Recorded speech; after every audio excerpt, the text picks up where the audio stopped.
Okay, well, we have a quorum without Jeremy, so why don't we get going, because I don't want to keep Officer McElwee here longer than he needs to be here for. So the first thing that we have is our call to order and approval of the agenda.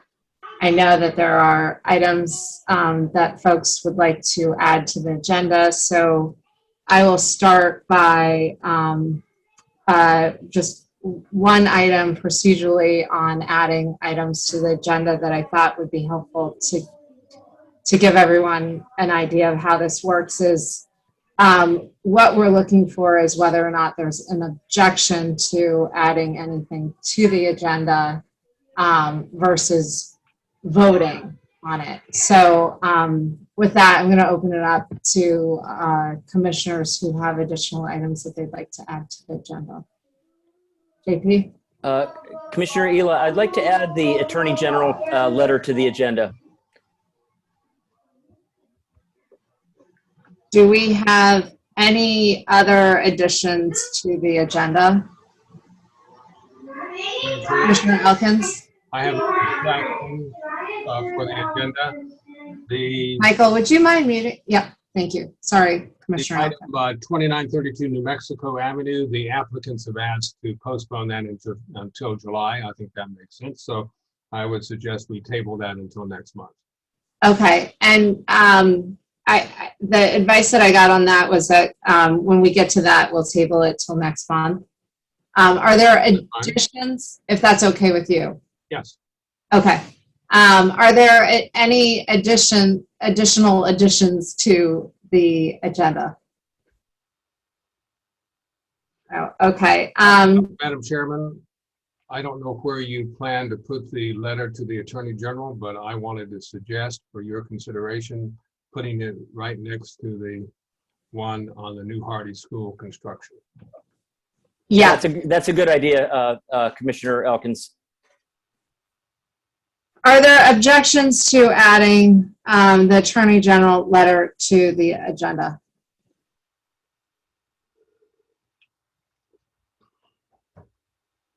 I'd like to make an objection. I think we should vote on it. Okay. Riley, can we vote on adding this to the agenda, and do you mind taking roll call on this?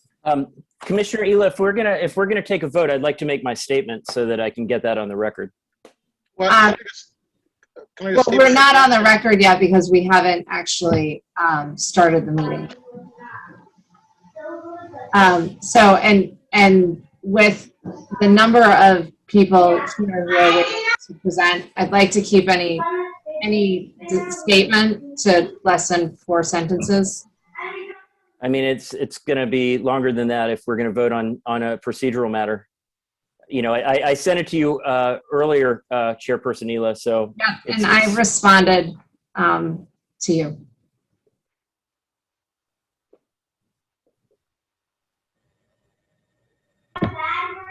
Okay, Madam Chairman, the question occurs on adding the agenda item, and I believe there's a request for a roll call vote. So if Riley is ready.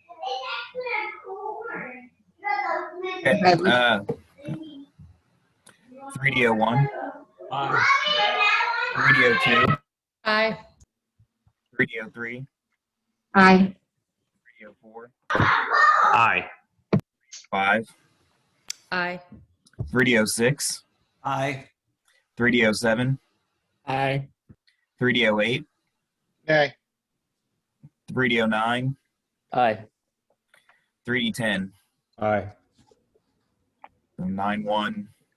Okay. All right. We are going to add this to the agenda. And Riley, if you wouldn't mind taking our agenda and adding it right after the first item on the agenda, the ANC letter to the mayor on the new Hardy School construction.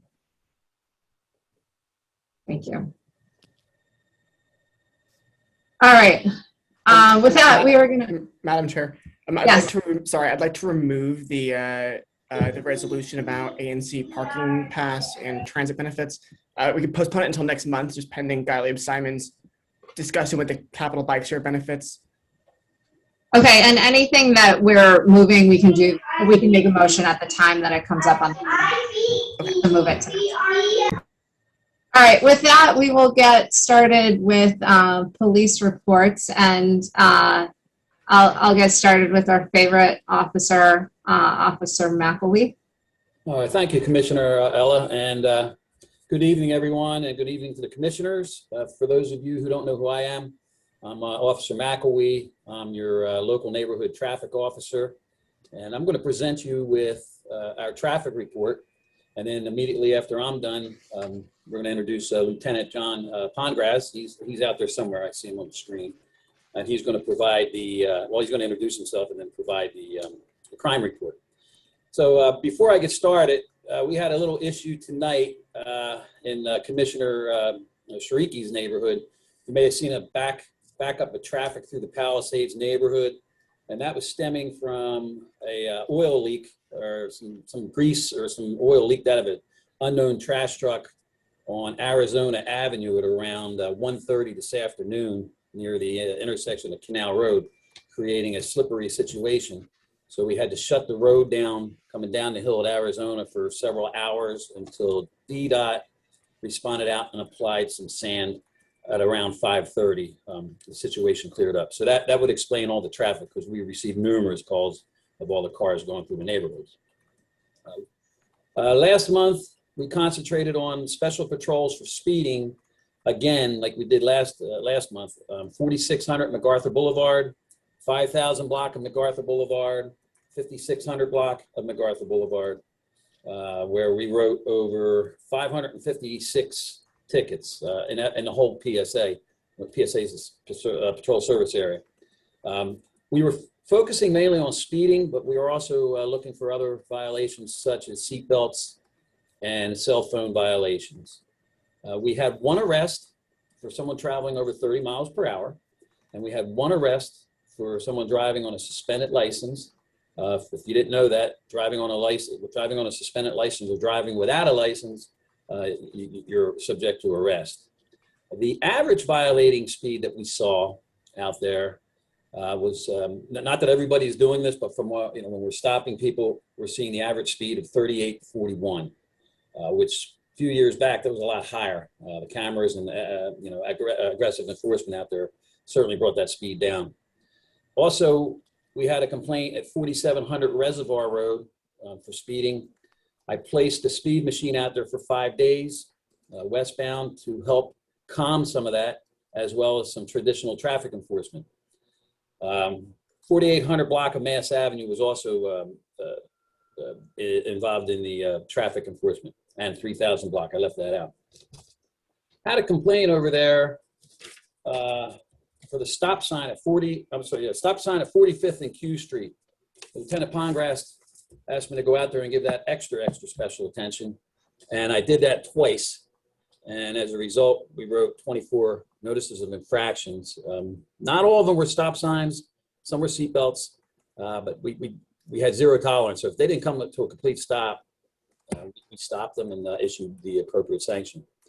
And another complaint last month about the Triangle area, 47th and Upton. Just to follow up on that, we're concerned about stop sign running. I did go out there.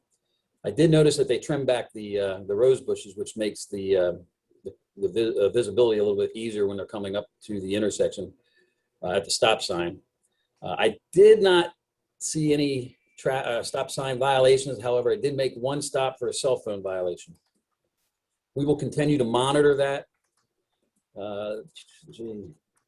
And we had one serious traffic accident on Wednesday, May 19th, in the 4100 block of Mass Avenue at around 3:30 p.m. There was a gentleman, or it was a taxi cab. He was traveling south on Mass and was making a left to go on Macomb and was rear-ended by another vehicle.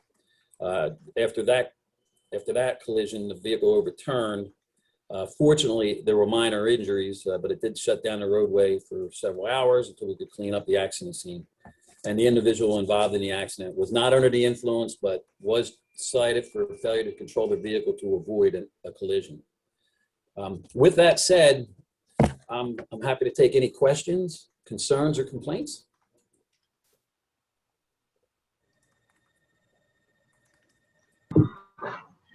Madam Chairman? If we do not have any questions or complaints. Officer McAwee? Madam Chairman? Sorry, I guess we're all Yeah. Officer McAwee, I apologize. I want to make one clarification. I hope you can help me with this. My understanding is that turning over a vehicle isn't too difficult to do even at slow speeds. Because I know sometimes we drive by the city and we see a car overturned and it just seems like what possibly could have happened. But my understanding is it can happen at very, very slow speeds, like under 15 miles an hour. Oh, that's correct. Especially higher vehicles like SUVs, they're higher up. The lower low profile vehicles are harder to overturn. But if you make a left, and this was an SUV taxi, so yeah, it doesn't take much sometimes. So that's always why it's good to wear your seatbelt. Okay, thank you. Thank you. Officer McAwee, I have a question about an incident that was posted on Nextdoor, I think earlier last week, where a child was reportedly struck by a vehicle on a scooter near Mann Elementary on New Mexico. And there was an ambulance called. The parent posted this information. Did you guys get a call about that? Is that included in the statistics? Just trying to understand why you didn't. I don't personally know that. If it would have been something real, I mean, every accident's serious, but with serious injuries, it would have came across my plate, and I would have known about it. So no, I don't have an answer for you, but I am going to type in my email address as soon as I conclude my presentation. Go ahead and email me your information. I'll certainly look into that and respond back to you. Yeah, but I would just flag that as the more and more kids are going up to Mann to play, the speeding on New Mexico it's a real problem, and those crosswalks are quite long. So just something. Let's make sure we keep that in the rotation. And I appreciate and thank you for bringing that up. As soon as our speed machine, that's the speed calming machine, I have placed it out there before. You can expect to see it back out there along with traditional enforcement. And as I said earlier, 3,000 New Mexico was one of the areas that we focused on. And I believe you're talking about the 3,100 to 3,300 block, up a little closer to the businesses up there, the strip mall. Yeah. I think I'm going to put the machine up there. So you probably expect to see it out there within the next 3 or 4 weeks. Great. Thank you. Thank you. Chairperson, I just wanted to chime in with a thank you for Officer McAwee. He's been in touch with me on multiple topics since our last meeting, and I just really appreciate the thoughtful follow-up, Officer. Thank you, Commissioner.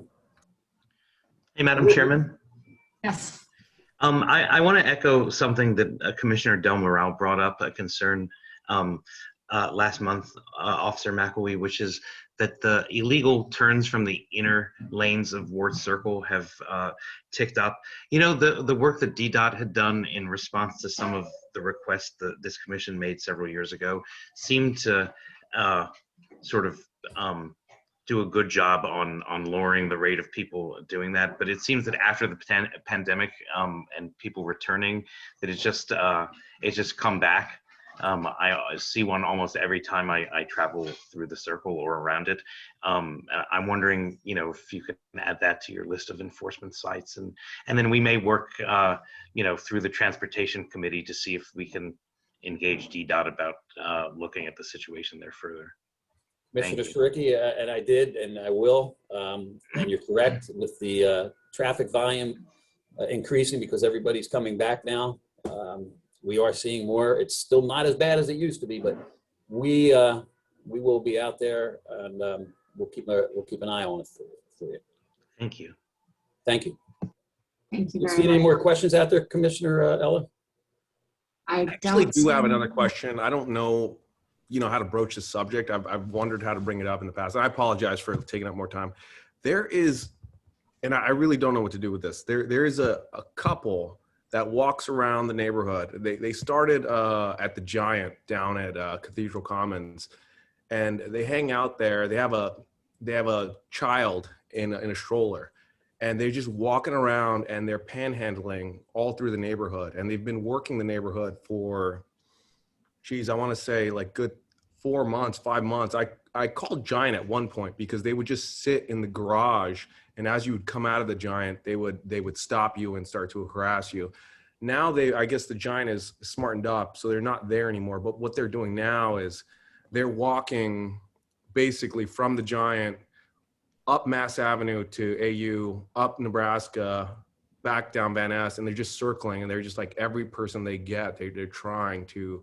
And again, I really don't know what you do with that, because, you know, we are in a city, so that's to be expected, but this is almost like its own job, you know? Well, with that said, if you see that, please give us a call. I mean, some of the panhandling may not be unlawful, but we would certainly want to check on the well-being of the children, and our officers would do that. And if we had to call Children's Youth to come up there to assist us, we would. So definitely, if you see it, call 911, and we'll check it out. And if we see it, and I'll pass that on to our, to my colleagues that this was brought up. I don't personally know this woman, or have I seen her, but if she's It's a going on couple. national, It's husband, wife, and child. They just, yeah. But anyway, yeah. okay, and we'll look into that, and I'll share that information. And thank you, Jeremy, for bringing that up. Yeah, thank you. If there isn't anything else out there, Commissioner, I'd like to introduce our new lieutenant. Well, he's not new, but he's new to PSA 205. Lieutenant Jonathan Pongrass is out there somewhere. McAwee, can you hear me? I can hear you and I can see you, Lieutenant. Hey, well, thank you, McAwee. You are now my new favorite officer. Congratulations. Patrolman first class, effective immediately. So I want to thank 205 and introduce myself. I am Lieutenant John Pongratz. I'm the newly appointed PSA manager for 205. And for those of you that reached out, thank you. And I look forward to working with all of you. Everybody should have my email address along with my number. So with that being said, I would like to just get into the crime stats for the month of May. For this month in 205, for May, we had one stolen auto, which was in the 5000 block of Macomb Street. The owner left the car unlocked and left the keys in the keys in the cup holder. They were from out of town. The car has not been recovered. Then we had, like I said, 7 theft from autos. One was in the 4500 block of Cathedral. It was a construction truck where someone stole a drill. We had another in the 5100 block of MacArthur Boulevard on May 21st. The vehicle was unlocked and the suspect gained entry and stole a purse and some clothes. Then the 4300 block of Cathedral on May 19th. Observed the suspect in the trailer and they stole, looks like some garden equipment out of the trailer. Then another one at 4500 block of Macomb on the 12th. They broke the right front passenger window to gain entry, and they stole an iPad. And another one on the 12th, 4500 block of MacArthur. And they don't say how they gained entry. They took clothes and tools. Then on the 8th, 4200 block of 49th Street, the suspect smashed the passenger window and stole approximately $150 out of the car. Then on the 1st of May, 4936 Tilden, the owner believes they left the doors unlocked. The suspect was able to get in and stole sunglasses and a cell phone cool pad. So for this year,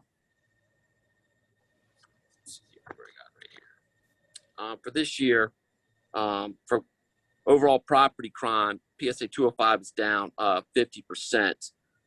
This time last year, we had 77 theft from autos. This year, we have so far only 26. We had 20 stolen autos last year. This time, now we have 7. And our violent crime is basically 0. So 205 is looking pretty good. if anybody has any questions or concerns or comments.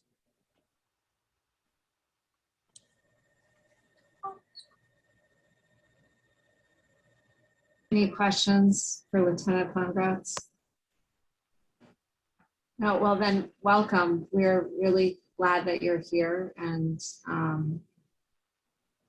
hope that we can be helpful to you, as you are very, very helpful to us. So thank you. You're welcome. Thank you. Anything else from anyone? All right, well, Officer McElwee, Lieutenant Pongratz, thanks so much for being here and continuing to work in our neighborhood. Thank you. Thank you for having us. Have a good night. Yeah, All thank right. you. Too. All right, from here, we're going to move to community issues and concerns, starting with local institutions. I'm going to start with AU this month. And so I believe Maria's here. Hi, Maria. Hi, everyone. Good evening. It's nice to see everyone, albeit virtual. I have a couple of announcements to make about American University as we head into the summer. Yesterday was our town hall with President Sylvia Burwell, and she announced to the community that our fields and courts are reopened to the community and to the public to use. I know. That said, as always, there's a priority given to our student athletes as well as our student athletic teams. So just keep that in mind. Vaccines are going to be offered through a service called District Urgent Care on our campus at Constitution Hall on our East Campus. It's for ages 18 and up. It's going to be the Moderna vaccine. These are free and available there for all AU staff and their families, faculty, as well as students, as well as neighbors. So if you don't have your vaccine or you know a neighbor in the neighborhood, they can come on over to the East Campus Wednesdays and Thursdays from 2:30 to 5 p.m. If you want to learn more specifically about that, you do not need to pre-register. We have all of the information on our campus life portion of our website under the COVID vaccine information webpage. So that is good news. That's going to be for the duration of the summer. So from now through, I'm assuming, the middle of August. As you know, AU announced that all of our students, staff, and faculty will be required to have the vaccination before our fall semester begins, and there's a system being put into place around vaccination verifications at AU. The AU, our Katzen Museum is going to be reopening. It's open more limited hours. I think it's timed admissions, but it's on Tuesdays and Thursdays. So you can check that. Again, all the information is on our website around that. So I know there's lots more that changes as we start to reopen that happen. So we really do encourage you, if you're not on it already, I'll drop it in the chat. But please, please, please sign up for our community relations, our community newsletter. It's really easy. We could use some more subscribers if you have neighbors and other folks that want to join that, because that's really where you'll find, we send a monthly update to neighbors on all things AU in terms of events and other things, other happenings that are going on. A mask mandate, our mask mandate is going to be changing this week, likely by the end of the week. I do not have the details, but it will be aligned with what the city, the District of Columbia's mask for outdoor mask requirements are. So I assume we will be asking people only if they're on campus outside, come by the end of the week into next week. It will be if you do not have to wear a mask if you're fully vaccinated. But that will be officially coming up at the end of the week. So those are some of my updates. We are headed, it's now summer at AU. Obviously graduation was last month in May.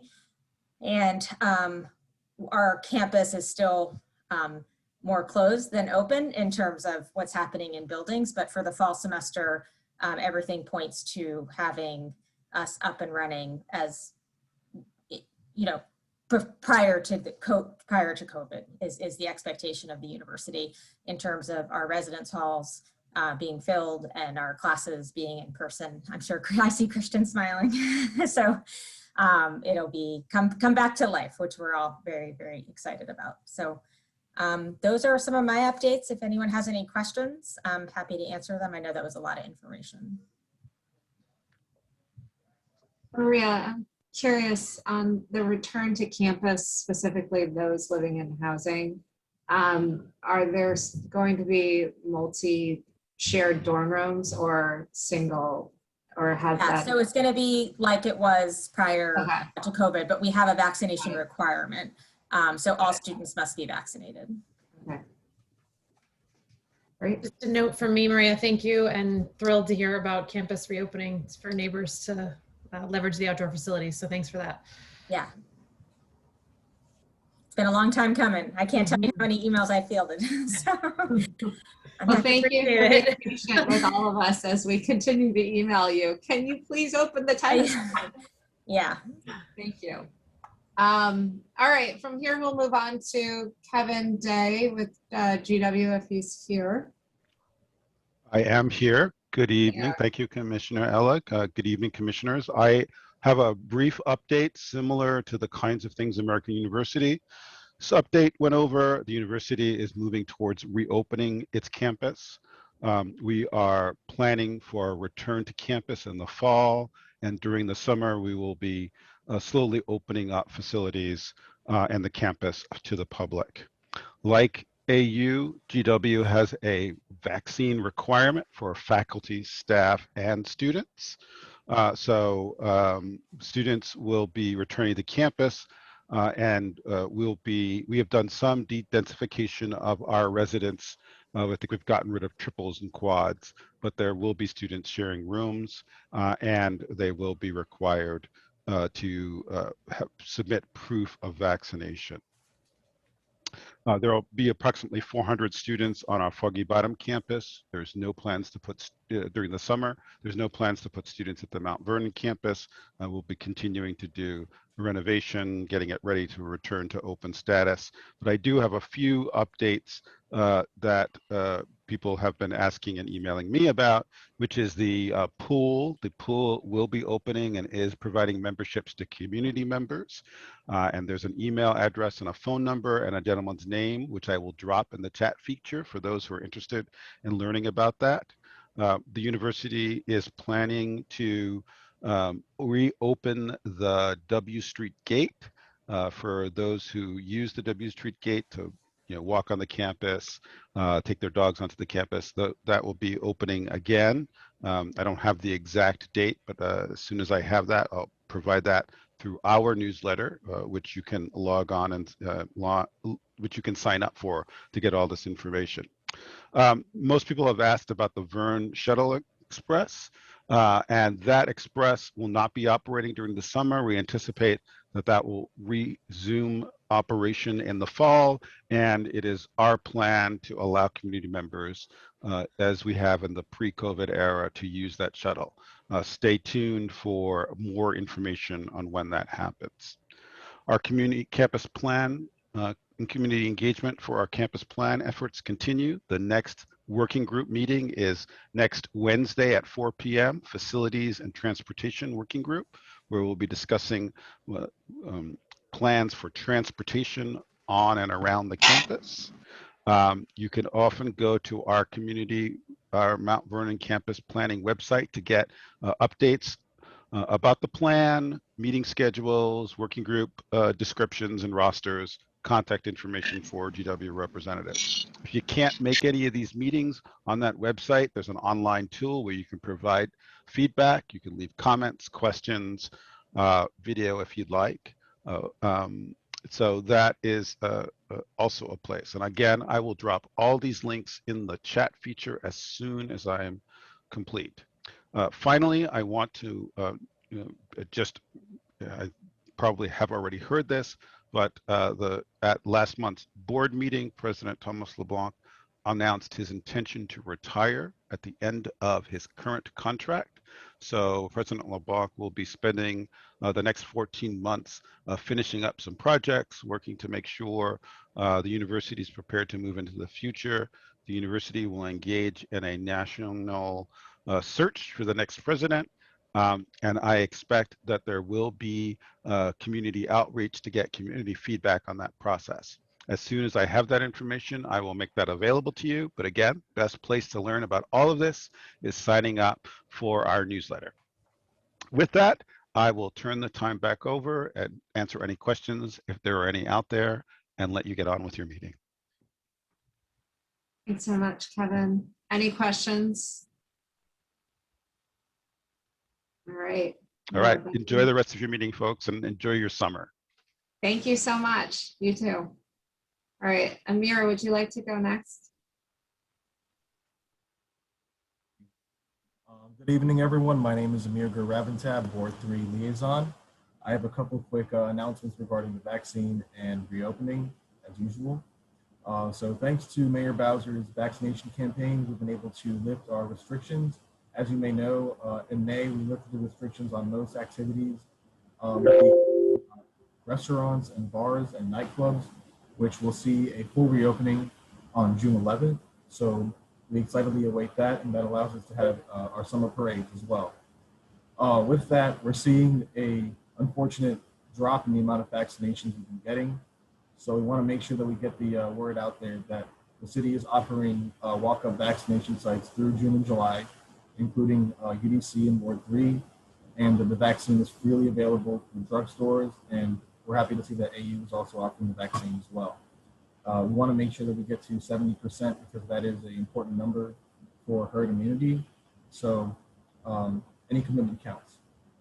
Moving on, June 1st, DPW did resume parking enforcement, including on meters, residential parking permits, out-of-state enforcement, and DPW weekly clean sweep. So those will happen on certain days of the week.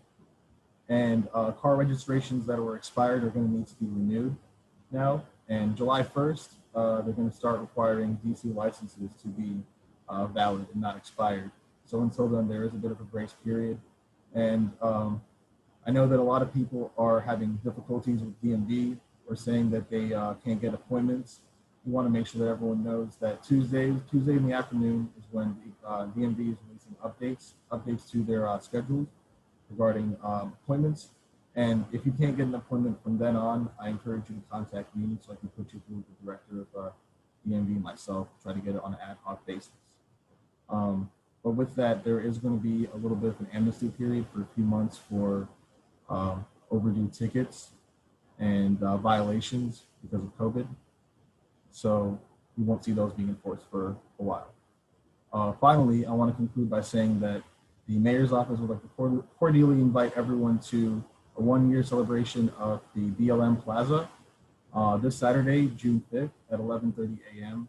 right at the plaza.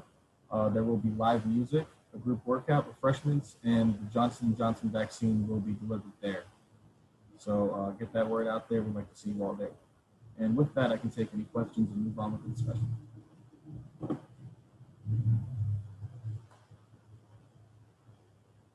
Any questions for Amir from the mayor's office?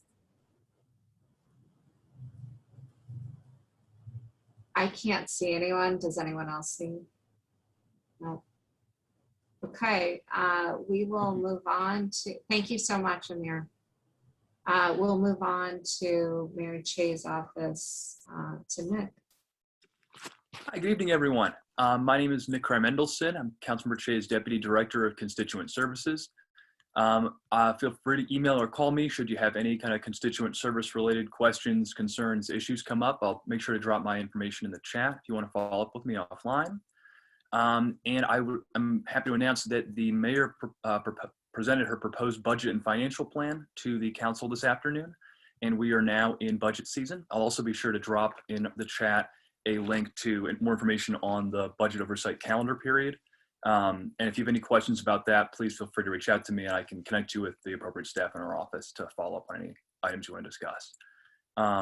With that, I will take any questions. And I'll make sure to also put my information again in the chat for everyone to see there.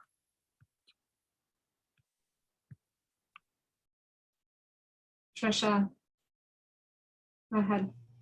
Thank you. I had a question about the budget. In years past, we had seen the Arizona pedestrian bridge and some other projects at the Palisades Park that were funded in years past, but we didn't see it in this budget, and we were wondering if we missed it.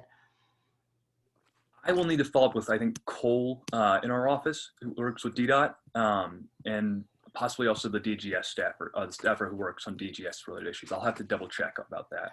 Okay, I'll email you with my list because I think there's a lot of overlap between DGS, DPR, and DDOT, so it's hard to know. Maybe we missed it in the budget, but we are very concerned about where that money went.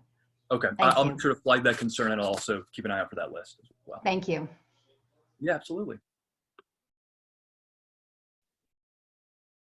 Nick, question for you. Will you get back to the ANC as well as Trisha and Palisades Community Group on that? Yeah, I'm happy to include everybody in the follow-up. Okay, thank you. Absolutely. Any other questions for Mayor Che's office?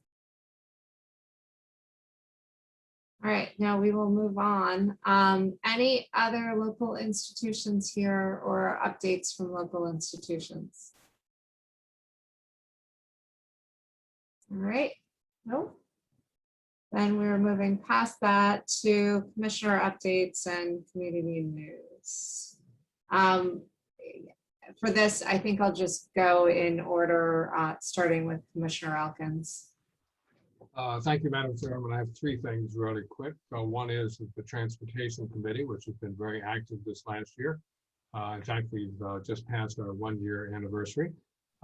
Is meeting on the 23rd of June at 4 p.m. And we welcome neighbors to attend and raise issues and whatever, and to make comments. So there'll be announcements going out later on that. At the last meeting, we took up the bike path down New Mexico Avenue.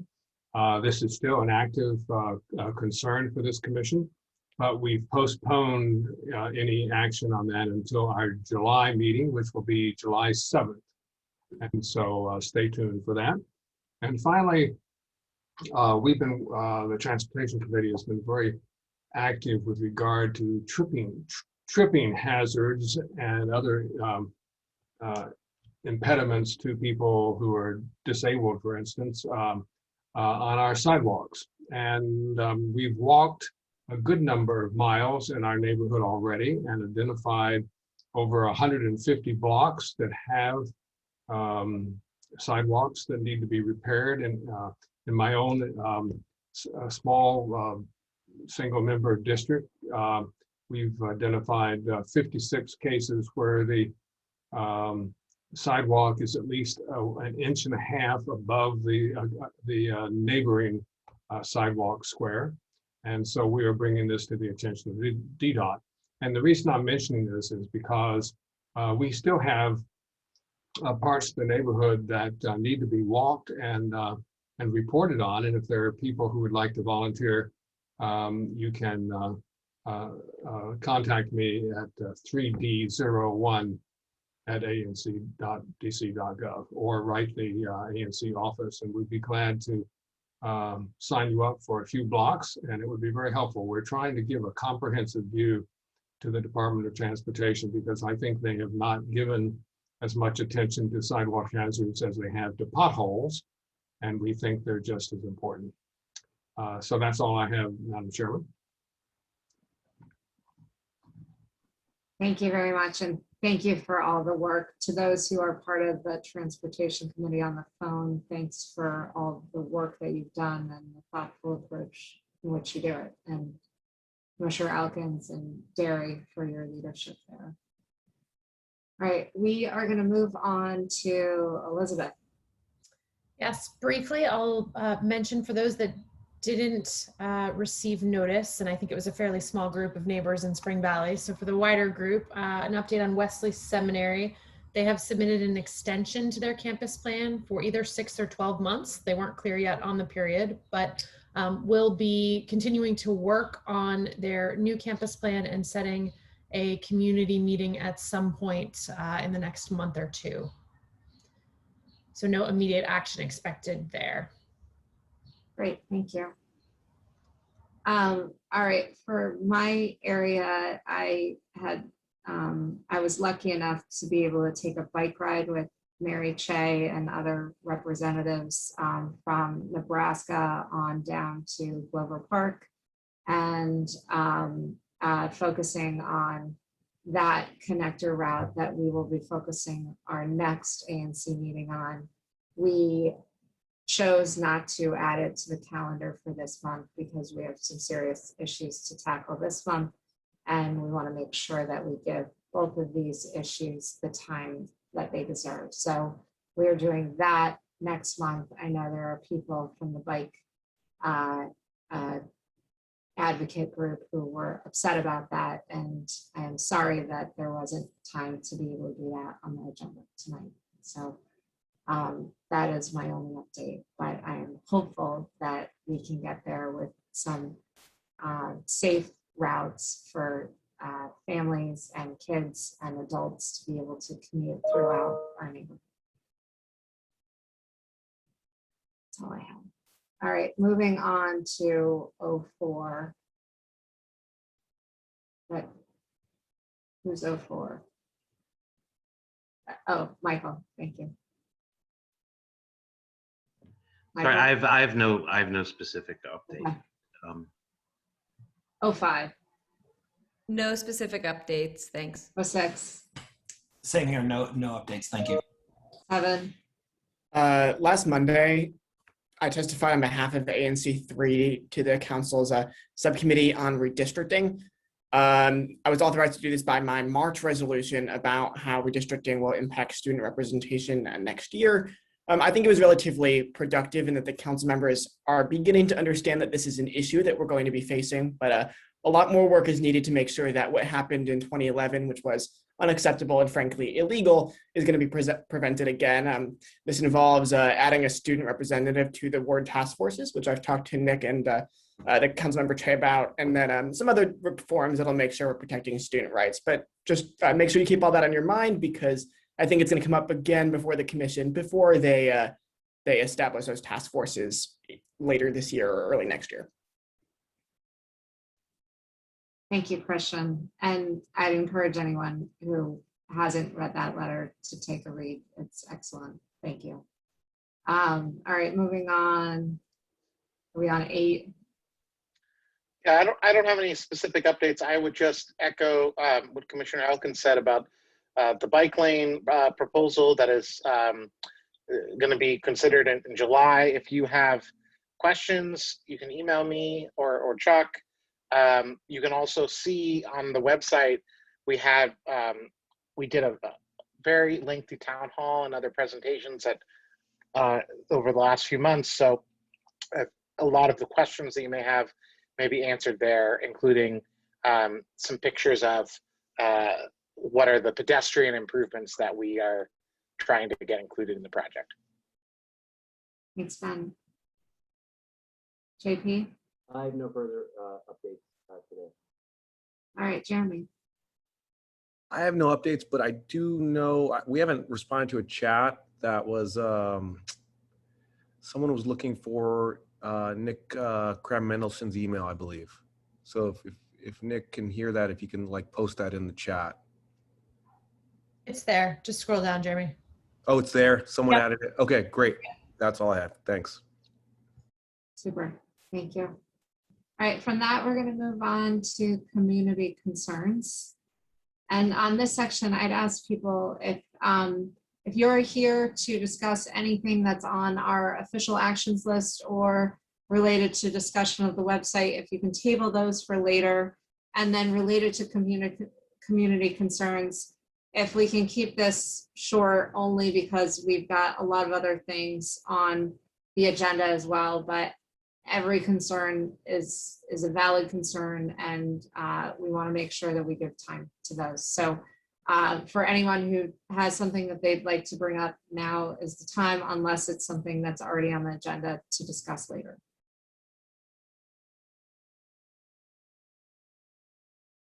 All right.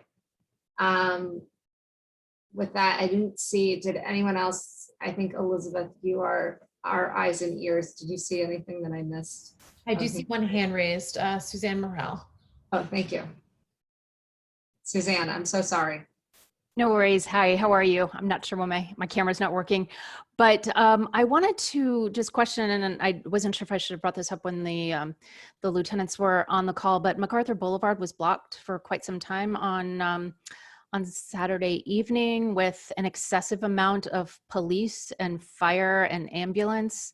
That we had a very active day on Saturday, and I just wanted to make sure that you all were aware of that. And it was probably about 4 or 5 incidents that we, the neighbors, were accounting for.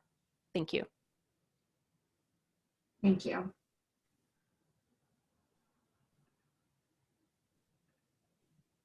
Any other community concerns?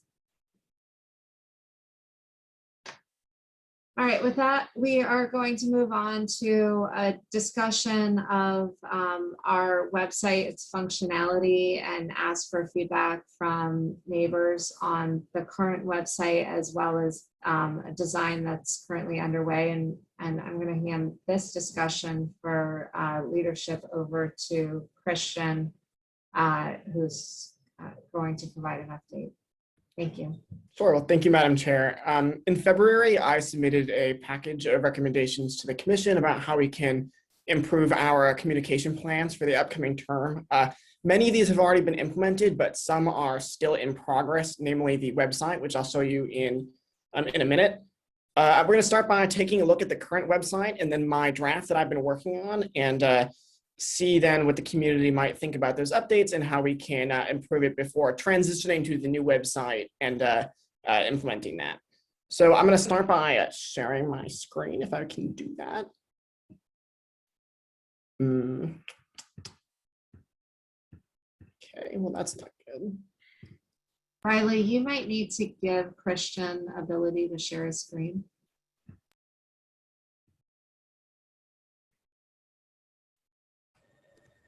Christian, you should be able to share at this point. When I click, it just says whiteboard. I don't have any other options. Let me see. Well, I think the question is whether you have your another thing up on your screen. I'm not sure. Okay, let me. Oh, okay, I got it. I got it. All right. So let's start by let's start with the current website.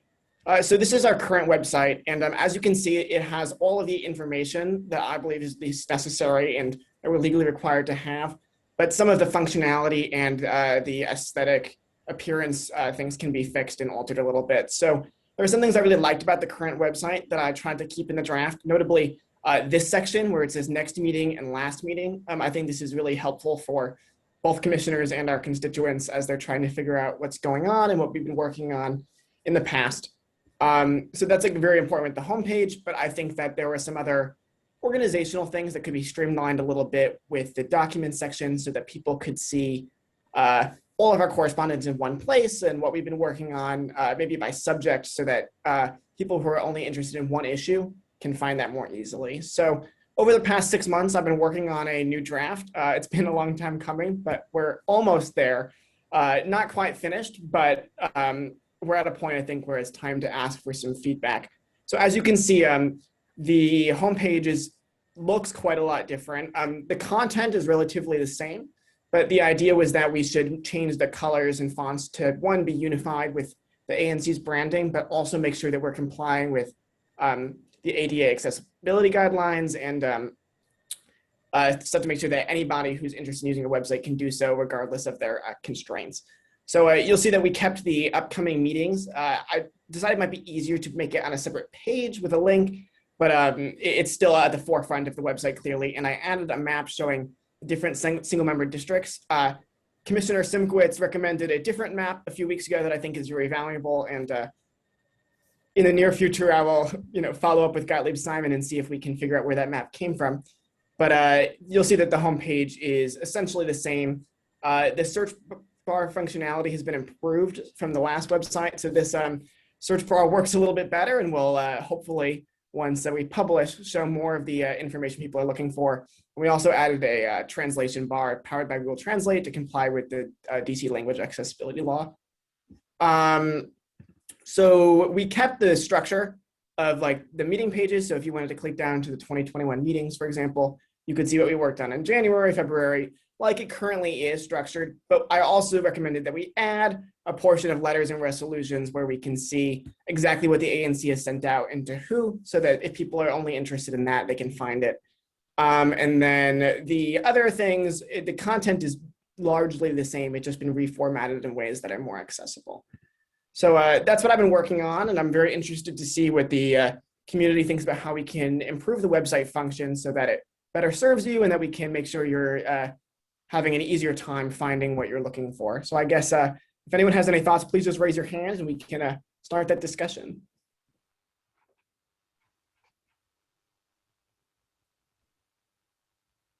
Potentially to ease the discussion, are there any commissioners who would like to provide comments to Christian in a public forum? Yes, Madam Chairman. I'd simply like to thank Christian for taking this on. So far, so good. Thank you very much. Especially to reiterate the importance of the accessibility guidelines compliance. Christian, thank you for that. Thank you. Any other discussions on this point? Christian, me and you should just have a meeting at some point, but all the pre-2016 items basically aren't sorted by meeting, but they're sorted by a subject, like you saw in the archives, the residences, businesses, etc. So we'll have to figure out how to consolidate the structure of our data on the current website with the way you want to structure it on this one with letters and resolutions. And but yeah, there just has to be some way that we can mirror that, and we can discuss that in a meeting between us sometime. Yeah, let's absolutely set up a meeting. And I would imagine that, I know Paige brought that up last month maybe, and Chuck also had some ideas about the actual physical documents we have stored at AU. So I think we should all coordinate a little bit on how to really finalize this, because I think it's best to get the website completely finished before we transition rather than having it be a work in progress. Troy, you had your hand up.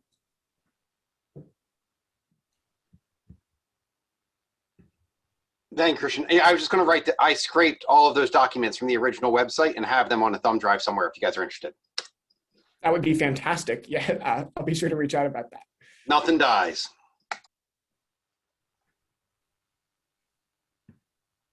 All right. Thank you. Christian, thank you first of all. The question that I have is there any effort to get rid of the requirement for paper retention? Because that's a cost to us. In addition, it doesn't make it easy for any member of the public or us to even go back to that. Have you had any discussions on that issue? I think that Chuck could probably speak to it a little better than I can, but my understanding is that the law says we need to keep paper copies, but that as long as we can generate a paper copy as soon as we're asked, that's essentially compliance as well. So as far as I know, that's what we've been doing for the past few years, and that the files stored at AU are just residual from before we transitioned. But he or Riley can clarify that, I think. Riley, do you know how many boxes of files we're talking about? So Chuck actually has the key to the AU files, and most of the files I have, basically since I've been hired, I have 2 boxes in my house that could go to the AU thing at any time. I am not entirely sure how many are at AU. Do you know how hard it would be to scan those into PDFs and put them on the website, and then do, that way we wouldn't have to hold them anymore? It would be. If I can speak to I that, say that. we have a lateral filing cabinet, which is like 3 or 4 feet across, and we have that one drawer filled. So it's not monumental. So it could be physically done. I'll say a lot of the like mail that we get is weird, is oddly shaped because it's architectural drawings and stuff. So that might take some time, but I'm not even sure we need to retain all that as so much as just our resolutions. I have been retaining the notices we get in the mail just so that we say we have been notified or whatever, but I'm not sure we actually need to retain those. And we can check what we can do on a working group meeting, consult with Gottlieb Simon on document retention policies in place right now, and then follow those on how we handle this. But Christian, thank you so much for all the work on this. The new website appears really user-friendly, and the more we can get out, the faster we can get it out, the better everyone is. So thank you. All right, with that, we are moving on to what I think is going to be one of the harder discussions that we have this year. And I'll first just start with the format of this discussion. So we're moving on to official actions, and what we're working on right now is the ANC's letter to the mayor on the new Hardy School construction. And with this, I want to first remind everyone that this meeting and the chat are recorded. I also want to ask everyone to please be as civil as possible. We all live in this neighborhood. We all enjoy this neighborhood. And I'd really love for this to be a constructive discussion here. And so with that, I'm going to open this up to Jason and thank Jason for all the work that he's done over the past month to collaborate with folks and do this in a very caring way. So thank you, Jason.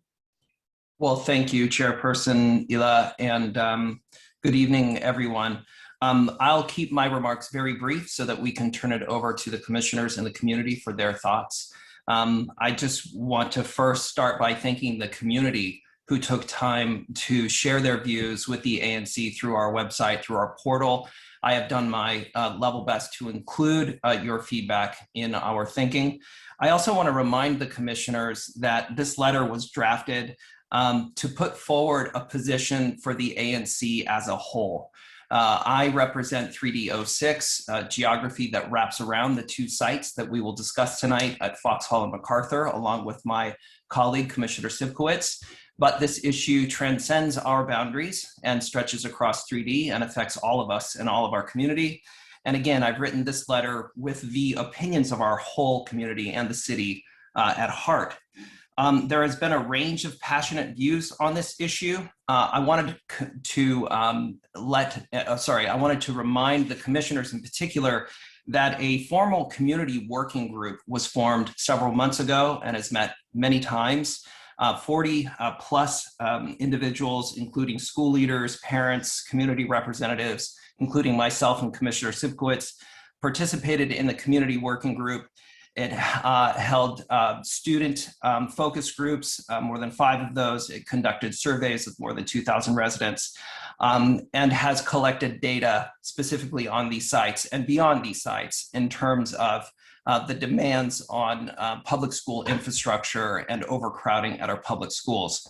I wanted to start by reminding that community working group held its last meeting just days ago and has graciously promised to hold the proceedings from tonight's meeting, our opinion from the ANC, and perhaps this letter, should it be voted up, to be included in their recommendations to the mayor on this issue. So the reason I take time to outline the work of the community working group is first because it's extensive, it's data. It is frankly unbiased data that was used to inform the community. And second, because it's timely. While this has implications for the community that some disagree with, some are passionate in agreement with, regardless, the ANC has not yet weighed in specifically on these issues. And so now is the time to do so.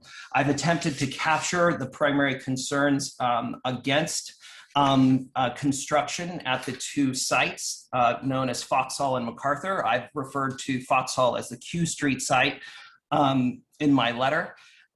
Key concerns include, but are certainly not limited to, but key concerns are encroachment into Hardy Park. Construction is viewed as potentially taking away from our parks and recreation resources of the city. Traffic and transportation are a key issue. Existing renovations that are ongoing at Hardy Park and soon to be completed. I live just blocks from these renovations. We look forward to using the dog park there. There is concerns that a new school could waste the investment that the city has made that we are all looking forward to. And of course, the lab school lease itself, which is co-located with the proposed site at Foxhall/Q Street. That lease causes some concern in the community and has been questioned. Those are key concerns. There are many more, but those are key concerns that we've heard a lot about. Proponents for the sites view this as a very positive opportunity, not only to alleviate crowding, but to address and support diversity in our schools for all of DC students, as well as advancing excellence in our public schools. To alleviate that overcrowding addresses a range of concerns that promote excellence for DCPS. It also would provide much needed ILS and ELS classrooms for 3D, something that we don't have enough of. And it recognizes that the data shown from the community working group largely is in agreement with the letter that we've drafted here. So I wanted to flag that for everyone's attention, in particular the voting commissioners, that there's nothing in the letter that I'm presenting now that goes against the findings of the community working group. The community working group did and does recognize the concerns about encroachment into Hardy Park, but it largely agrees with the basic findings and the basic opinion that I've tried to capture in my letter. Now, Commissioner Ela, I am happy to go through my letter or a highlighted version of my letter. I'm also happy to pause here and let the commissioners and community start to weigh in. I know that there will be a lot of discussion. Before we do pause in either of those events, I do want to read my thesis to the letter, which is a sentence that is located in the first and last paragraph of a very concise 3-page letter to the mayor. And that thesis is as follows. While there is support for these new schools, we believe the city's plan for these sites should not only address overcrowding and enhance diversity, but also protect and promote DC's precious community parks and recreation resources rather than sacrifice them. That sentence again is the opening sentence, the last sentence on the opening paragraph and the last sentence on the final paragraph. And we therefore note several areas that require further consideration by the city's plans to develop. I could march through the points. There are 9 points that we asked the mayor and the staff of the city and relevant agencies to consider. They are all focused on the concerns that I mentioned earlier in my remarks, from overcrowding to public transportation to the special classrooms that we have a great need for. And in particular, the protection of our park. The insistence that we not encroach upon Hardy Park, which is, I think, everyone in the community agrees upon. With that, I will pause, Chairperson Ela, and let you take it from there. If you'd like me, I'm happy to read the letter aloud or stop there with that summary. Thank you. Commissioner, excuse me, Commissioner, could you make your motion at this time? Sure. I would like to present a motion that the ANC accept this letter to the mayor as it is timely in response to the city's plans to develop these sites, and in particular so that our voices can be heard with great weight to the community working group as it moves forward.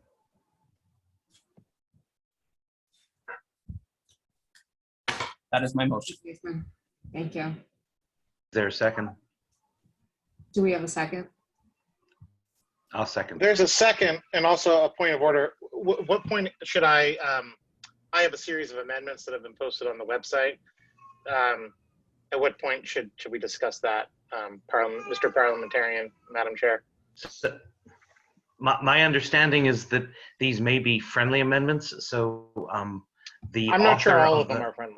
well, the author of the motion, the item that's been moved, has discretion over whether he or she accepts them as friendly amendments. So we can go into discussion, and you're free to offer those whenever you wish. I'd say that if an amendment isn't a friendly amendment, then we can put it off until to have a more fulsome discussion with the entire community over it. But Mr. Parliamentarian. Yeah. Oh, go ahead, Ben.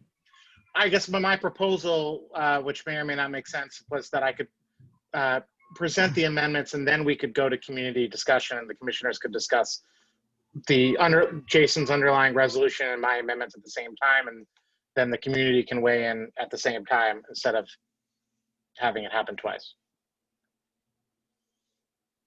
For what it's we're free to proceed. Parliamentarian, does that work for the order? It's allowed. It's allowed, but if it were my letter, I would object because the author of the letter is given sole say in terms of what is a friendly amendment and what isn't. But that's up to the author, and but it's in order. I appreciate my opportunity to accept his amendments as friendly.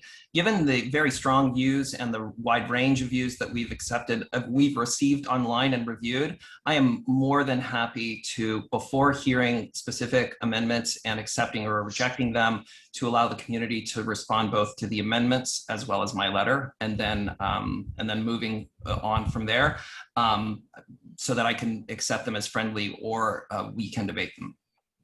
Riley, are you able to do a screen share so that we can put the letter up for folks to take a look at? The letter is also on our website if people want to look at it that way as well. Mm-hmm. And then Ben, would you like to walk through your amendments to the letter so that those on the phone can understand them? And the reason for folks who have joined in, the reason why we are doing it in this order versus the order that we typically do it in, which is letter, community comment and discussion, ANC comment and discussion, is because we'd like you to hear the revisions that ANC members have to the letter in its current form. Yeah, that's fine. I might make a suggestion that it's maybe easier if I share my screen of the amendments. People can see those additions. So let me do that. And then I will be very brief because obviously we will discuss this again. So the amendments, as you can see them here, the first amendment, I would add a clearer a statement of support to the beginning of the letter, which is in yellow, the text that would be added, saying that the ANC enthusiastically supports the public schools and believes that the benefits outweigh any negative impacts cited by community opponents. The second amendment, which I gather will receive some community comment, would put the ANC on record rejecting the argument that the public school, the investments in public schools should be rejected because of concerns about traffic impacts. The third amendment would reject an argument that we have received in a number of emails that this area has too many schools, by which people mean too many private schools to sustain two new public schools. The fourth amendment is just it's just a change in emphasis. It's just moving language up about transportation to make it more important, which I think will be a friendly amendment.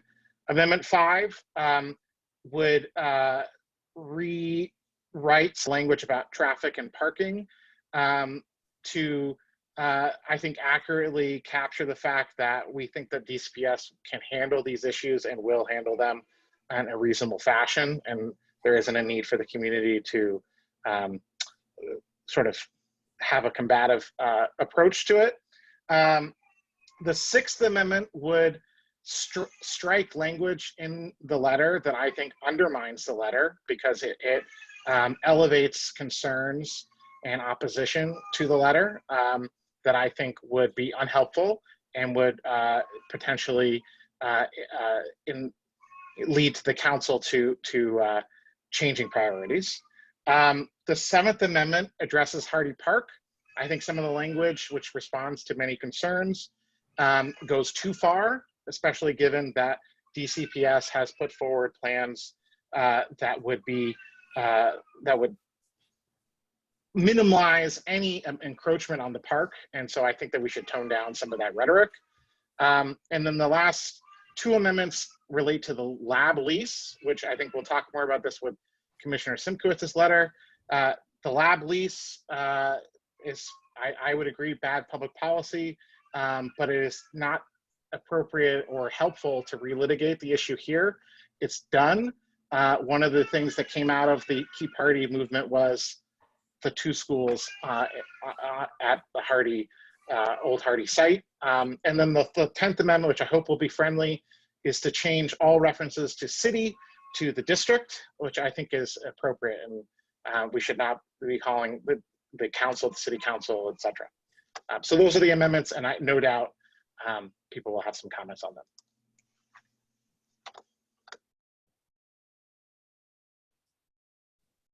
Thanks, Ben. Are there any other amendments to the letter?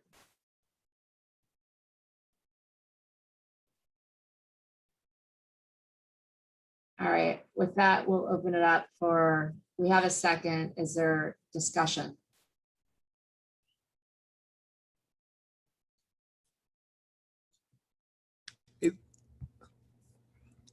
This is Jeremy. I don't see an issue, obviously, with any of the amendments. I guess there's one thing though.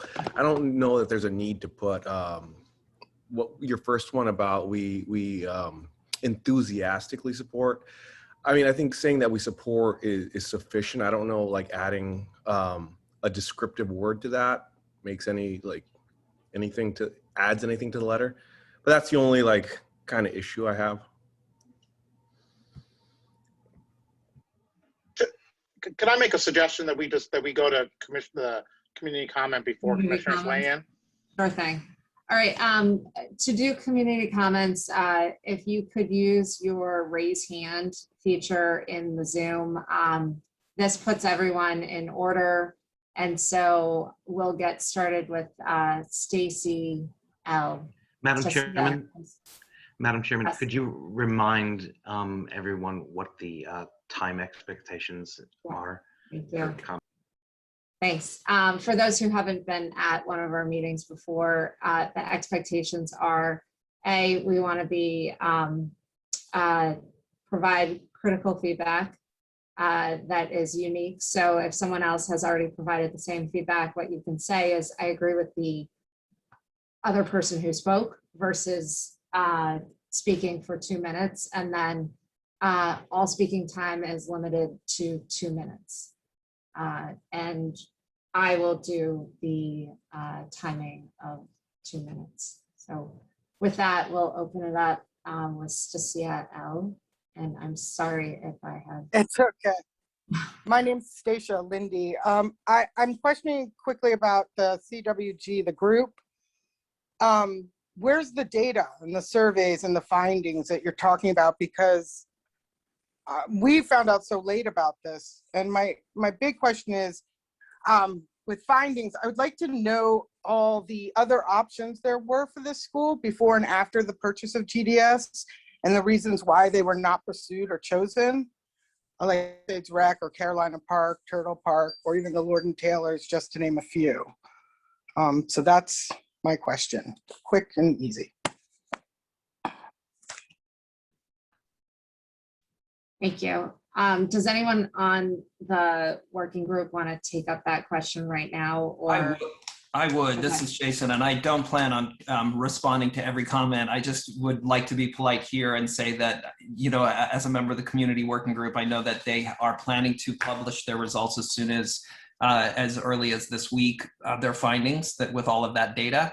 And specifically, this letter was written explicitly asking for the data that was used to make the decisions they've made. So your specific comment is voiced in the letter as it is currently written. We explicitly ask for justifications used by the city for decisions made at the potential Foxhall site and the potential MacArthur site. Thanks, Jason. All right, moving on to Buffy Mims. Wait, that wasn't my question.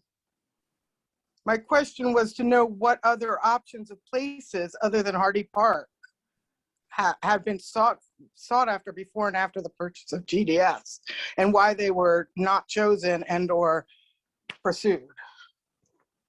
Yeah, my apologies. I didn't speak to that.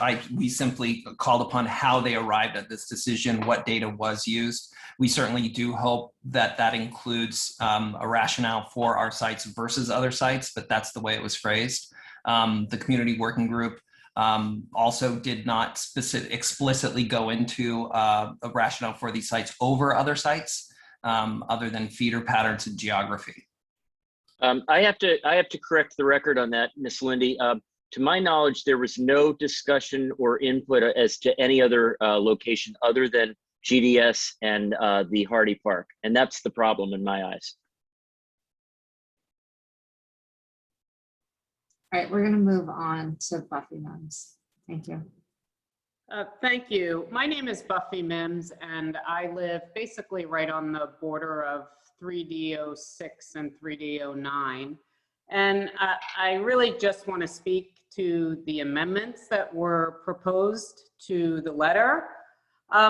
You know, as I understand it, the purpose of the ANC and the commissioners is to represent the constituents in those neighborhoods. It is to be the voice, to make the people closer to the government and for them to have a say. And in general, overall, I would say that at the very least, this letter is misleading. I think that you could say it contains numerous false statements to include these amendments. And I'm just going to go through a few of them, but to try and add, we enthusiastically support opening of a new public school on both the Q Street and MacArthur sites. That is a false statement, because the community does not agree on this issue. So how could the ANC possibly put forth a letter that is ripe with false statements like that? If the ANC is going to represent this community, then this letter has to be more balanced. It cannot, there is a petition that I am sure did not go to all of the community members, that at least 600 people had signed the last time I looked at it, or was approximately 600 people that opposed the school. So to say that we enthusiastically support is false. To stand up and say that we believe the benefits to the community outweigh any negative impacts, that doesn't represent the community. To say that we are particularly unimpressed with arguments that the sites are not suitable because of the potential for some negative traffic impacts, that at a minimum is uninformed. I live on Foxhall Road. I cannot make a left in a time of COVID when not every child is going to school. And, you know, I'm not going to go through all of them. I'm sure other people will, but it is a bold misrepresentation for Commissioner Bergman to put forth such amendments. Ms. Mims, thank you very much. Chairperson, can I just take a moment to respond there? Yep. Just to advance the greater discussion, I'll remind the audience that as commissioners, actually, it is not our duty to represent our individual neighborhoods as much as to represent the best interest of the District of Columbia as a whole, and that is the oath we take. So to those mentioning in the comments that we're not listening or you're not being heard, I'll just remind you, we've heard vociferous input from many members of the community, and it's been actually fairly balanced. So while there is a vocal group perhaps on one side here commenting in the chat, there are a number of supporters as well. So we're balancing all of that feedback. So thank you for that, Buffy. Thank you, Elizabeth. So at least please do that in the letter as well, because that's not the case. Commissioner Elo, who's next, please? Yep, we're going to move on to Tom Wolf.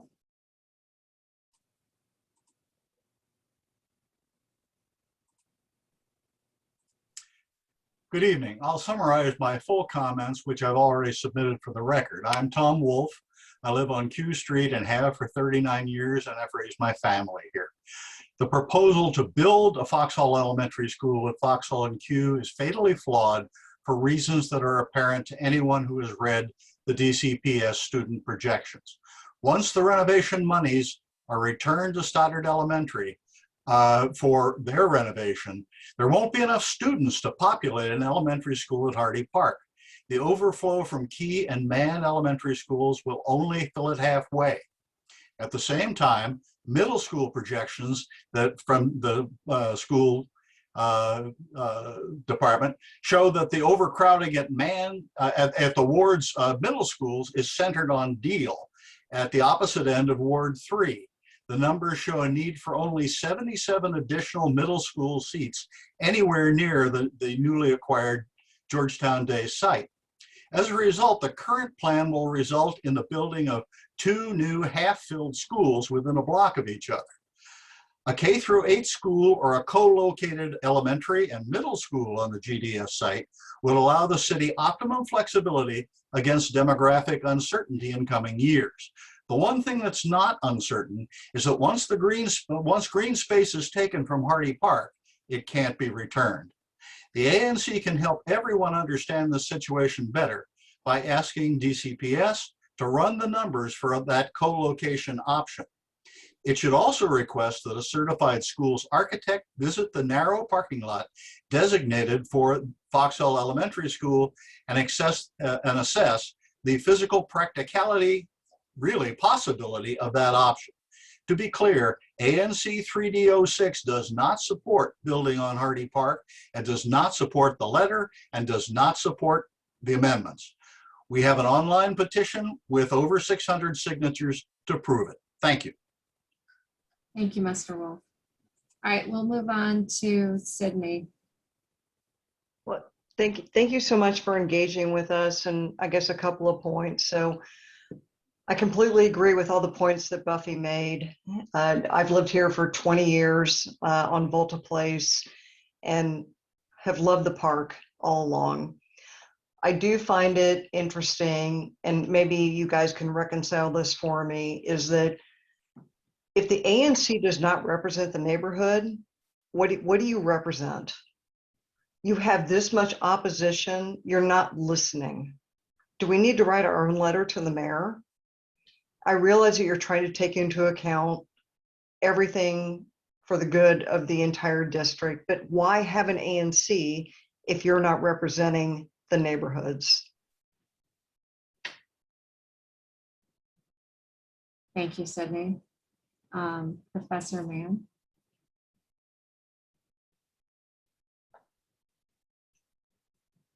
Hi, yes. I live on Q Street, right across from the park, and have lived in this neighborhood for 22 years. I have a series of questions because I keep hearing, oh, it's not going to affect the park. And this seems to be a really big point of contention on how much of the park is going to be affected. I'd like to say I agree with Sydney and Buffy and Tom's concerns, but I'd like to know a number of things from the commissioners. One is, like, first of all, why are you now calling it Q Street site? Second, what is the exact size of the Q Street Foxhall school that's being proposed? I looked at maps, I tried to measure it under, using Google Earth and, knowing what the required classroom size is for schools, like, it doesn't really add up for me, but I'd like to know exactly what that size is, because that matters a great deal.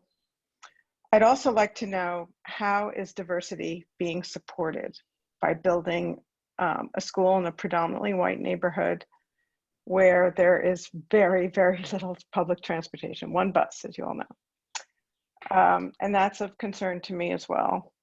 And also, I don't know the language, like why you are unimpressed by the traffic concerns. That seems kind of that comment in the letter is kind of snide and dismisses what everyone in this community goes through on a daily basis. And I walk to work, so I don't have to worry about the traffic problems, but it is so obvious.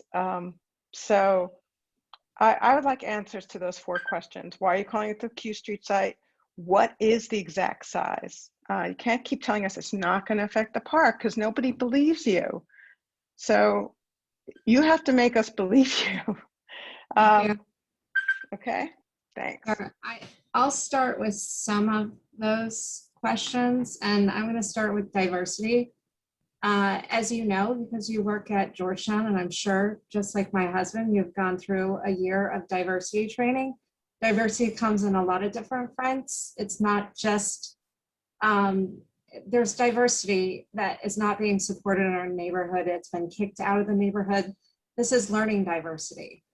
So currently, right now, in all of the schools surrounding, the public schools surrounding our neighborhoods, the overcrowding is so bad that there are no specialty programs. Academic inclusion programs have been kicked out of our neighborhood. And those kids have nowhere to go right now. And so we need to add more diversity into our neighborhood to support families who have really been, what I heard, kicked out of our neighborhood. And so that's the diversity that, some of the diversity that we're talking about, as well as other diversity. The overcrowding issue is severe, and it has negatively impacted families living in this neighborhood with kids with special needs. So that's one of the diversity elements that we discuss in our letter specifically. Size. This is not the only time that we're going to have a chance to talk about the size of the school. We are talking about an initial proposal. And what we want to do in this letter, and I think this letter truly reflects this, is we are trying to, in the letter, discuss some of the concerns that we have as a neighborhood. We would like to retain as much of the park as possible. We want architects to be creative in how they design the school. We know that DCPS hires some of the best architects across the city. They create incredible plans that win awards in very urban areas. We know they can do this. And what we're asking them to do is to retain as much as the park as possible. But this is not the only time that we're going to be able to comment on this. There's a whole community input area that will go on from here. Last question, why are we calling this Q Street? There's already a Hardy school. It's called Hardy Middle School. It's in Georgetown. We are calling this Q Street so that we're not confusing the two schools. There's nothing to do with, like, we are not trying to market this differently. It's just, there's already a Hardy school. And the traffic concerns? Traffic concerns are significant. But you just missed them. Are you saying in the? There is one edit to, we haven't gotten to the commissioners talking through various edits like that. And so there's 2 versions of this letter. Okay, and I need you to, like you say, diversity, learning diversity, like why are these kids getting kicked out of these other schools? There's no room for them. There's no room for them. So Mann Elementary School had an ILS and an SLS program.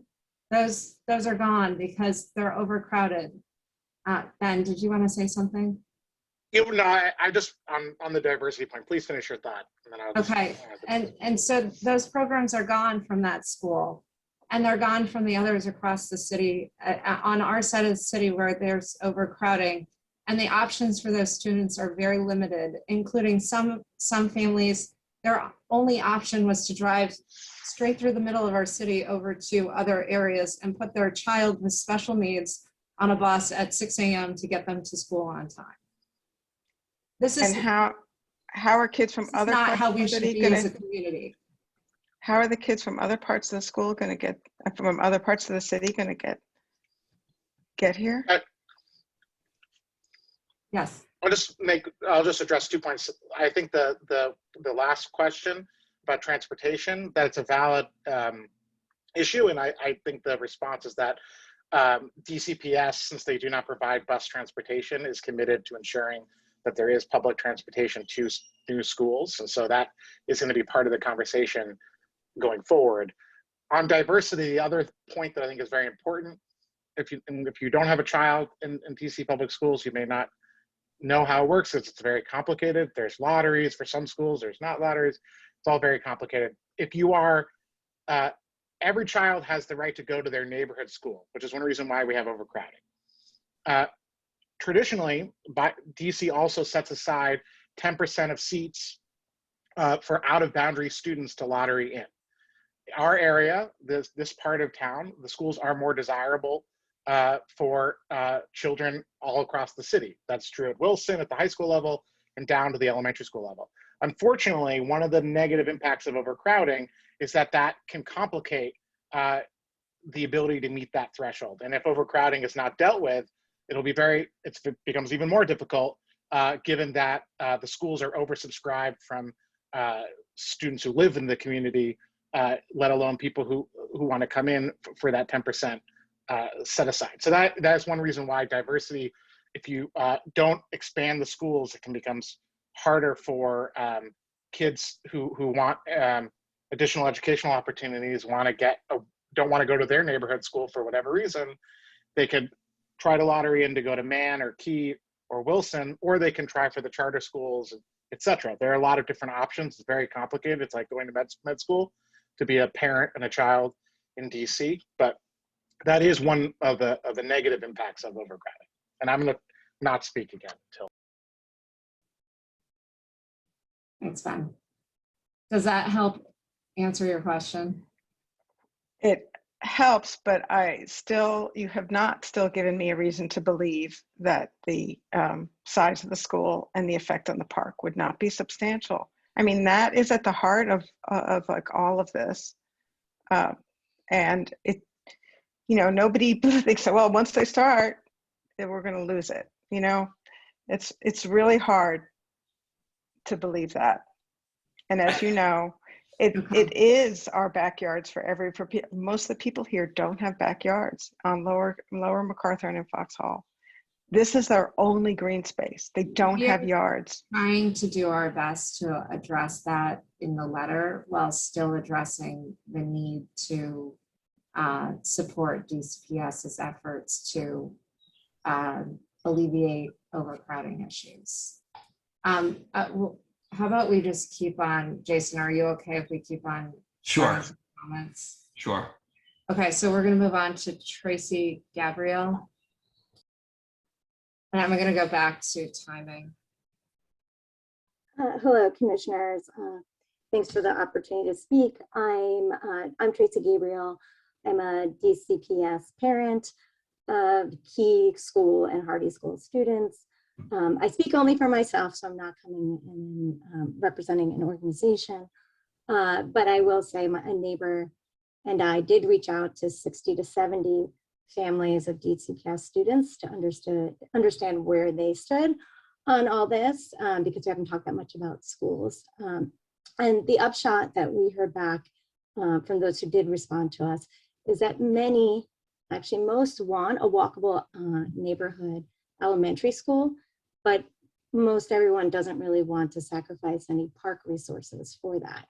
And one of the things that there's a lot of consensus on, which will go to my clause, request for a clause to be added, is that as many of my neighbors pointed out, why the site, of Hardy being the site selected.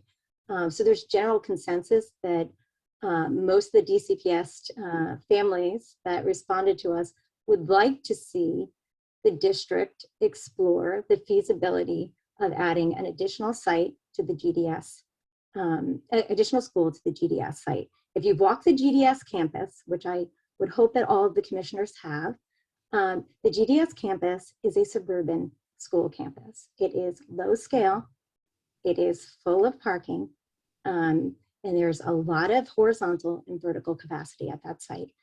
And so before we go and take something that's much more precious to the community, it seems to make a lot of sense to add a clause to your letter that requests that the district explore the consolidation of 2 schools at the MacArthur site.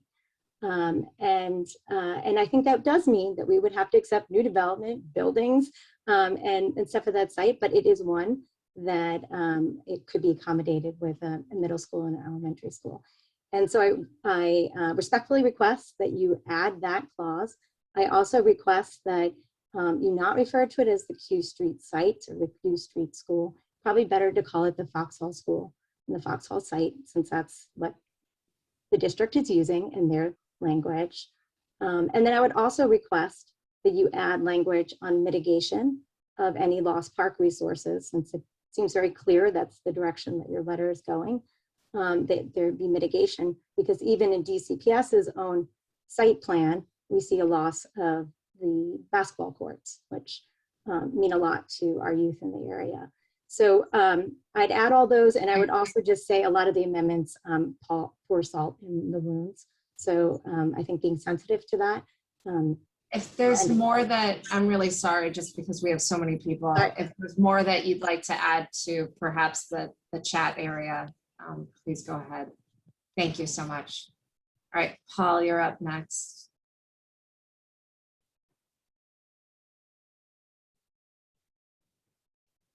Paul, we can't hear you. Sorry, am I on? Yes, you're up next. Okay, I'm sorry. I just wanted to, I had a few things I prepared, but I actually really want to start with something that was said tonight.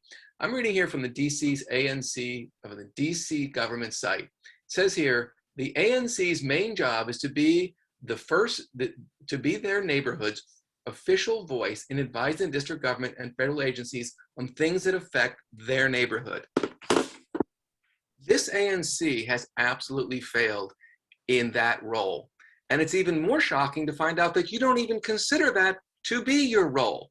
Well, it is your role. Those of us who are voters, who elect ANC commissioners, who elect council members, who elect the mayor, look, we are concerned about our neighborhoods first and foremost, and we expect our ANC to be supporting that. And I'm going to start with now I'm going to get back to what I was going to speak about. These are the facts. I've been on a number of ANC meetings, and I've been to a number of community meetings. The fact is, the most impacted community, and a very large, wide area, as we've seen from 600 people who responded to our survey, is against a third school on Q Street. Third, 1, 2, 3 school that the ANC is enthusiastically supporting. The community is not with you. We do not want our park taken for a third school that you claim that the community is enthusiastically in support of. We're not.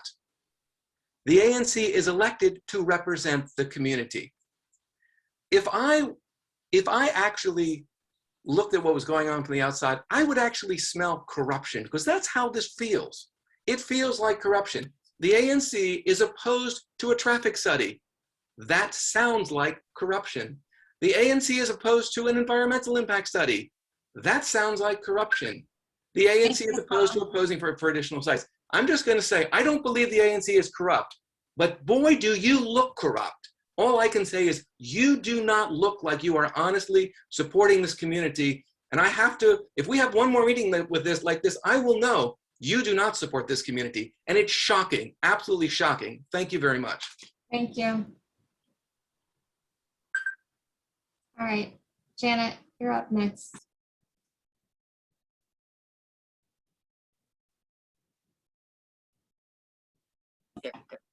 Hi, I live right next to Hardy Park and have done so for most of my 60 years. And I strenuously object to Commissioner Bergman's amendments, beginning with the word enthusiastically. But I'm going to speak on 2 other points that other people have not spoken on. One, he seems to dismiss the private schools in the neighborhood as opposed to the public schools. Private schools have to do traffic studies before they are accepted into a neighborhood. I know that's not the right terminology, but you know what I mean. Public schools should be held to that same standard. As far as traffic is concerned, it doesn't really matter if it's traffic going to a private school or a public school, it's still traffic. And the other thing is he suggests that the opposition to traffic is purely of concern to the people who live near the schools. It is not. Traffic on Lower Foxhall Road affects Upper Foxhall Road. It can affect Arizona Avenue. It can affect Nebraska Avenue. It spills over into neighborhood streets because people will look for shortcuts whether or not the sign says no left turn, between certain hours. It will affect MacArthur Boulevard. It will affect working people as well as people going to school. It is not just a matter of the few blocks around the school, and a traffic study must be done, a serious traffic study, before they proceed with any school. Thank you. Thank you very much. And I'd like to thank you for keeping within the 2 minutes. Good job. All right, on to Suzanne. Hi, thank you so much. Again, I'm having camera issues. My name is Suzanne Morell, and I own 2 properties on MacArthur Boulevard, and I've lived in the neighborhood since 1991. And I value the thriving green spaces that make our community healthy. I did submit a letter, and I just wanted to summarize some key points. Regarding Old Hardy, I feel the first and most important point that should be made is investigating the lease extension of Old Hardy. And I know some feel that that's already a work in progress, but I don't agree with that. I feel like that can be discussed further.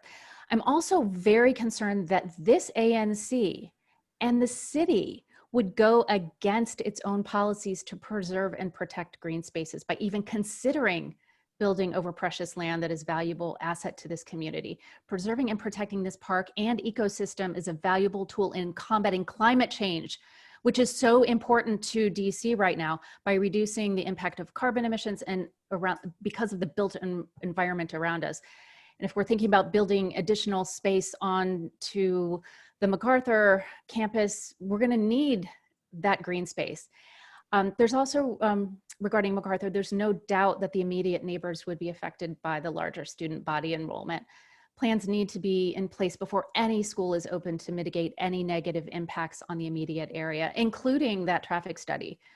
Also, regarding the MacArthur site, on top of the $45.5 million, we need to be assured 100% that the cost estimates of retrofitting the building or construction costs of any additions need to be made available in advance of any decision of what kind of school it will be.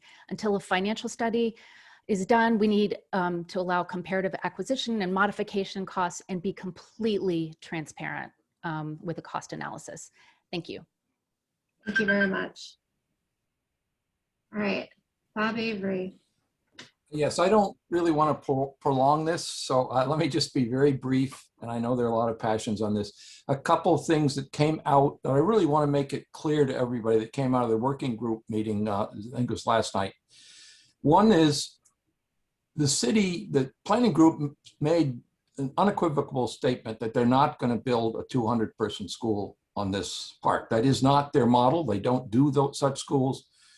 They will build a 450 student, 75,000 square foot school. That's what they do. They made that point unequivocally clear last night. So that's what's proposed, either that school or no school, but they're not proposing something different. Another thing that was made clear at the Key School meeting is that there really wasn't, they admitted there was no planning that came behind this. This was a political decision. They were told, this decision's been made, now go out and make it work. And in justification for the planning group, I think did a really good job. They said, well, okay, we've been told to do this. How do we make it work? And they came up with this particular plan. But it's not something where the plan to put the school at this park was made by them, it was made externally. The last thing I want to say is that everyone on the ANC ought to be aware that the decision to put the money back in for Stoddard does fundamentally alter the calculus of this school. There are only about 250 kids at most, using BCS's own statistics, that would come from this area for a school that holds 450. Stoddard held more than half of the students that would have gone in this school by their own records would have come from Stoddard. So if they're removed, this is going to be a half-empty school. And I think the real issue here is, and they were asked last night, tell us who, you can't have a proposal without telling us who goes in the school. So that is an open question, and they have not really responded to it. They said last night that they really hadn't considered what the implications of the Stoddard money mean. I'll stop there, Paige. I'm probably over time. Thank you. Thanks so much. All right, we're moving on to Clara. Hi, thank you for letting me speak. Yes, I wanted to say two things. I guess I haven't been. First, I agree with everything that was said before, against building a school at Hardy Park. I wanted to share my frustration with a survey that I had to answer from coming from a DCPS, where my choice, which was having no school and having an elementary, a K-8 school at the GES side, the MacArthur side, but no school at the Hardy Park. That was not an option for me. I could not. It was very difficult for me to fill that survey. I felt my choice was not there. So that was really very, very frustrating. And the other thing was that people have not really been talking about is the financial aspect. I do think that there's a lot of wasted money here, and that's really something that since ANC representative claimed to represent the DCPS and everybody's interest, they should be interested in also saving money for DCPS. And it seems to me that here there will be a lot of wasted money there. To building a brand new school there, especially if you want to take into account saving the park, it's going to require a lot of infrastructure, and it's going to be very, very expensive. And so, yes, to me, financially, what makes sense would be to use the GDS website, the way what it's built for, which is a K-8, which means it will require minor, only less expenses to renovate it, because you wouldn't have to accommodate the high school there. It would be, it's built for a K-8 already, so it would be much, much less expensive. And then after that, you can find a high school somewhere that makes much more sense for a high school site, somewhere where you have transportation, and maybe you can actually convert an existing building for the high school. So I guess that's my point that you have. Thank you. Thank you. All right, we're going to move on to, I think, Anthony. And those who have spoken, if you can put your hands down, that would be helpful organizing here. Thank you, Commissioner Page and everybody here. I live at 4437 Volta Place here in Foxhall. Moved here because of the great little neighborhood, this special little neighborhood here in the heart of the city. And it really was involved and got involved in this a few weeks ago when one of our kind, friendly neighbors just said, hey, isn't your background development, and aren't you the guy that goes into communities and get those big shopping center develops all approved and whatnot? I'm that guy. I'm that guy that has to come into the community ANCs and say, got a great Safeway, guys. It's going to be great for the community. I'm going to build affordable housing above it and all that. And I have to go through processes. I have to prove traffic studies. I have to coordinate with things like a hospital and all the ambulances I hear go by my house every day that are rushing people and patients to the hospital all time during school rush hour. That doesn't, people's needs that aren't going to go around our school shopping. So I have some concerns on the process here. Boy, I wish I was building a shopping center. No traffic study, no consideration for what's really best as a community as a whole. You do have alternate sites from when this first started. You just invested all this money into a park. My daughter will be old enough, and I'm going to probably retire and hopefully not move elsewhere. I have other property here in the city, but I have other options too. And it'd be a shame to see what this special community has, because the group of ANC can't come together to protect each other and have a thoughtful discussion on data. What is most disturbing for me is I heard we are waiting for data, but we're going to devote now. A letter has been written, enthusiastically supported. I haven't been on any meetings, and I've been on 3 now. I haven't had any enthusiastic support. So maybe I'm new, maybe I'm missing something, commissioners, but I do ask you to slow this down a little bit and listen and provide facts. I agree, we need diversity, we need affordable schooling, we need it in our community. Our city can't grow up, we only grow out here, right? I think those are the rules we all gotta play by. But we have other options within our community. I'm a runner. I run by that GDS site property that's been vacant for 1.5 years through COVID to be away from people. And you can go up 4 or 5 stories there and be smart, and MacArthur builds it. That traffic still impacts Foxhall, by the way. Let's be clear, but it's a smarter site. It protects the park. Thank you for your time, everybody. Just the guy that happens to do this and was asked to speak. Thanks, Anthony. William, I think you're up next. Thank you. I'm William Bateson. I live on Volta Place. And I've listened to what people like Buffy Mims have had to say, what Tom Wolfe said and Paul Donvito, and they've got really good points. And to kind of summarize it if I can, good politics is about vision and conflict resolution. I don't see a vision in this draft letter, and there sure is no conflict resolution inherent in it. You've made a decision and you're going to ram it through. That's not good politics. You've got two wonderful things here in this community.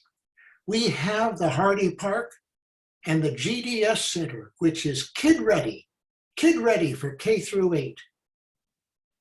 It's a silk purse, and somebody wants to make a sow's ear out of it. Think, think, think, shake your brains. There's more to be done here than is conceived of in this draft letter. Chairperson, you need to get a whip and get this thing organized. Think about conflict resolution and vision for the community. Thank you. Thanks so much. All right, I think we're moving on to Jan.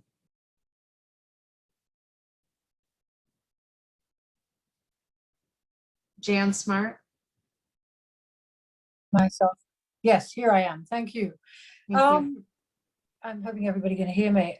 I'm very concerned that there's been no traffic study done. That seems to me like just job number one. So let's get that done before we start saying this is a fabulous idea.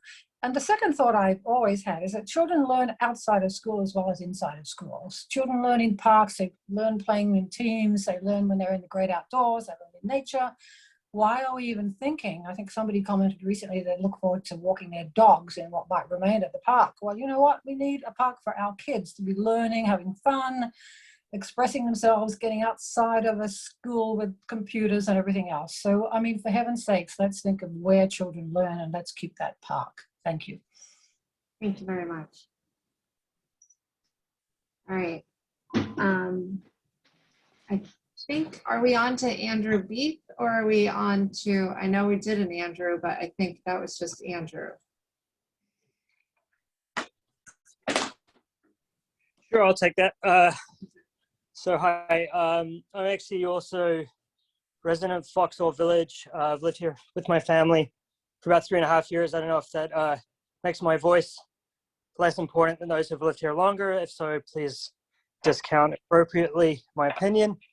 I'm father of 3 children, which are 2 of which are currently attending Key Hardy. So I've heard a lot about the need for traffic study. Let me tell you about the traffic study I've done. 3 years taking my children to Key, not having a car, walking or biking. There have been multiple instances where I've been gravely into heart and mouth concerned that one of my children was about to be killed by a car. I've looked up the statistics on the DC crash map for MacArthur Boulevard for the route to Key, dangerous road in the neighborhood. I think 90% of bicycle accidents occurred on that road. It's a very dangerous road, and it's not walkable.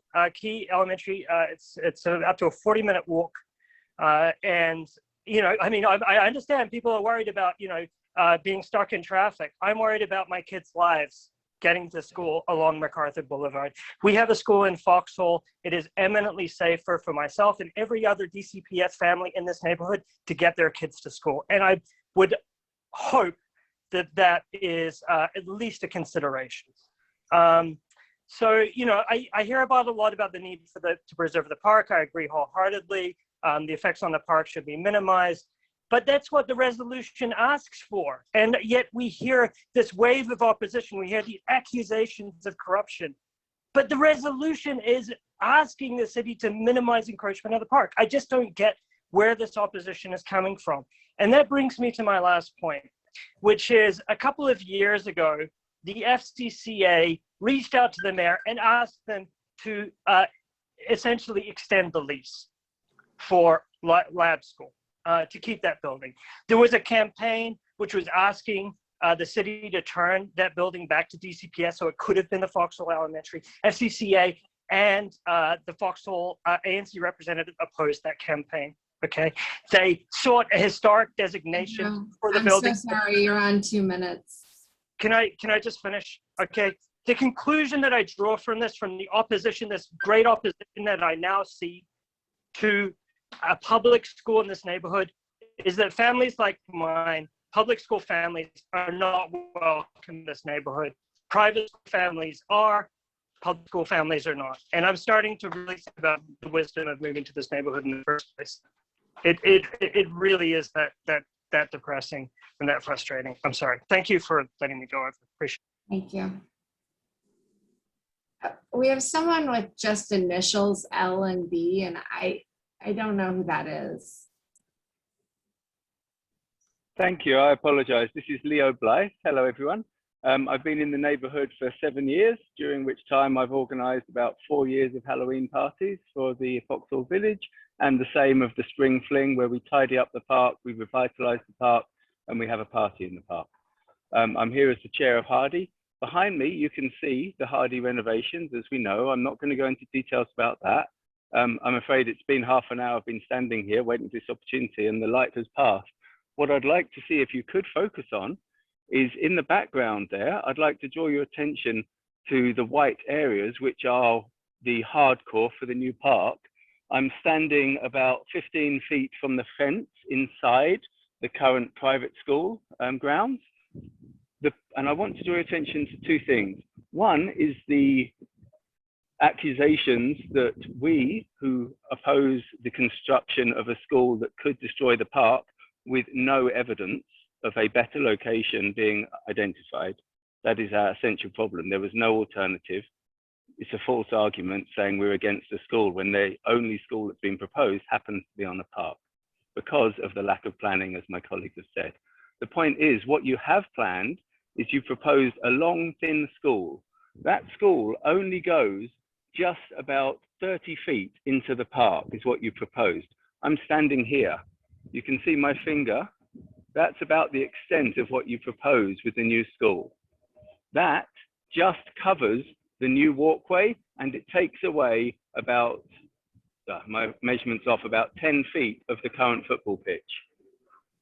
And it goes all the way along the side. Supposedly that's all you're going to take and part of this school here.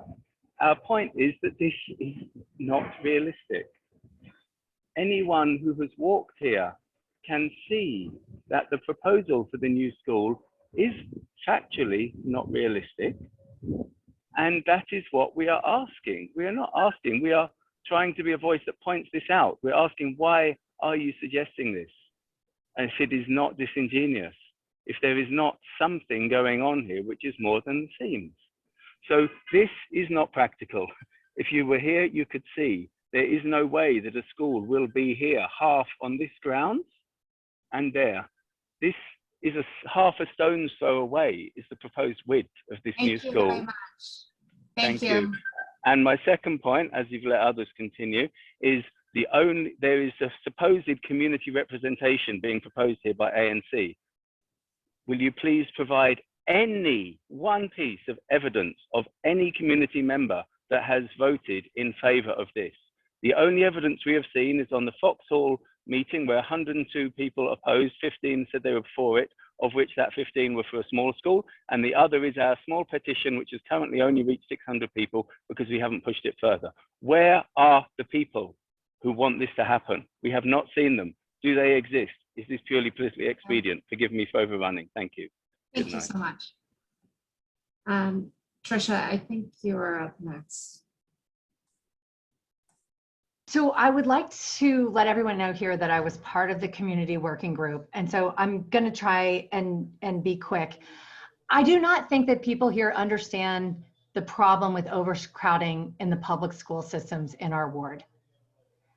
I think that the people who are for these schools at these 2 locations have been immersed in the overcrowding of the public schools. And whether you sent your children there, whether your kids have aged out, or whether you don't have kids, public schools affect us all, whether it's property values or your community, all of that.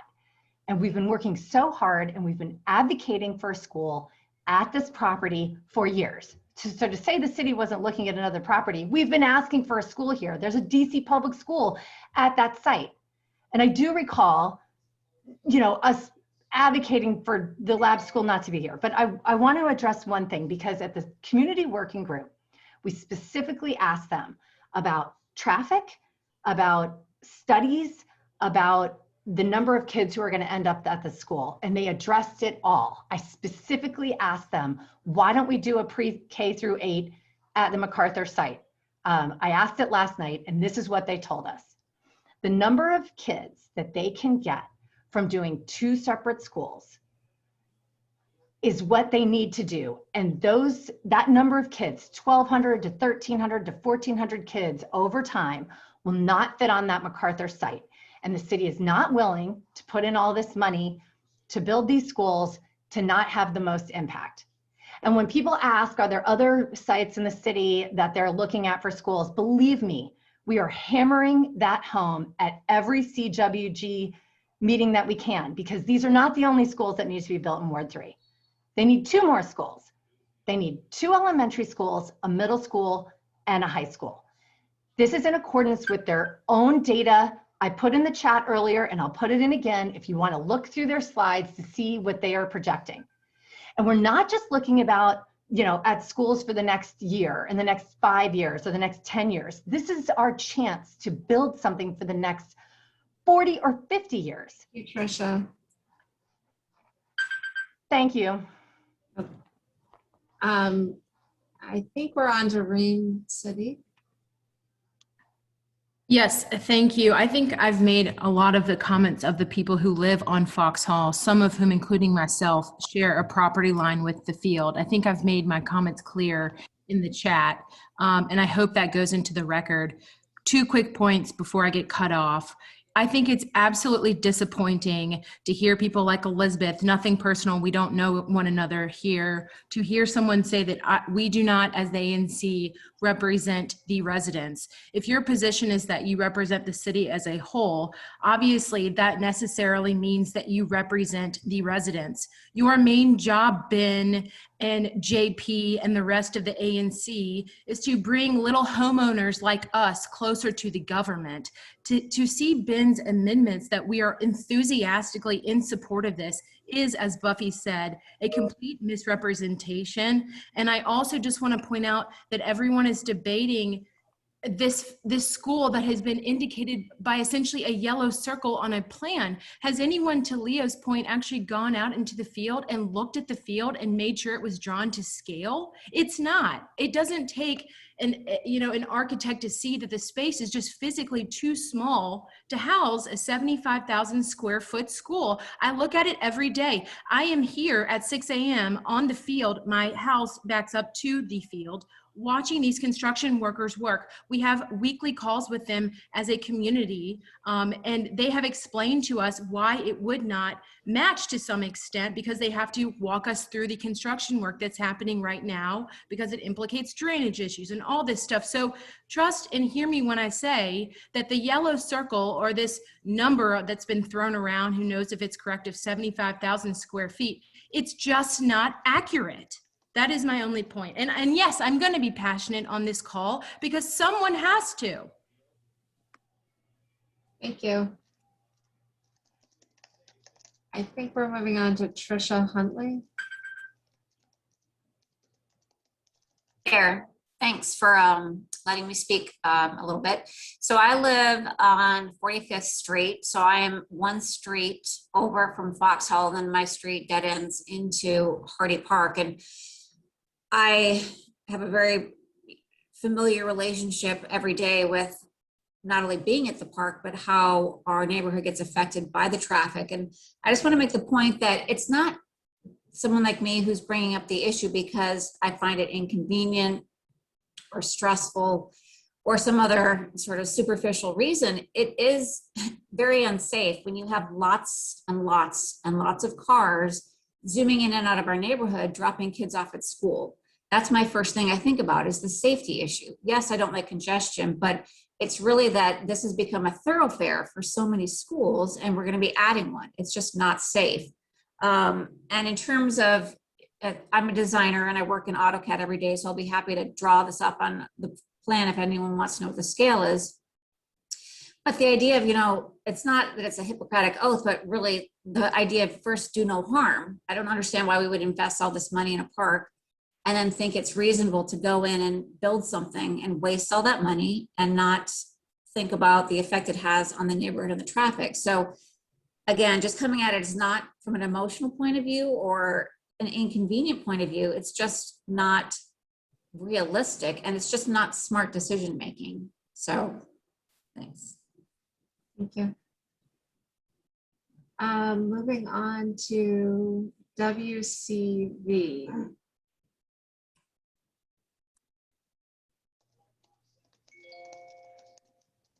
Yeah, thanks, Paige. I really want to go back to the point about the park. And I know the petition said it would be demolished. And I'd like to ask, I still haven't gotten an answer on this. Would the park be demolished? Because the renderings, I believe Riley has them, you can put them up. It doesn't show that the park would be demolished. And these are renderings that I think DCPS provided to the community working group at the end of April. So is the view that DCPS is just lying and their architects are lying and are willing to try to hoodwink this community? Because people, I think I know Reem made some great points. She's an accomplished lawyer. There are a lot of other lawyers, very sharp, smart, passionate people in this community. And I just hope people can stick to the facts.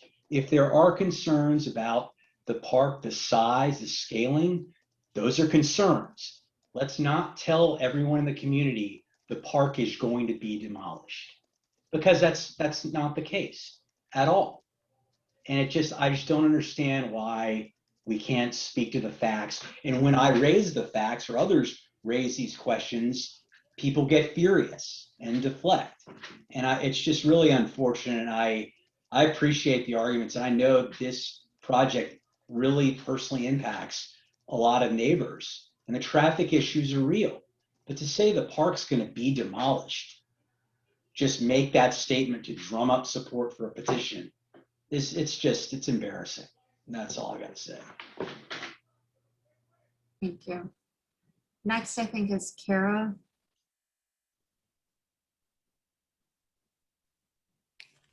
Hey, this is Tom, actually, Kara's husband. Commissioner Page, we actually, in this household especially, fully support learning diversity and fully support DC's effort to ensure that no child is left behind.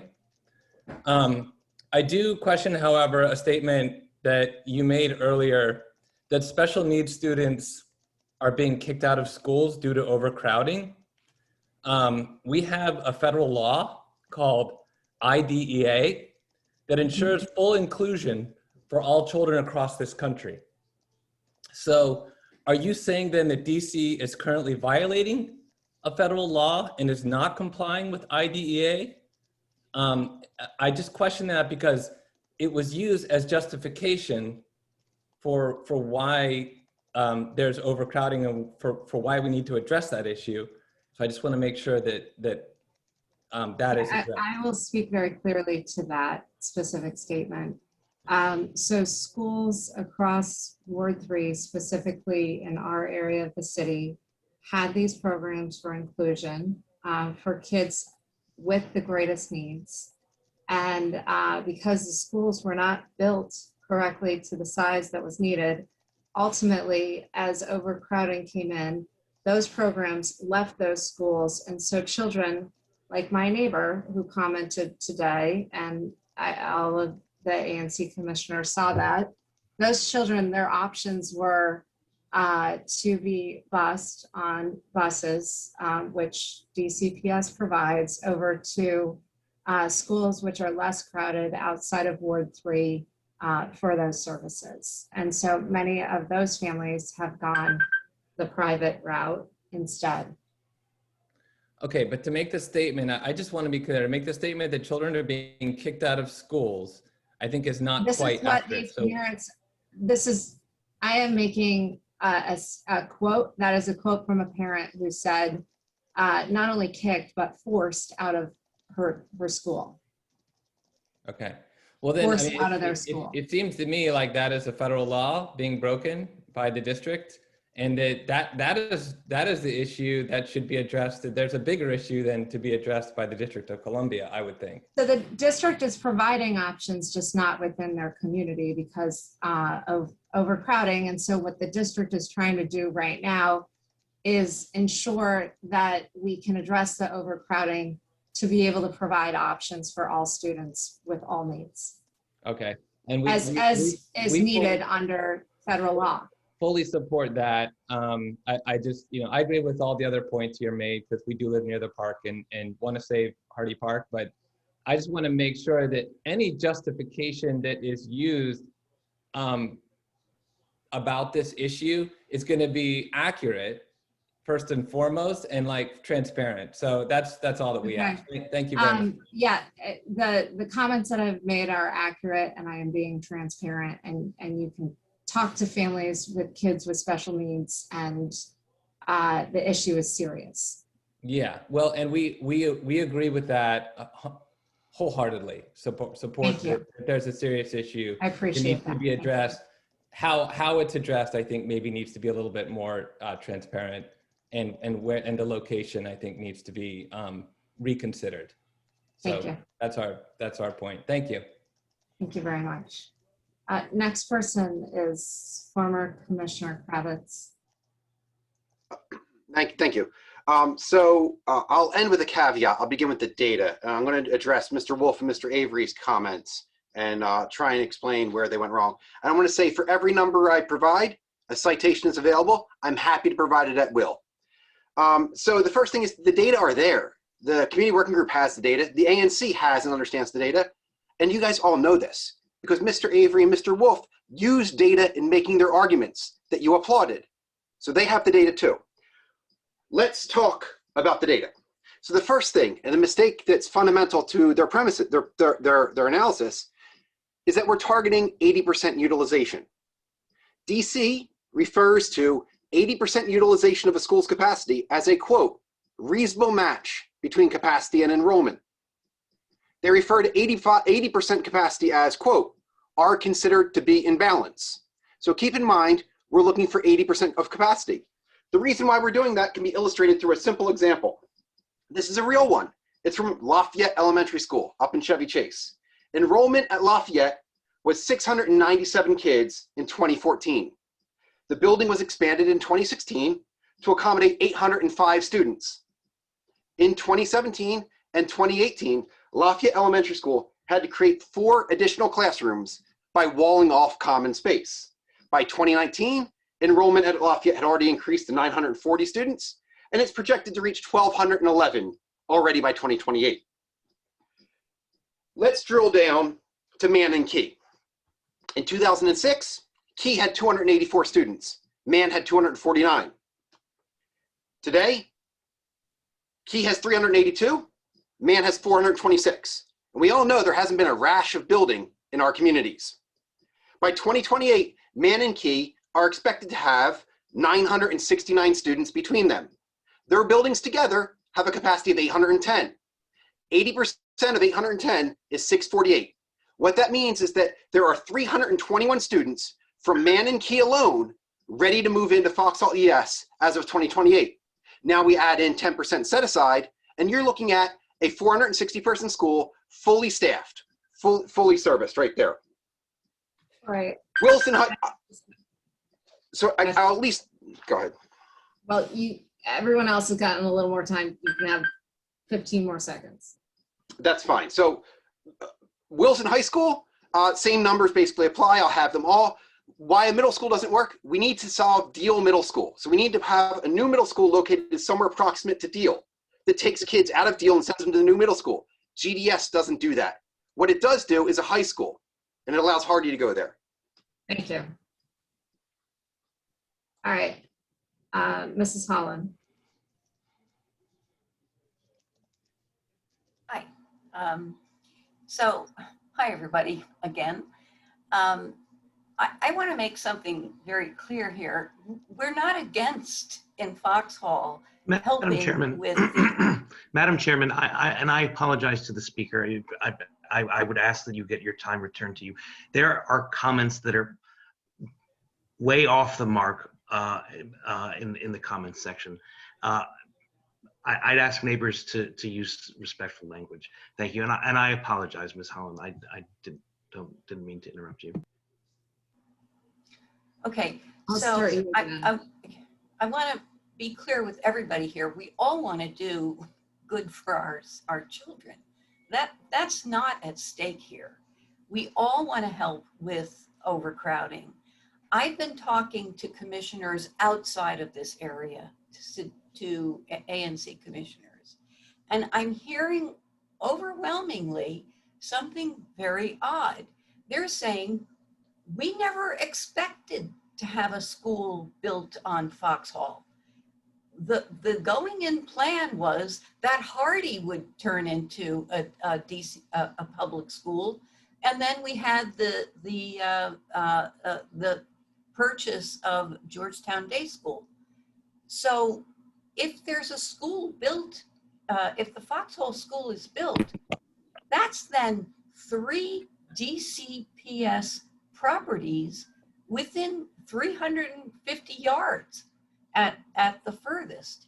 So, you know, we can do something for overcrowding, but that's too much for a small neighborhood.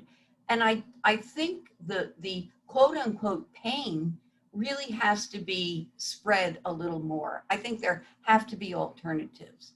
So this whole idea that the lease was signed with the lab school really threw some of these commissioners. They were surprised by that, as we were.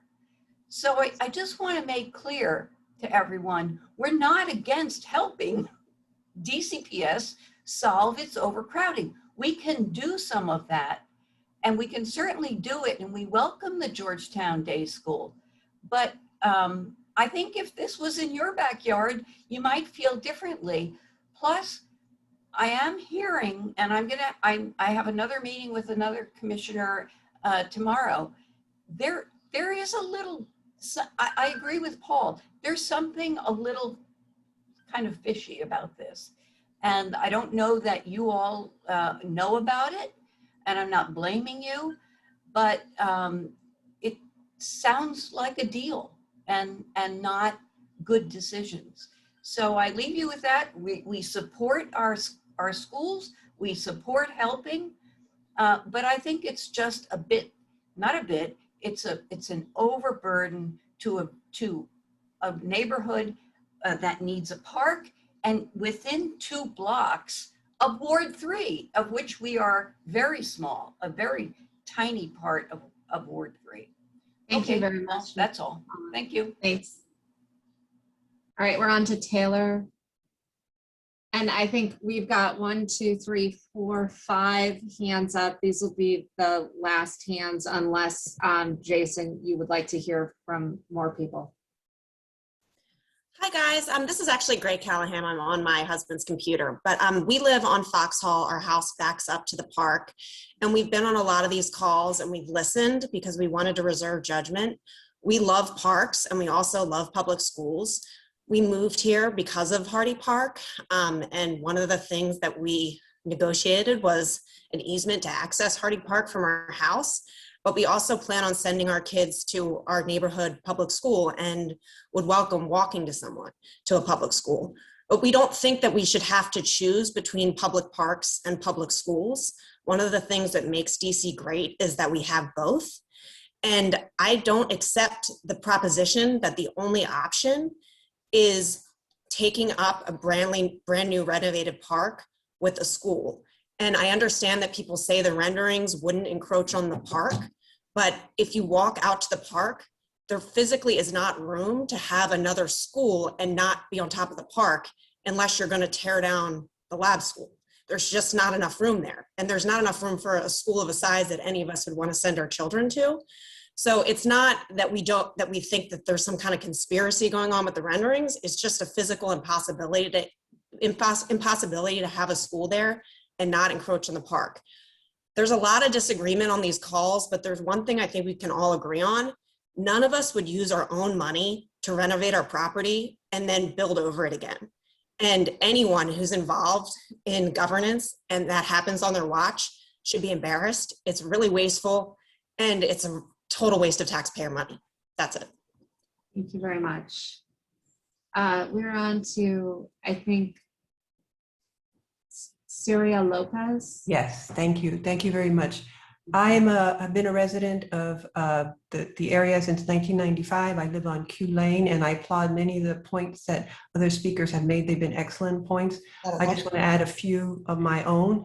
I am a commuter. I take the D5. I've been taking the D5 bus before the pandemic, and I just want to say that even the small scale of Georgetown Day School impacted my morning commute. I had to take a bus 1 hour earlier than I would have in order to arrive to work on time. Even that small scale Georgetown Day School created traffic issues. So I shudder to think what would happen if you have 3 schools in the 2-block area, that point that so many people have made.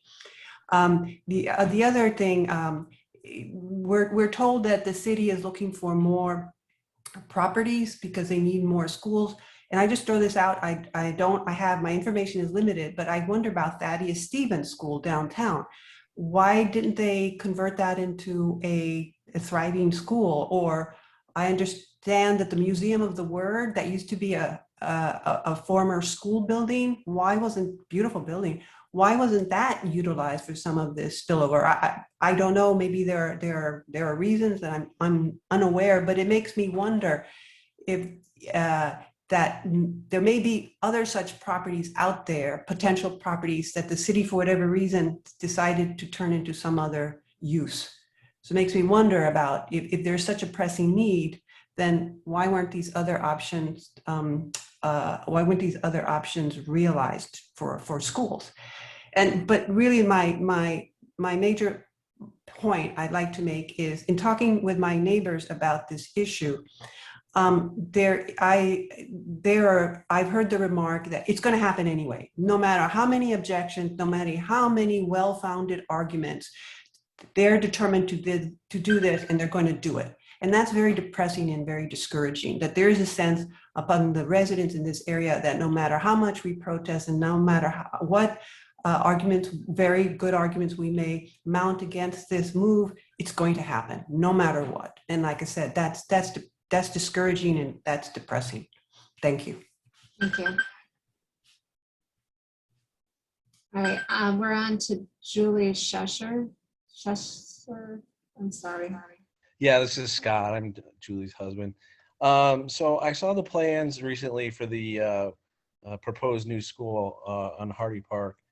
And I just have to say, I've been here about 20 years and I am opposed to this school simply because there's already a school there, and putting one school on top of another just doesn't make any sense to me. I think the old school should be given back to the city, and the city should then use that school as the city sees fit. The other thing I noticed with the plans, the proposed plans, was the doing away of the basketball court and part of the soccer field. And one of the things that I take notice of whenever I go to the basketball court is that basketball court was dedicated to Carl Wilson, a Marine who died in Vietnam in 1969. And what I'm trying to say is that you guys are coming in so fast and furious.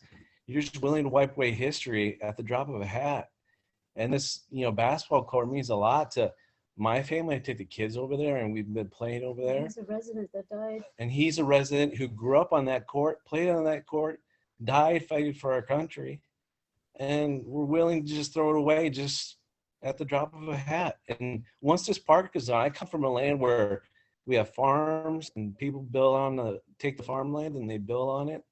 And once that farmland's gone, you never get it back. Once that park is gone, you'll never get it back. That's all I would say. Thank you. Sonia Otten, I'm sorry. Yeah, thank you. No, you're fine. I thought you had already gone. I'm sorry. No, you're fine. Thank you. So I think there have been already very good points expressed tonight, so I'm not going to repeat myself. I do want to emphasize the lack of planning here. And this has been acknowledged by DCPS on the roadshow that they presented to the different families and Key School and Deal and you name it. And they acknowledge that they don't have any planning done to select the Hardy Park as the location for a new school. Moreover, when you go to documents that have been issued by the District of Columbia, like for example, by the DC Office of Planning, they adopted this comprehensive plan to develop the city. There is nothing in that document that says we are going to develop the Hardy Park area because we really need it to grow the city.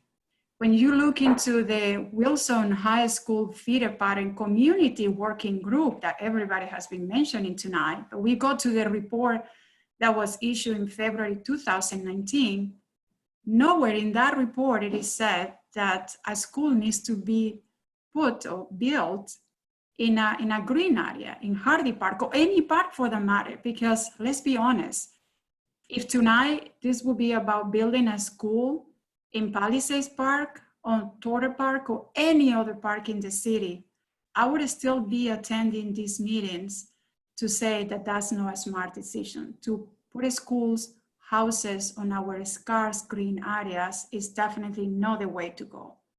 But moreover, when there is no planning behind these decisions, all of us here as taxpayers, we should be questioning these decisions by DCPS.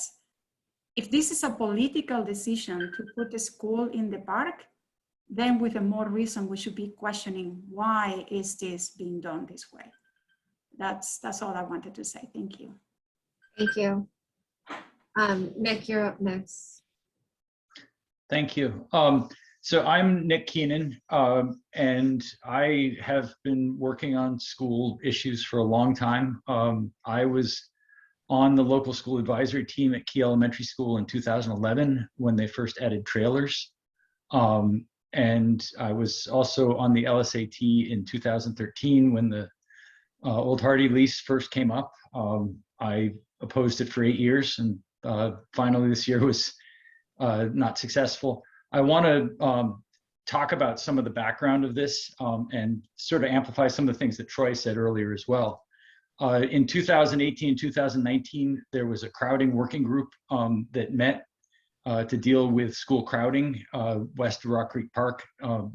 That group identified that 4 new schools were needed. The only publicly owned site that they were able to identify was the Old Hardy site. That's now off the table.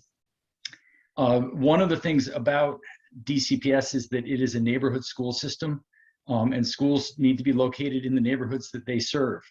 In this neighborhood, we need 2 new schools. We need a new elementary school, and we need a new high school. Some people have asked, why can't GDS be used as a K-8? We do not need a new middle school. And because of the way DCPS does its school student assignment policies, adding more middle school capacity in this neighborhood would just make crowding worse at the high school level and at the elementary school level. One of the things I really want to stress is that we are going to get a new high school one way or another. The projection for Wilson High School, which is our in-boundary school, is that it'll be at 2,800 students by 2028. its capacity is 1,600 students. Something has to give there. What is going to give is that Hardy Middle School, our neighborhood middle school for all of ANC 3D, will be moved out of Wilson. We will either be moved to a high school that is in our neighborhood, or we will be moved to one of the adjoining high schools, which is either Cardoza or Eastern. And those schools are very far away. It is very destructive to the community not to have a neighborhood high school. So Thanks so much. To the person who yelled time, I've let everyone, regardless of what their comments are, to go over. Ms. Nowak, you're last. I was. Thank you, everyone. But that's okay. Yeah, thank you. I speak from, sorry, I'm hearing myself twice. I speak as somebody who lives 2 blocks from Hardy Park. I've lived here for 20 years. My children are alumni of Key School and are currently students at DC charter and public high schools. One of the things I wanted to point out about relative to the traffic study that keeps coming up, or well, 2 points about that. Number one, DCPS doesn't conduct traffic studies for any schools. The fact that we have traffic studies in this neighborhood previously is because those were private schools. Private schools are not public schools. They're subject to a different set of rules. But the more important part, I think, is that the objective of putting a school in the neighborhood is to have families walking to the school in the neighborhood. And so we would have fewer cars, arguably, than more, because you won't have families like mine and like the other speaker who talked about driving to Key School every morning. We will have people walking to schools that are a block from their house, 2 blocks from their house. The other thing that I wanted to talk about is the growing need for schools in this area. That the population is growing, and Bowser wants more people to live in the city as opposed to fewer. So this is not a problem that's going to stop. Thank you. Thank you.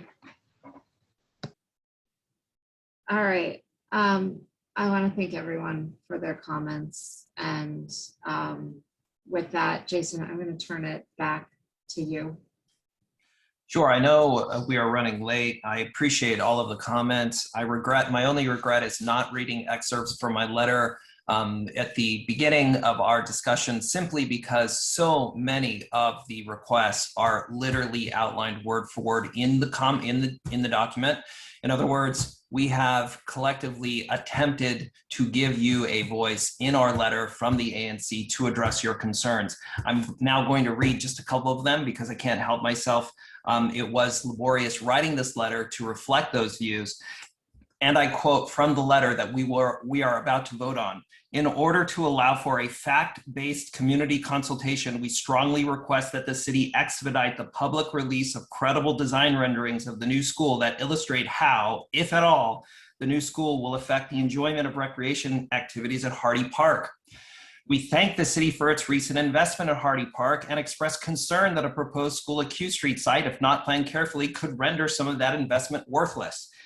The saving of Hardy Park is highlighted 9 times throughout the document as a red line that we do not want the city to cross. We ask that the DCPS make public the criteria it is using to judge the relative attractiveness of these new school options. Traffic is a major theme in the letter we are about to vote on. And I quote, in number 5, traffic and parking impacts are a major concern for the community, period. Any new school plan requires a detailed traffic assessment and mitigation plan. We listened to several people tonight demand that we are corrupt officials because we are not asking for a mitigation plan, that we're somehow being paid specifically, the comment was, to not have a mitigation plan. As for the lease at Old Hardy, we are all in strong agreement that that lease was bad public policy. And there is a large paragraph and a specific call out in my short letter that outlines the lease being problematic and a call to investigate its legality. I could go on. I've starred many things here, many focused on public transportation and mostly on saving the park. So that's my closing statement for the discussion. I turn it back over to you, Chairperson Ela, and I personally am ready to vote on any friendly amendments, but defer to you and others on the process. Thank you. And I'd like to consult with our parliamentarian a second and ensure that we're going about this the right way. We've had a second to your letter, and right now what I'd like to do is open it up for, oh, we've got a commissioner comment section. Ben, would you like to comment? You've got your hand You can raised. finish your thought if you want to. Okay. I was All right. raising my hand. All right, so beyond from here, that. procedurally, what I'd like to do is move on to comments on the letter, construction, and then dissect the amendments as friendly or unfriendly, and then move to vote on the letter. That is perfectly in perfect order, Thank Madam you Chairman. very much. All right, so Commissioner Bergman. Great, good timing there. I was having trouble with my earpods, so you know, I didn't hear what you said, so I don't know what you if this is out of order. But I guess just briefly to respond to some of the comments. Obviously, not everyone on the call appreciates or endorses the amendments that I proposed, which I understand and appreciate. I guess the things that the overarching point that I would make, and I made this to the commissioners before this meeting about why I was proposing these amendments. It's my position that the ANC is an elected democratic body by constituents of the District of Columbia, and it's our role to make decisions and to advance those decisions as best we can. We play an advisory role, as you know. We don't make the decision. We're not the people who are going to decide these schools. But when we make a decision about what we would like to recommend, I think we undermine ourselves by emphasizing some of the kind of the opposing arguments too much. That's my position. I think I want, I'll put it a little differently, I would like the district to build the 2 schools. I do not want that to be derailed. I do not want the district to reconsider this plan because of neighborhood opposition. That's my position. Because of that, I want the letter to be as strong as possible. Now, I want to emphasize this. Members of the community are free and have reached out directly to Councilmember Che, to the mayor. You're free to write letters to them. You're free to write letters to the chancellor. You're free, the FCCA is free to make its position clear, and they have, and they should, and that's totally legitimate. I don't feel any obligation, I don't think anyone else should, to not advocate for what I think is in the best interest of public school children in our community because some members of the community don't agree with that position. That's not what I think a democratic elected official should do. We did that with sidewalks in January. Some people didn't like some of the streets that we wanted to see a sidewalk put on because it would have encroached on their property. And the ANC did not include in that letter a long, lengthy discussion of how the neighbor opposed it and how that was legitimate, because that would have undermined us when talking to the District of Columbia government about whether there should be a sidewalk there. They will interpret a letter that has wishy-washy language that says, that isn't enthusiastically in support as reflecting an ANC that isn't going to support the government when they move forward. And I want this to happen, so that's why I introduced the amendments. You're free to disagree. I totally understand that, but that's I think how I see it, where I'm coming from.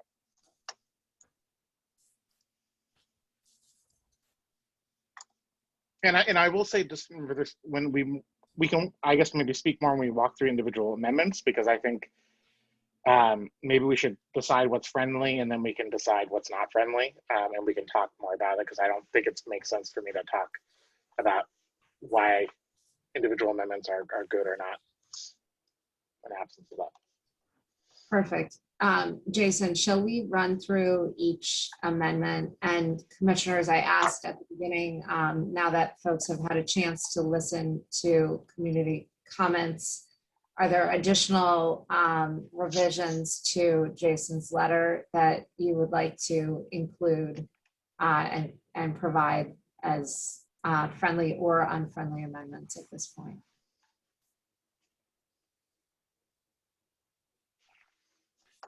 Seeing none, why don't we go through the ones that we posted that were Ben's. We felt that it was very important for a transparent process that Ben get those out and on the web as quickly as possible, so we did.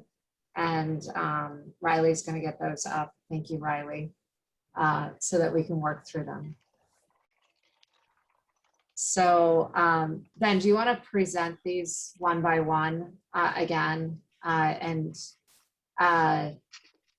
Jason, can you make a decision as to whether you believe it's whether you're taking it as friendly or unfriendly? Sure. A brief opening statement to Commissioner Bergman and the other commissioners that first, I appreciate his academic review of the letter and for making this a more thoughtful process and debate.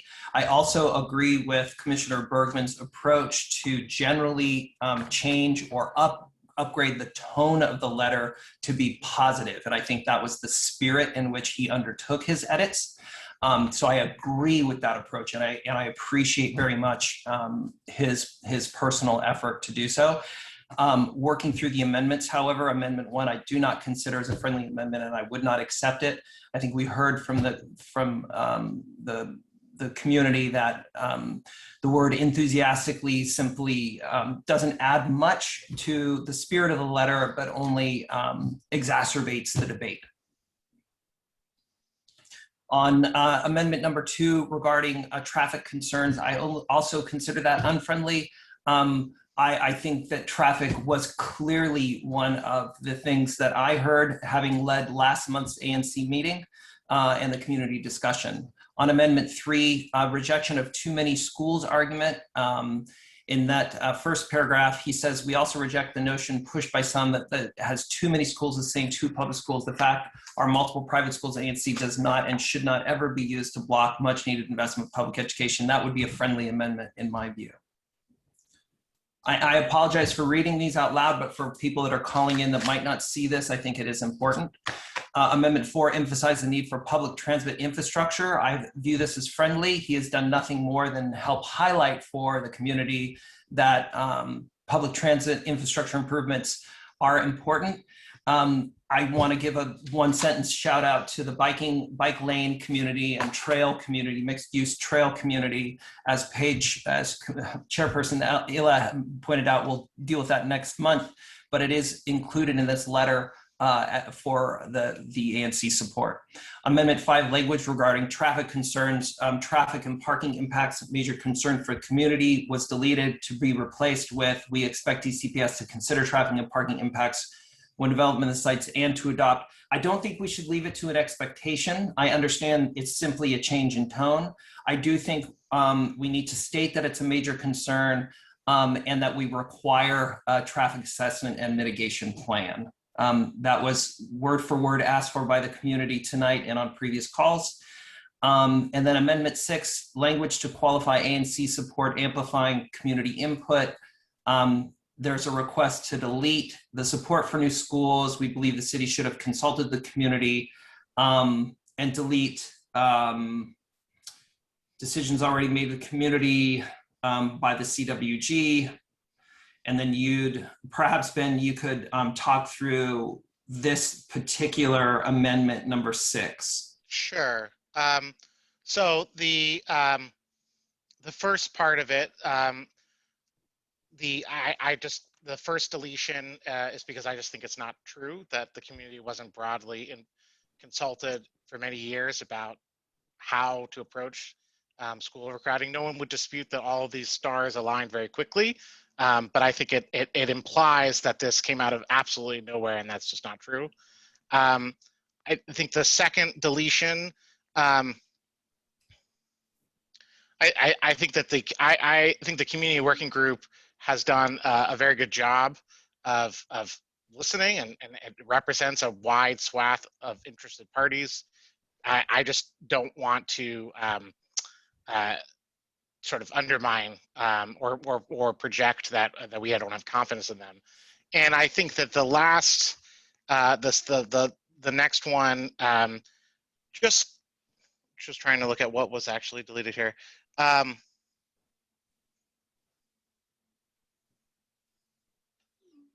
Oh, where a wide range of opinions have been expressed by our members. As I said, I think it's totally appropriate for people to express their concerns and for them to communicate that to us and to Councilmember Che and to the mayor. I don't think that the letter is strengthened by presenting this issue as something that is has less than the full support of the commission. I agree. Unfortunately, I agree with absolutely everything, but a sentence that I think I may have deleted in my latest version, Ben, and that is the very first. While there is support for new schools, we believe the city should have been consulted by the community before the decision.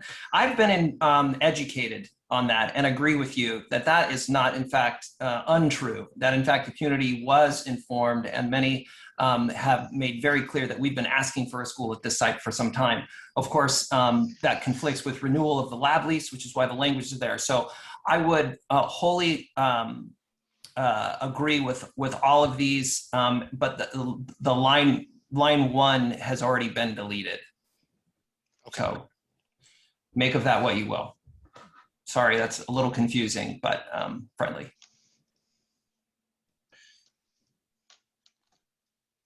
And then Amendment 7 on Hardy Park, delete rather than sacrifice them, and replace with, regarding any construction on the Q Street site, we are encouraged that the ECPS shares our view that Hardy Park should remain a thriving public recreation center and any new school, blah, blah, blah, designed to minimize encroachment. Sorry to say blah, blah, blah, Ben. And as much as possible, not adversely affect the ability of community members to enjoy existing space.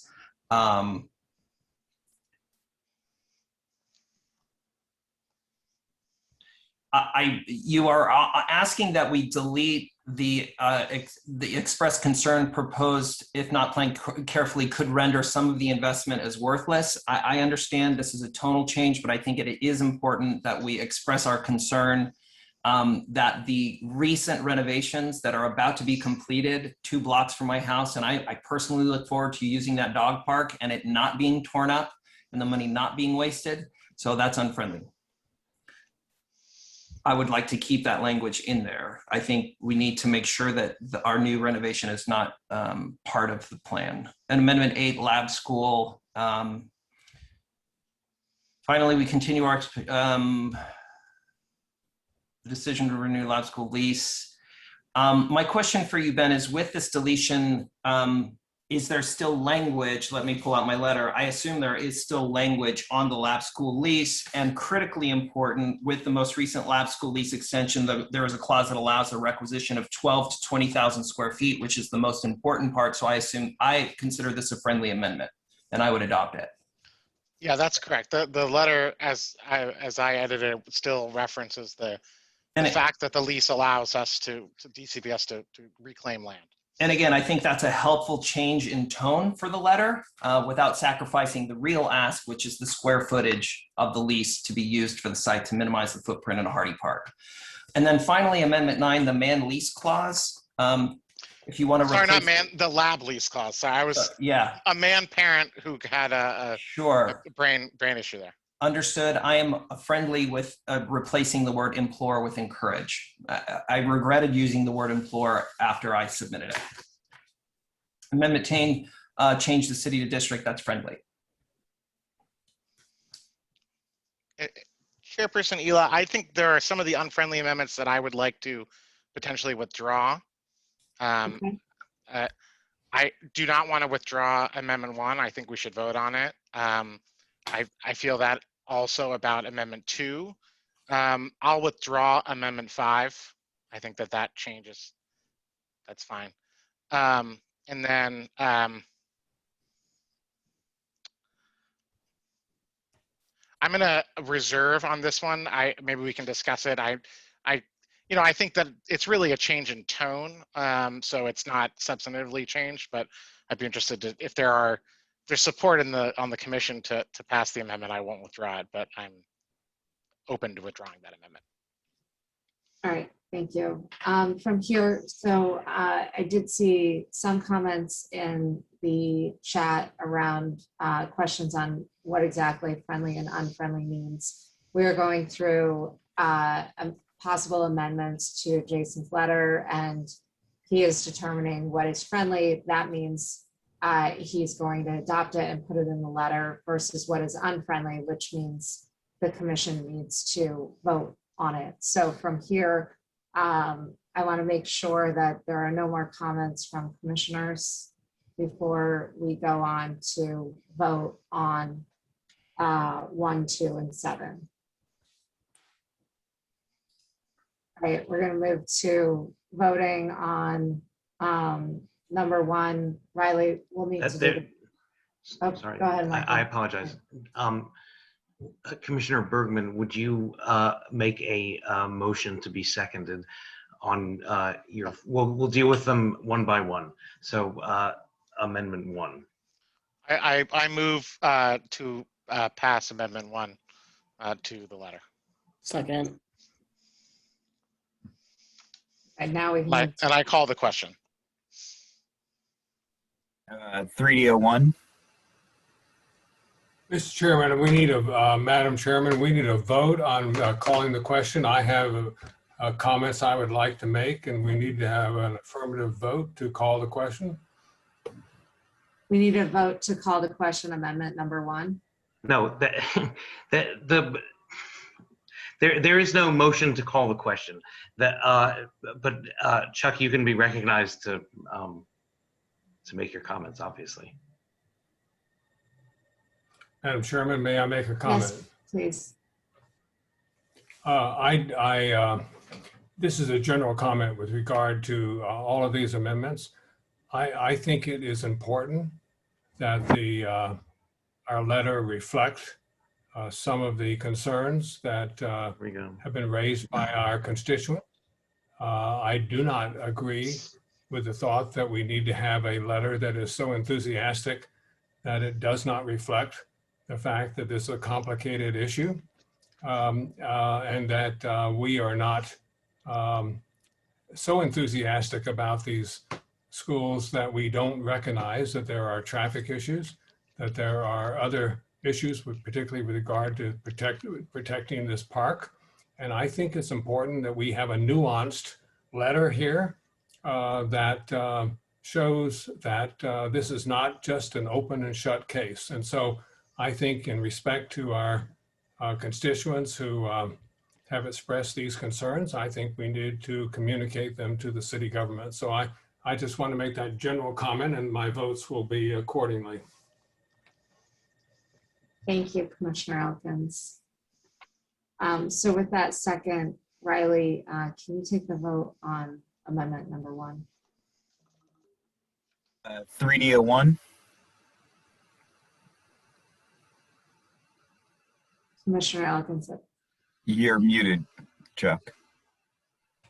I'm opposed to amendment number 1. Okay. 3D02. Opposed to amendment number 1. 3D03. Opposed. 3D04. Aye. 3D05. Opposed. I don't know if I'm supposed to vote, but opposed.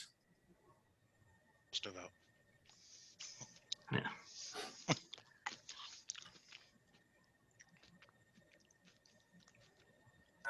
3D07 is. Aye. 3D08. Aye. 3D09. Opposed. 3D10. Opposed.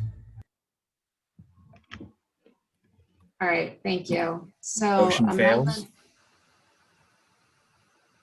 Yep, amendment number 1 fails. We're going to move on to amendment number 2 related to traffic concerns. And then why don't you raise the question? Sure. I will raise Is there a second for joining me on this amendment number 2 about traffic concerns? Second. Second. Okay, any comments?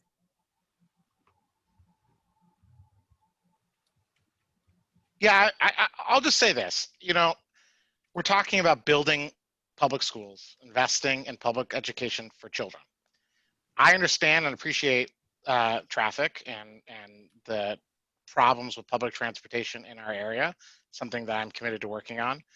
But I don't like the idea, and it's not unique to this, that traffic, the idea that any change that will increase some vehicles to an area means that it's inappropriate in a city to have development. This isn't even housing, which is frequently where we talk about traffic. This is a public school for the children who live in the community. So the elevation of the traffic issue as if it's on par with the children at Key who can't go to the cafeteria for more than 20 minutes, or the children who have to be who are packed into a classroom, or the children who would like to attend one of the excellent public schools in this side of town and are not able to. I think that is really troubling. And I get that traffic needs to be addressed, and it will be, but I don't like the idea that it's been privileged in this conversation more generally. And I would like the ANC to let Councilmember Che and the mayor know that they should not put the interests of children below the interests of commuters. Madam Chairman, this is Chuck Elkins. I'd like to speak to that. Yes, go ahead. I agree with everything he has said, but I think this sentence goes too far. It says we're particularly unimpressed with the arguments. Sites are not suitable because of the potential for some negative traffic impacts. I think this sentence is unnecessary, and I would vote against it. I agree with the point that traffic impact should not be the basis on which we oppose a school. I very much support the idea of a school here, but I think this is this sentence goes too far and essentially saying that we are not listening to our constituents. There are traffic issues with regard to this site, and we need to respect them. Thank you. Thank you. I'd like to comment on this one as well. I also agree that this goes too far. I also think that the placement of this school on a very busy street is one that we need to recognize as a challenge. And this is our opportunity to communicate in a letter that provides great weight to our concerns here. Chairperson Ela, if I might also just provide a quick comment that there was indeed a vision for this letter, and the letter is packed full of conflict resolution. And I think this, the focus on traffic, which is not higher than the focus on children's experience, the focus on traffic is indeed part of our vision, which is should this site be built, which is still an if, but should the site be built, that we have an improvement in traffic. That the longstanding request for infrastructure to alleviate the existing traffic finally be addressed. And I think this letter is an opportunity to do so. I wouldn't want to minimize it with this statement. Thank you. Are there any other comments on amendment number 2? Okay, with that, Riley, we're ready to take amendment number 2 up for vote.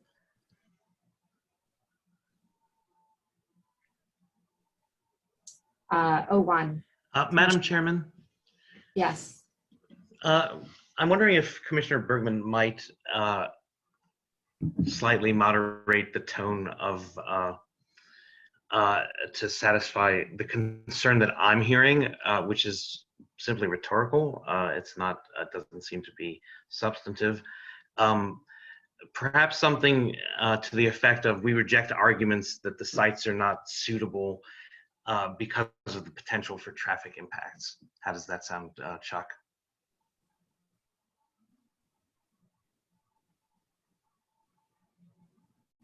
What about adding the word simply because of these negative impacts?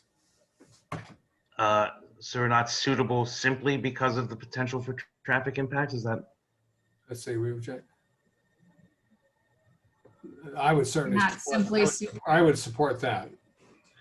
Okay, is that workable? And then does that become friendly, Jason? Simply, not simple, but simply. This is simple Arnett. fix. I would accept that as a friendly amendment to my unfriendly amendment. And Jason, do you accept that as a friendly amendment from a non-friendly amendment?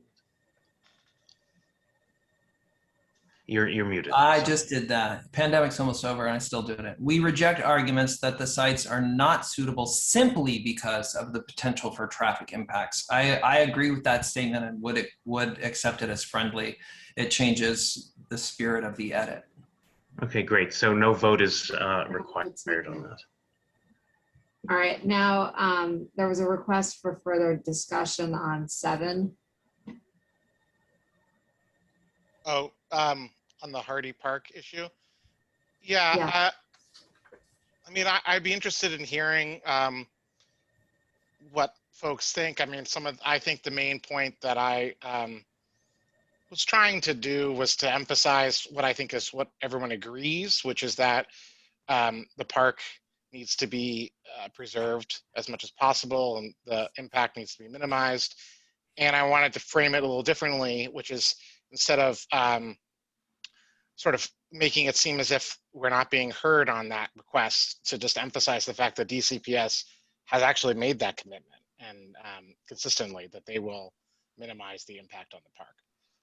But I'm open to, I really think it's not a major shift, so I'm willing to withdraw, but I'm just wanted to discuss it.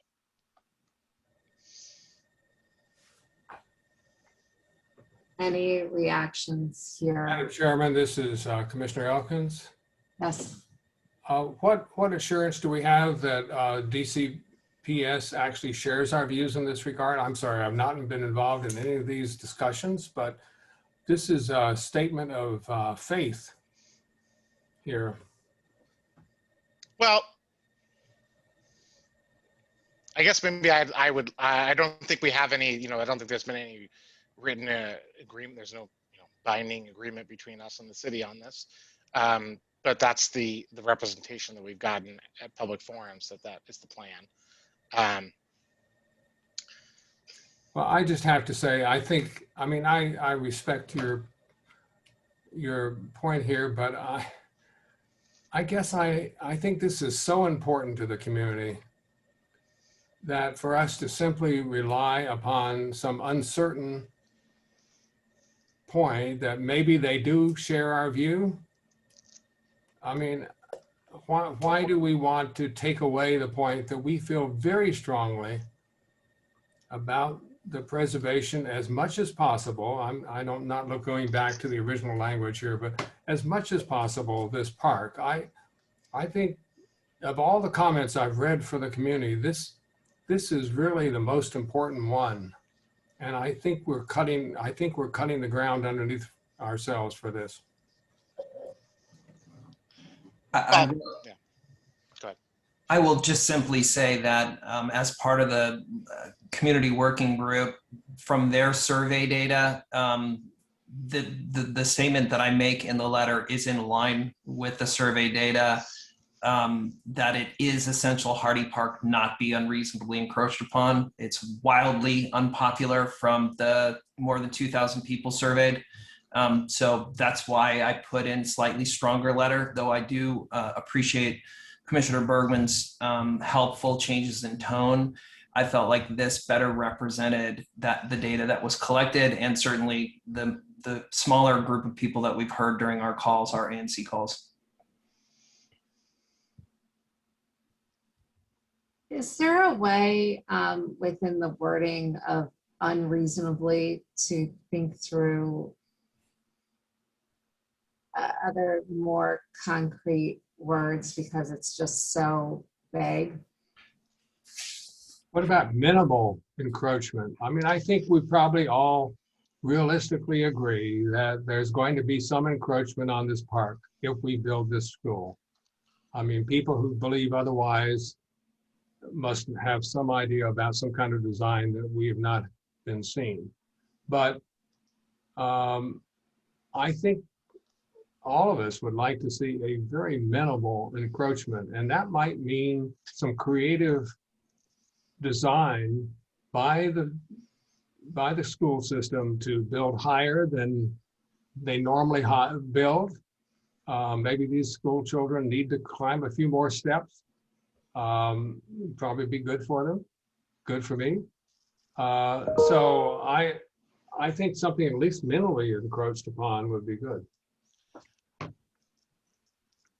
Chuck, I see. I mean, I see minimally as I see it as a sort of small point, but I would note that the city is already, you know, the district has already gone on record through the numerous community meetings it's had on this point that they're seeking a design that that would minimize the encroachment of the new school building on the park. Well, Commissioner, hey, we're just repeating what the city is already committed to. well, there's nothing wrong with that, I might add.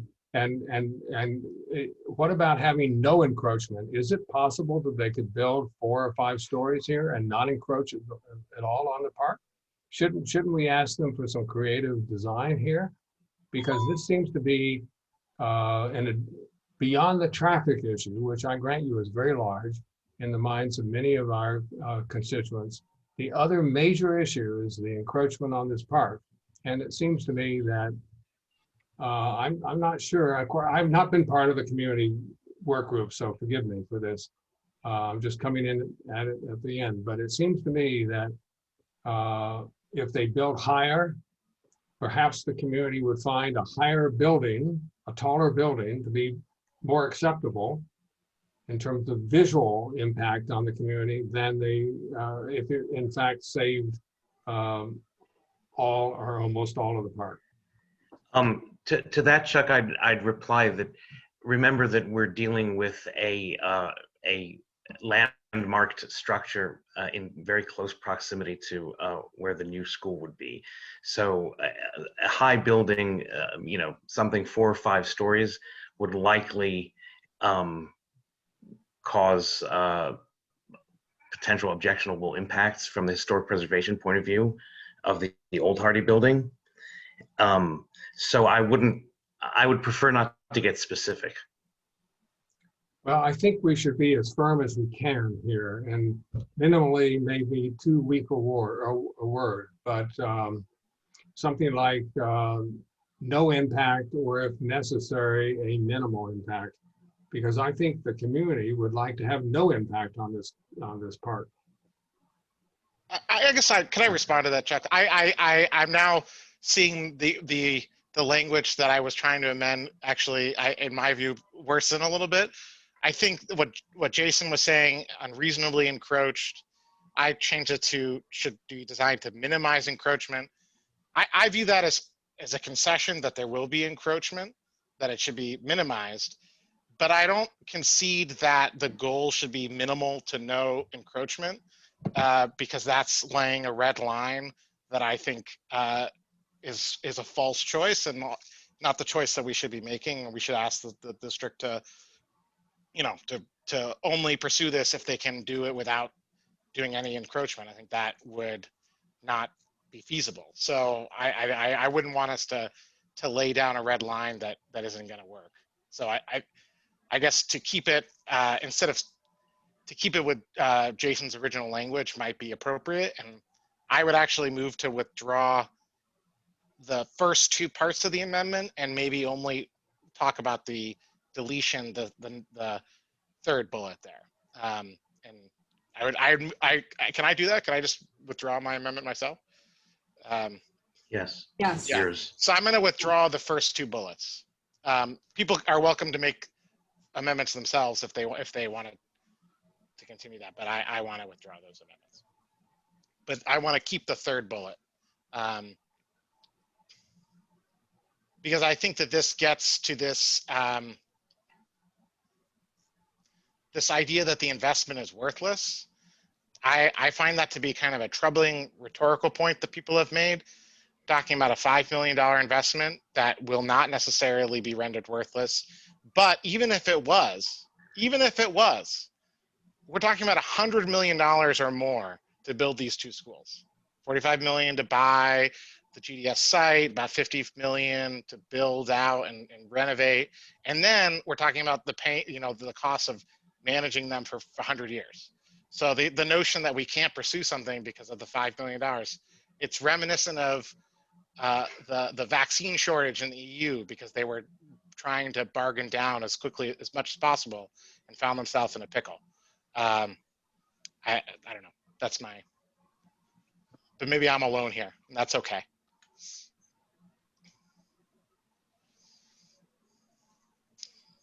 All right, so we are back to just number one. Is that correct? Rather than sacrifice them? Addition? It's just that bullet, that the one you're highlighting. That's the only bullet that I've not withdrawn. But maybe I'm willing to if people are opposed, if people don't think that that's right. Okay, are you willing to make a motion to adopt that amendment? Sure, I'll make the motion. All right, I'll second it. All right, let's go ahead and vote. Riley, can you do the roll call? 3D01.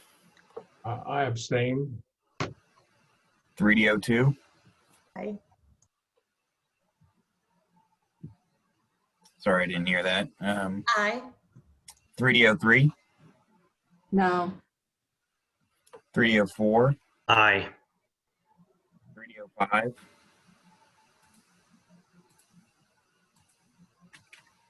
I'm so sorry. I need to make sure I fully understand what we're voting on, because this has changed now. So the highlighted bullet In yellow.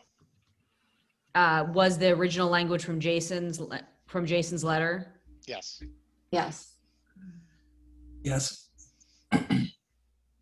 So it's essentially deleting all of the expressed concern that the proposed school, if not carefully planned. Okay, I just want to make sure I'm very, very clear on what we're voting on. So just to be clear, because I didn't comment earlier, Commissioner Nanovetti, there's been a recent renovation at the park that is about to be completed, and we're simply asking them to be creative in their new construction to not somehow disrupt that. Yeah, I'm tracking that. So the vote here would be to select to select Ben's language as replacement. That's Okay. right. So yeah, I vote to support the replacement language that Ben proposed. Okay, thank you. Riley? 3D06. No.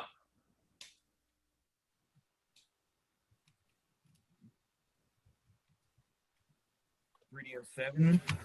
Yes. 3D08. Yes. 3D09. No. 3D10. No. Okay, so 2, 3, 4, 5. It passes 5-4, I guess, with Chuck's absent. It would have tied otherwise. Okay, and those were all of the edits to Jason's letter. And so with that, are we ready to take up voting on this revised amended letter with the additional items in one that we've added?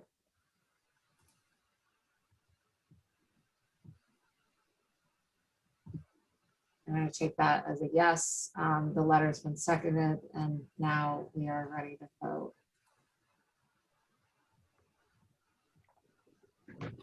Okay, 3D01, Yes. 3D02, Yes. 3D03, Yes. 3D04, Aye.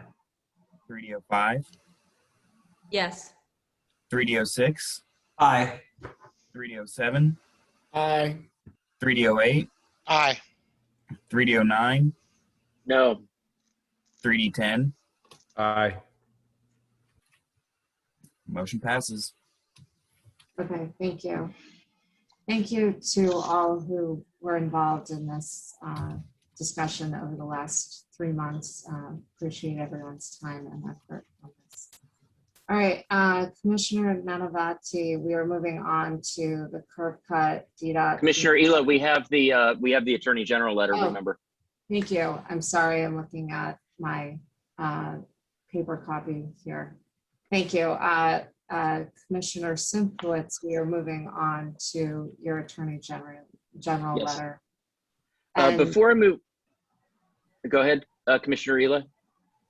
well, I was going to ask if Riley could please put that letter up since it was just posted recently. Thank you. Before I move my resolution to request the Attorney General's office to determine the validity of the contract dated Christmas Eve 2020 between the government and the lab school for another 15 years, I would like to say thank you to my fellow commissioners for the diligent work they've been putting in surrounding this issue, especially Commissioner Rao, who drafted the first 2 versions of the main resolution, Commissioner Bergman, who drafted an alternate version, and Commissioner Ela, who worked tirelessly to encompass all the comments that we received in writing on this issue. And I'd like to also thank Commissioner Elkins, whom Commissioner Ela has referred to as our elder statesman on the commission for his insightful comments, suggestions, and edits. However, I couldn't vote for that because my constituents are almost united in opposition to the Hardy Park taking. While I believe that the District of Columbia needs to take urgent action to provide classroom space for public school students who've been suffering from overcrowding in Ward 3 schools for years, like many, if not most of my neighbors in Foxhall, I'm opposed to the construction of a school on Hardy Park itself for school purposes, because once parkland is taken, it's gone forever. I propose my resolution to the Attorney General in the hopes that if he determines that the lease is invalid, which was entered into without notice to the ANC and without the approval of the DC Council, if there were no plan to take the land at Hardy Park to build a new school, I would still pursue the issue of the validity of the Christmas Eve lease, because it's important on all issues that the public acting through advisory neighborhood commissions be informed in accordance with DC code with regard to all issues surrounding the use of government property. If the lease is determined to be invalid, it is my hope that in keeping with ANC 3D's endorsement of the Keep Old Hardy Public campaign, that the Old Hardy School building will be returned to public use as the new Foxhall Elementary School, which is currently planned to be constructed on Hardy Park. Of course, the existing building is too small for a modern elementary school, but I believe that DCPS can come up with a design that provides for necessary expansion without intruding into Hardy Park at all. I believe that this can be accomplished by demolishing the existing Hardy Rec Center, which is inadequate for large gatherings, and replace that building with the expansion required by DCPS to provide a first-class education for public school students. Of course, the community at large will benefit from this expansion since the facilities would be available for public use after public school hours, including large gatherings. Thus, if the Old Hardy School building is returned to DCPS, as Keep Old Hardy public supporters have been arguing for, the result is a win-win for everyone: DCPS, Foxhall neighbors, and most importantly, DCPS students. Therefore, I move that ANC 3D approves my resolution requesting the Attorney General's office to determine the validity of the Christmas Eve lease extension.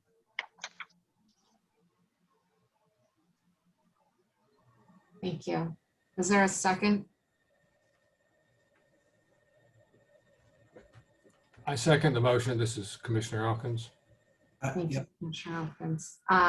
Is there discussion?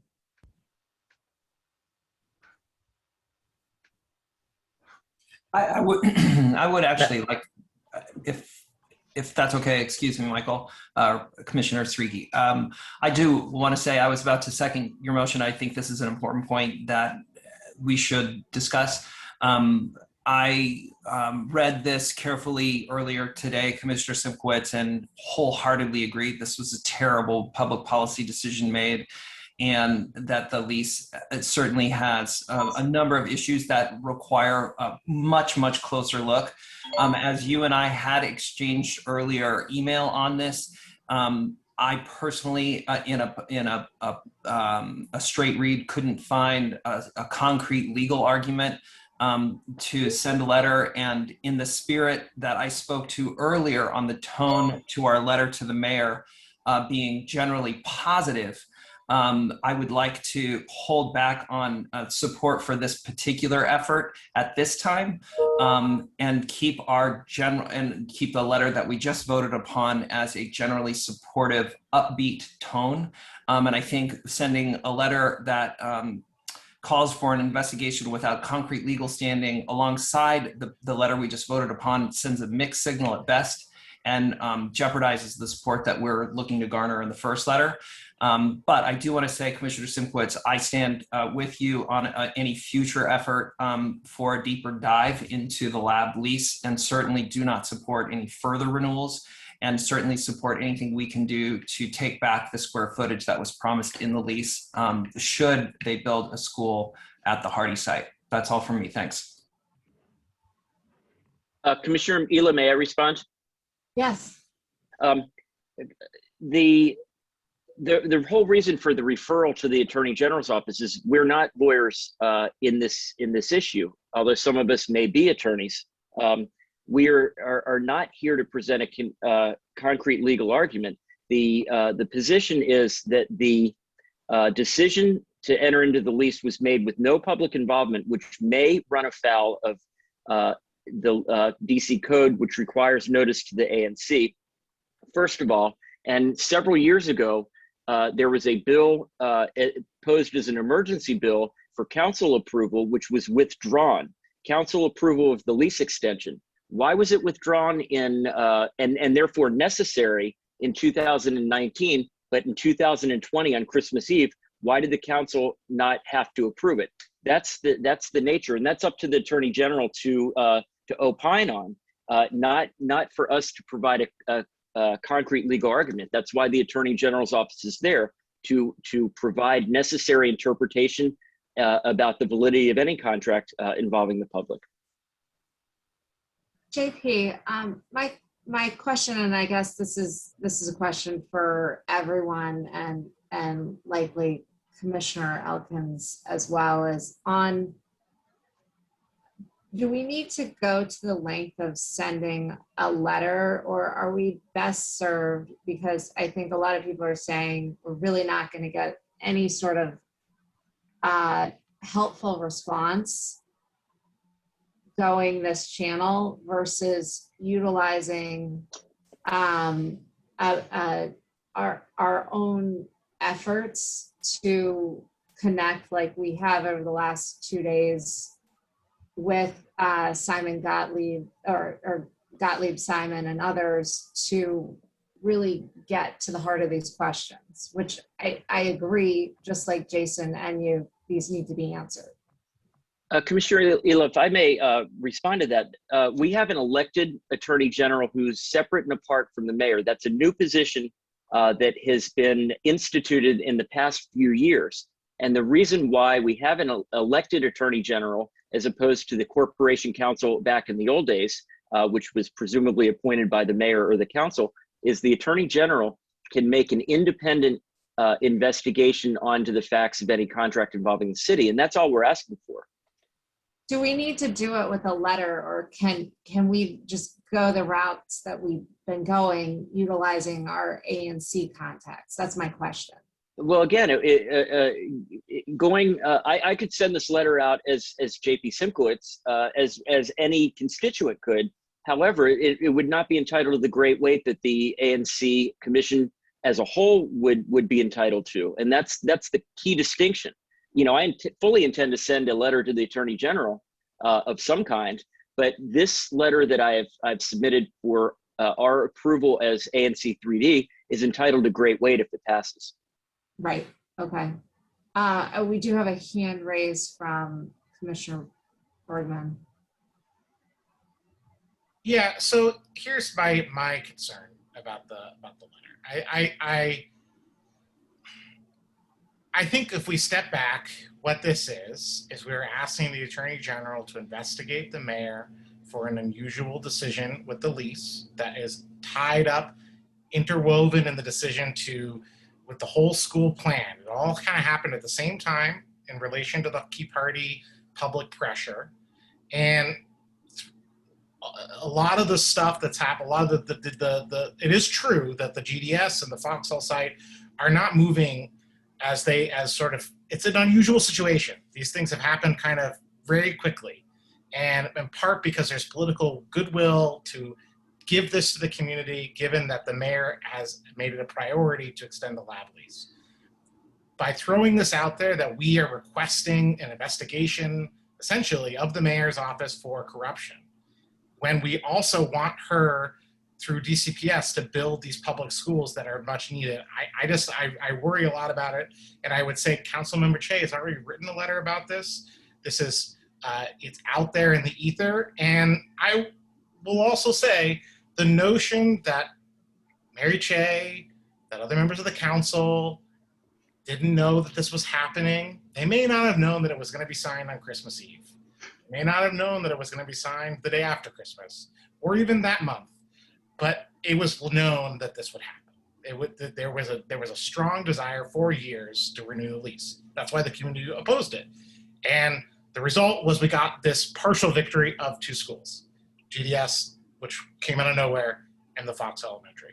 So I don't think that we should at this time be undermining that by doing something that is embarrassing and politically problematic for the mayor when we want the city to do something.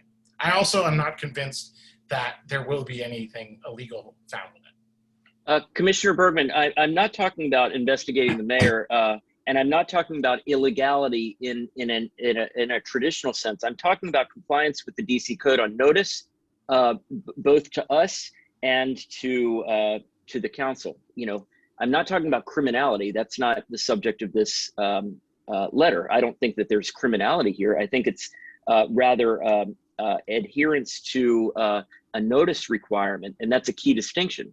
And that goes both notice to us as well as notice and ratification or approval by the DC Council. And that's a key distinction. We're not here to investigate the mayor. Well, Madam Chairman, sorry. Go ahead, Michael. Yes. Okay, Commissioner Simkowitz, there are 4 or 5 points that trouble me a little bit about this proposal. And as you know, I authored the commission's statement opposing the lease and requesting that the building be transferred to for DCPS use a couple of years ago. But I'm actually unsure that this is essentially a separation of powers issue, and I'm actually not certain. I have doubts that the Attorney General's office is the correct place to determine a separation of powers issue like this. I also am aware that Councilmember Che has told us when she was here last, when she was before us, I should say, that she is having the Council of the Council look into this, and that seems a more appropriate venue. And then you took your letter down, but I'm fairly certain the section of the code you refer to is the same law that we referred to in our letter of whenever it was, our original letter on this issue, and that applies to the process that's supposed to be undertaken when disposing of public property in the city. And I'm not sure, that that's really what you want the Attorney General to investigate. Lastly, you mentioned that going through OA&C and other channels deprives us of great weight, but I'm not sure from your letter what we want to have great weight for. What's the position that we want to that we should deserve great weight for? Well, Commissioner Shrieky, first of all, it's the request to the Attorney General's office that's entitled to great weight as the commission, not in any one individual commissioner, A, or B, any one member of the public. To answer your question. Sorry, JP. So then all we're asking for great weight for is that it be investigated? Well, it's not. I think investigation is the wrong term. It's not. I mean, great weight usually applies to a position, and yes, a request for an investigation is not. Really. It's a request to determine the validity of the lease, not an investigation of other things.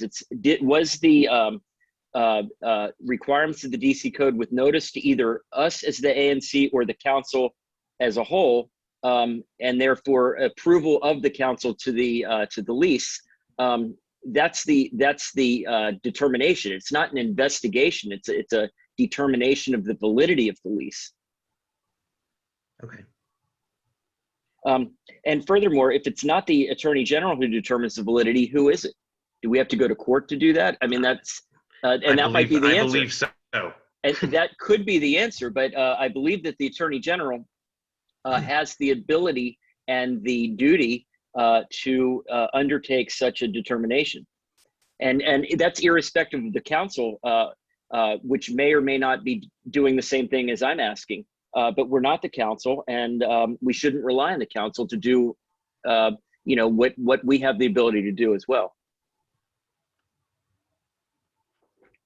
Madam Chairman. Yes. As I've said, I'm in support of the substance of this letter, but I also sense a certain reluctance on the part of some members of the commission to have it go at the same time of our strong support for elementary school at Foxhole and the high school at GDS. I'm going to make a motion, if it's in order, Mr. Parliamentarian, to table this motion without prejudice until our July meeting and perhaps our September meeting, if that's appropriate, until we get past the budget decisions from this administration. Let's make sure that we're on a true course here to have these schools built. If at the time, then if there's an investigation and it turns out to be that this was an inappropriate lease, there will be time at that point. It will not be too late to rethink how they're going to build the school at Foxhole. And so I think maybe to try to make sure that we don't undermine our own actions here, that JP is going to send a death squad to take care of me later, but I'm sorry, JP, I'm thinking that maybe in the interest of the overall commission here that we table this until now, but without prejudice. I support this letter. Madam Chairman. Second. So, Chuck's motion is in order. If it's seconded, it supersedes the letter under consideration and we move to a vote.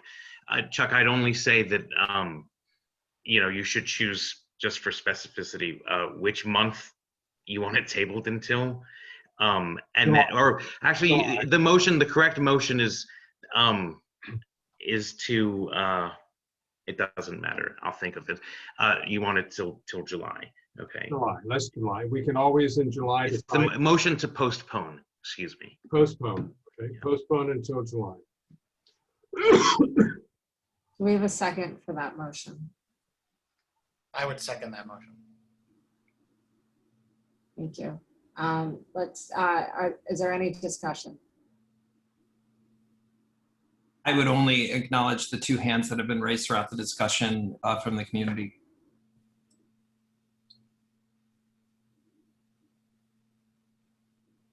I'm not sure we're in community discussion time. I'm sorry. Yeah, I think you guys should decide. Yeah. No, we're not doing community discussion right Okay. in the middle. I'm sorry. Sorry, no further discussion from me. then. Is that, am Yep. I allowed to do that, Michael?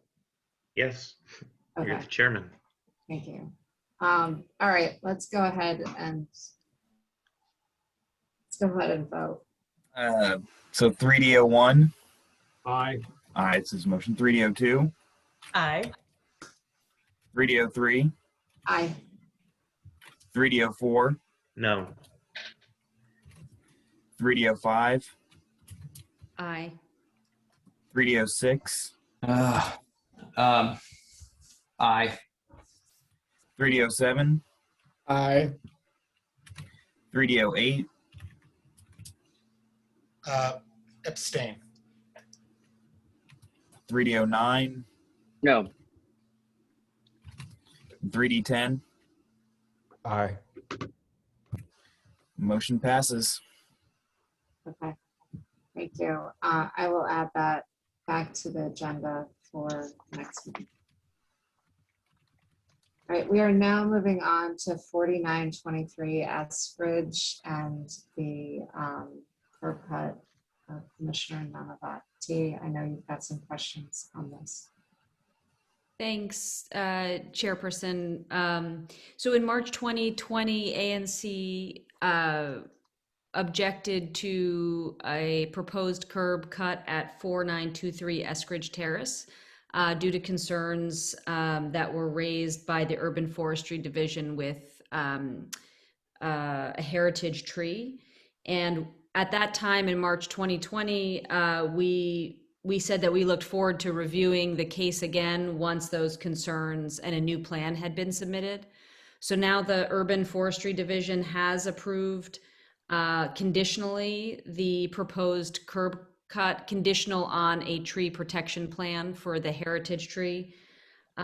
So my proposed way forward would be to support this with a letter of no objection as long as the tree protection plan that was approved by the Urban Forestry Division is adhered to.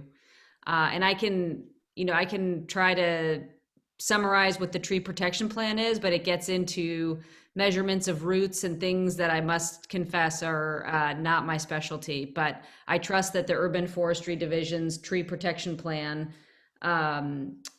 will properly safeguard the trees, but allow the project to go forward.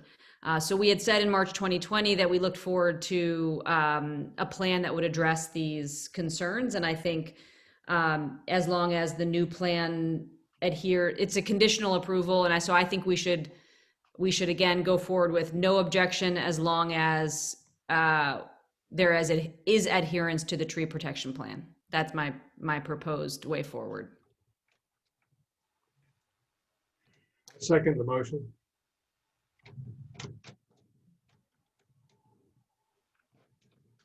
Okay, any discussion? Are we voting? So 3D01. Thank you. Aye. Sorry. 3D02. Sorry. Sorry, I'm having some issues with feedback here. I'm sorry. Go ahead, Riley. Well, it's yours. So 3D03. Aye. 3D04. I didn't actually record a vote. It was aye. Oh, okay. 3D2 aye. 3D04. Aye. 3D05.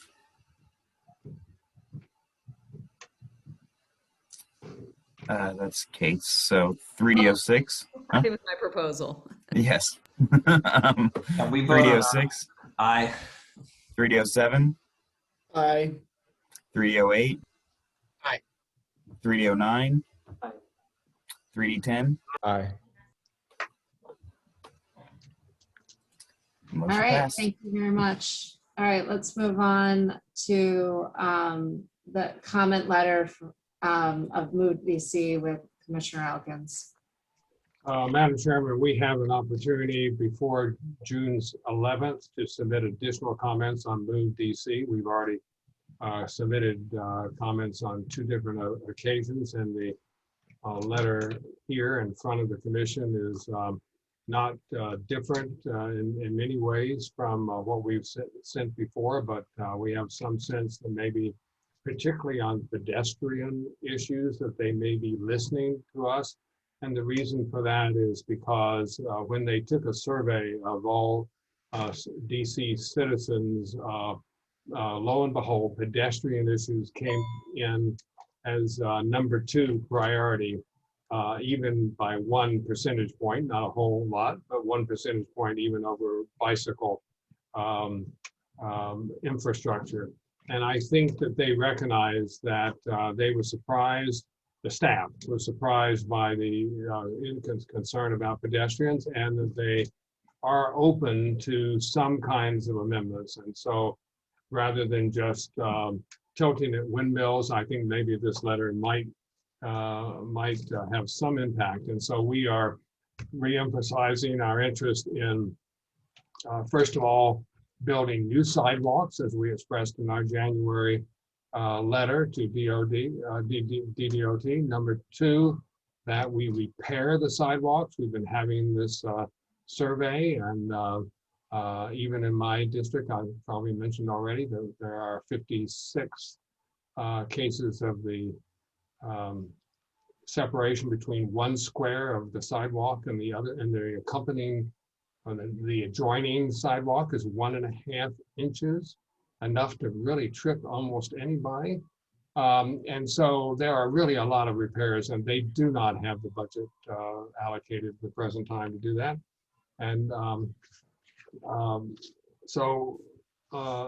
and also asking that they do more on bicycling and transit. This is somewhat reflected in the mayor's budget, but we are suggesting that they do more. And finally, the issue that is particularly unique to our, unique, particularly important, I don't think it's unique to our area, is that all the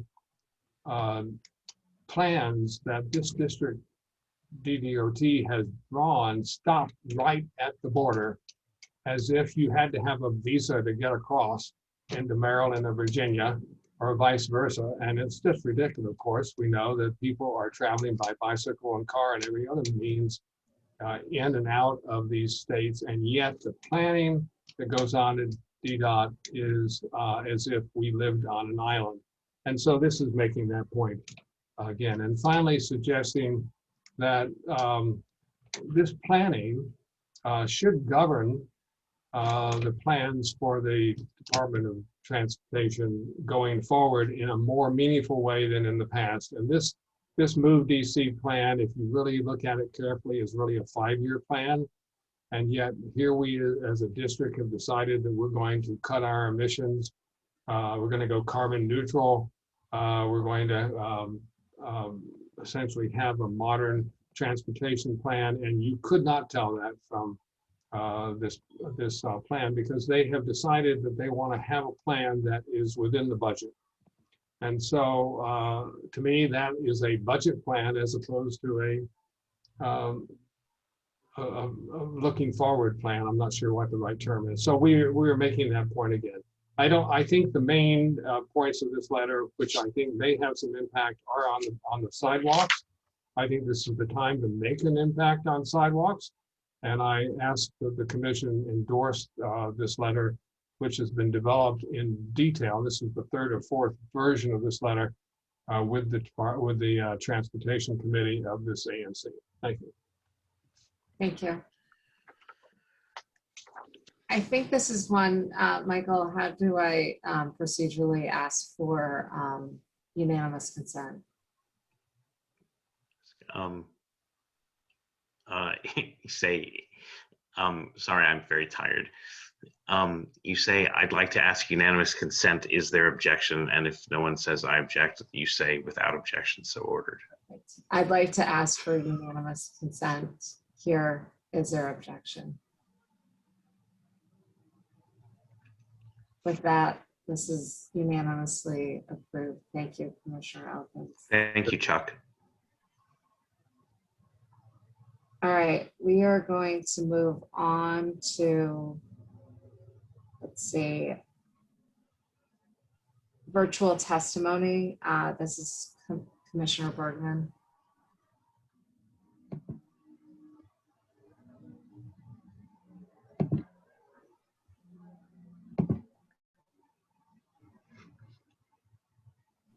Can you see me? Sorry. So this resolution is pretty short. I was going to display it, but then I just did something weird.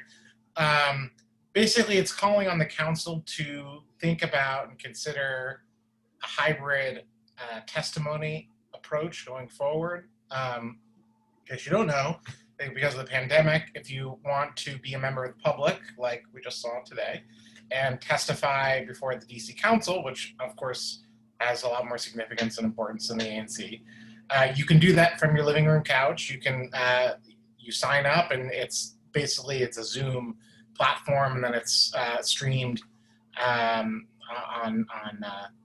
Facebook and other places. Previously, during the in-person time, these meetings, council hearings, are typically during work day from like 9 a.m. till 12 or 9 a.m. to 5, when most people work or have other obligations and aren't going to go downtown to testify, especially because if you're a member of the public, you might have to wait a long time. You're somewhere on the list. You're number 22. How long is it going to take to get to number 22? It's never clear. Hours and hours. That means that the people who go are lobbyists, special interest groups, people who are very committed, like activists, sort of connected with sort of well-known groups. Regular people don't get to go.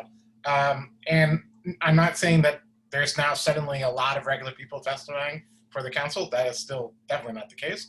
But it allows people to, during their lunch break at work, to testify on something that matters to their kids, or something on cigarettes or whatever. There are lots of different things that come up, and including an individual there was a hearing recently on the police legislation, and an individual who was in prison was able to speak to the council members about his experience from prison using a telephone, because that option was available. Otherwise, he would not have been able to kind of let his voice be heard. He could have submitted written testimony. So there are a lot of different opportunities for that, and so I think it's a good idea. So I'm just asking the council to keep some things that we've learned work during the pandemic as we go forward. And I'd ask if there's unanimous consent for the motion. Any objections? All right, you have unanimous consent. Thank you.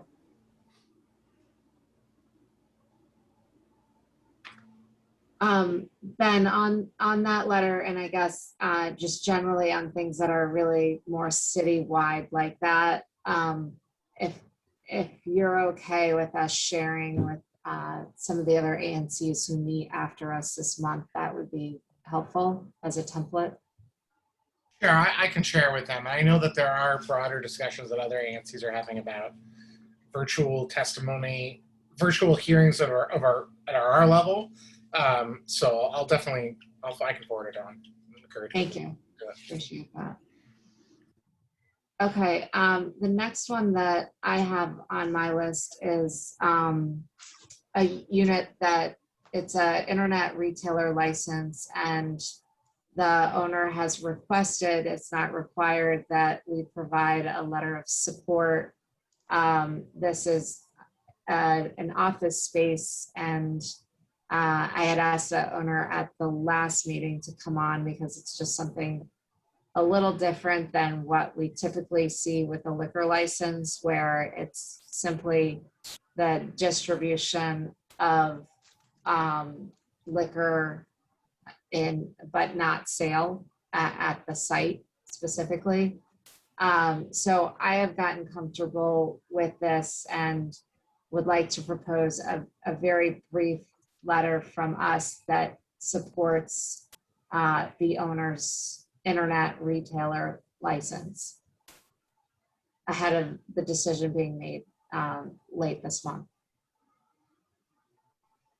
So I'm asking right now, is there any objection to unanimous consent on this support? Madam Chairman, I think at the last meeting you assured us, or the applicant did, that there is no traffic impact on the neighborhood. Since this, I believe this is located in, am I remembering correctly? This is located in a neighborhood? It's in an office building that's really adjacent to a neighborhood, so the traffic issues are a concern, but there's no more traffic, my understanding from looking at her business plan, of people coming and going. It's a virtual license essentially, so it's more consultation and then delivery versus people coming into the shop or a lot of trucks going in and out. So Commissioner Ela, it's my understanding from listening to the owner last week or last month that she was just going to be receiving packages, correct? And sending packages. It wasn't like people could come in. So that's correct. And she's in an office space where it wouldn't make sense for people to come in very often. So the other thing that I followed up with her on was whether or not she would actually have inventory. And the concept is minimal to no inventory, so direct ship to consumer, but with an intermediary that really understands the market and is in close proximity. So the impact would be negligible, if any, on the community. Is that correct? It should be. That's exactly right. Chairperson Ela, Katya is online if you want her to speak. Oh, that'd be great. Do we have additional questions for Katya? Thank you for letting me know. And Katya, if you want to answer these questions in greater detail. Great. I don't know, can you see? Oh, yep, there I am. Thank you so much. I think you answered them all pretty much as I would, Chairperson Ela.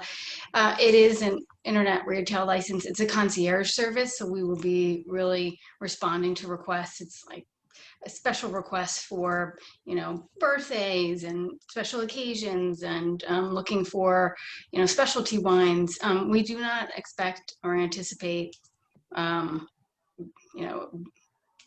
major deliveries in any way. It's small, small amounts. But we will also be using the same distributors as some of the other local businesses. So right next door to us is Millie's, it's a block over, so really it should be the same delivery. If we have a distributor that's delivering to Millie's, we would be on the same line, except we would maybe have a case versus 20 cases, and even just 1 or 2 bottles, because this is a concierge service. Thank you. Is that helpful? And it is DC only, so yeah. Commissioner Elkins, is that helpful? Commissioner Simpkins? Yes, it is. Thank you very much. Okay. Thank you. Terrific. Thank you so much for staying. It is 10:55 at night. Thank you. I very much appreciated this experience and appreciate all that you do for the community and your service. All right, so are there any objections? All right, that is Riley unanimously approved. Next one, we have a motion to delay until July the letter on transit pass. Is that correct, Christian? Yeah, just pending what happens with Guy Labe Simon's negotiations with the Capital Bike Share folks, I don't think it makes sense to address it until that's concluded. Makes sense. Okay. Any objections to delaying this vote until next? All right, that is passed. Next one is letter to DC Council. Let me make sure I'm looking at the right one. Letter to DC Council and OANC on possible post-public health emergency virtual attendance at ANC meetings. This is Commissioner Damiana and Commissioner Emerald. Yeah, so Commissioner Pemerl and I have worked together on a resolution, which hopefully you read, about the ANC transition to hybrid meetings once the public health emergency expires, which will probably be July 28th, but that is obviously subject to change.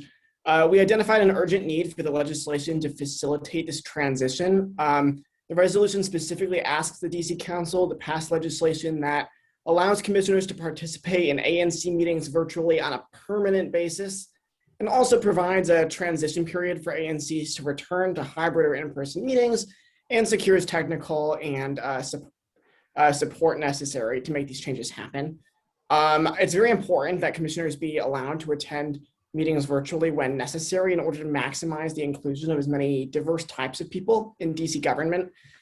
This would open it up for parents of young children, people who travel for work, college students who return home for the summer, and the commissioner who represents the DC jail. So it's really important we make sure that all different types of people with different backgrounds can become commissioners, especially since this is an unpaid volunteer position.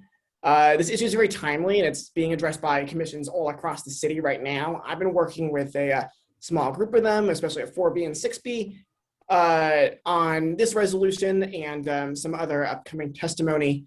Keep your eyes out, because we're going to be circulating like a brief sign-on letter in the next few weeks asking the council to take action on that. So I think that'll be a good addition to this resolution. I don't know if Commissioner Pemerl, you have anything to add?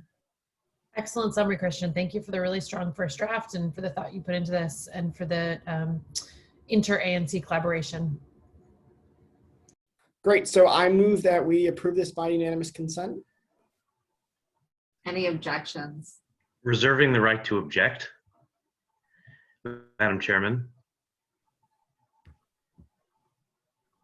You're going in and out. Is that me or you? Did you say No, you're sorry, that's you. right Okay, to- I'll just, so I could be a sneaky parliamentarian and just object and kill it outright, but I'm not going to do that because I sense I'm the only one opposed to it. But I am opposed to it, so I would ask for the yeas and nays so that I can express my no vote. Got it. All I right. am a Luddite. I'm not a sneak. Some reasoning behind the objection? if you don't Yes, mind? because traditionally it's important for people to attend meetings like this in person, especially the members of the board or commission or committee. And I think that's still the case even in a post-COVID environment. These were temporary, set aside the very important rules that govern this kind of thing. And as you can see, I'm a stickler for the rules. But I also think it's good for public bodies to be seen in person in public. So I withdraw my objection, but I ask for the yeas and nays. I'll note the resolution does encourage folks to attend in person whenever possible, but for certain circumstances we've dictated we Yes. require them to be virtual. No, it's a very well written, and the policy goals are laudable, but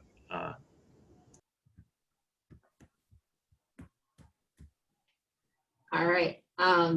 Well, why don't we go ahead and just quickly go through the yays and nays, and I think everyone by now knows the order. So Riley, maybe you don't need to do roll call. Aye. Aye. Aye. no. Aye. Aye. Aye. Aye. Aye. Thanks a lot, guys.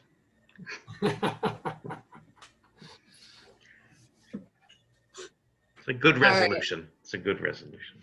Thank you.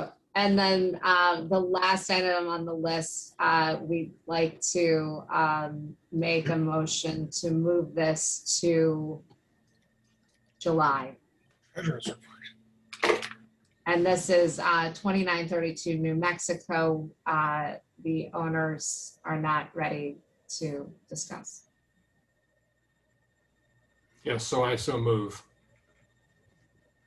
Thank you. Are there any objections? All right, that is moved to July as well. Thank you. We're now at the part of the meeting which is at 9 o'clock. It is now 11 o'clock. Thank you for everyone's stamina here. Last item on, we have a few more items on commissioner business, but we've moved past official item, action items. And I'm sorry, I want to go to the live agenda a second. We have an item for approval of ANC 3D's testimony at budget hearings. The testimony that is included is here, and this is for Commissioner Elkins to provide testimony at budget hearings for DDOT, DCRA, AONC, OANC, and OAH. Madam Chairman, I've been willing to testify more than usual because of, as it was mentioned, it is easier to do so by virtual means. You can do a lot of work at your desk while you wait for other people to testify. I used to spend a whole day downtown just to have 3 minutes or 5 minutes at the hearing. So this is useful. And so I have volunteered to speak at these hearings. And let me make clear that you are not obligated to endorse my testimony. I will testify as an individual commissioner if you so deem that appropriate, but I'm asking for your endorsement if you agree with what you would see that I'm going to testify to. So I think I want to take each of these separately and just spend one or 2 minutes on each one. First of all, on DDOT, I have the most extensive set of comments on particularly because we've had such an active transportation committee. They've filled my head with ideas of things that the city is not doing that they should be doing and can be doing for a small amount of money. So I sent out ahead of time a list of items related to sidewalks and transportation planning and constituent engagement and Vision Zero. And so I'm not going to repeat those, but it's not in the form of testimony, but these are the basic points I would be recommending. So let me stop there and ask for a unanimous consent that I be authorized to speak on behalf of this commission. That allows me to speak for 5 minutes instead of 3, so there is a benefit to it, and also with more authority. And that's why I'm coming here and asking for that authority. Thank you, Commissioner Elkins. Any objection?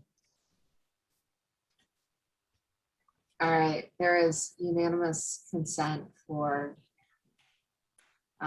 you to testify on behalf of the... With regard to DCRA, at the last meeting, you approved some basic points. I don't have any new points to make.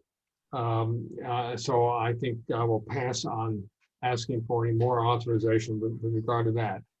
With regard to the Office of Advisory Neighborhood Commissions, you've all seen the survey that I and other colleagues put forth, and we got back the results. So 69 commissioners responded, about almost a fourth of our commissioners, and they did so in about 5 days, which is pretty good. And it showed a really strong support for enhanced activities to support us as commissioners on our constituent work, to get more training, to work on citywide issues. And so on Friday, the budget hearing for OANC takes place, and I'd like to testify in favor of those survey responses.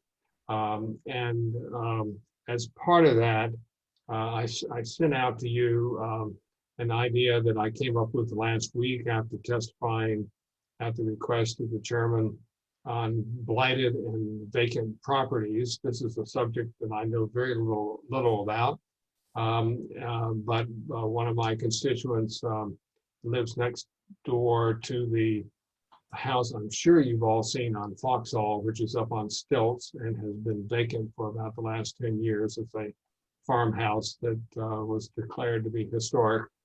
And it is historic, I guess, but that's about the most you can say for it.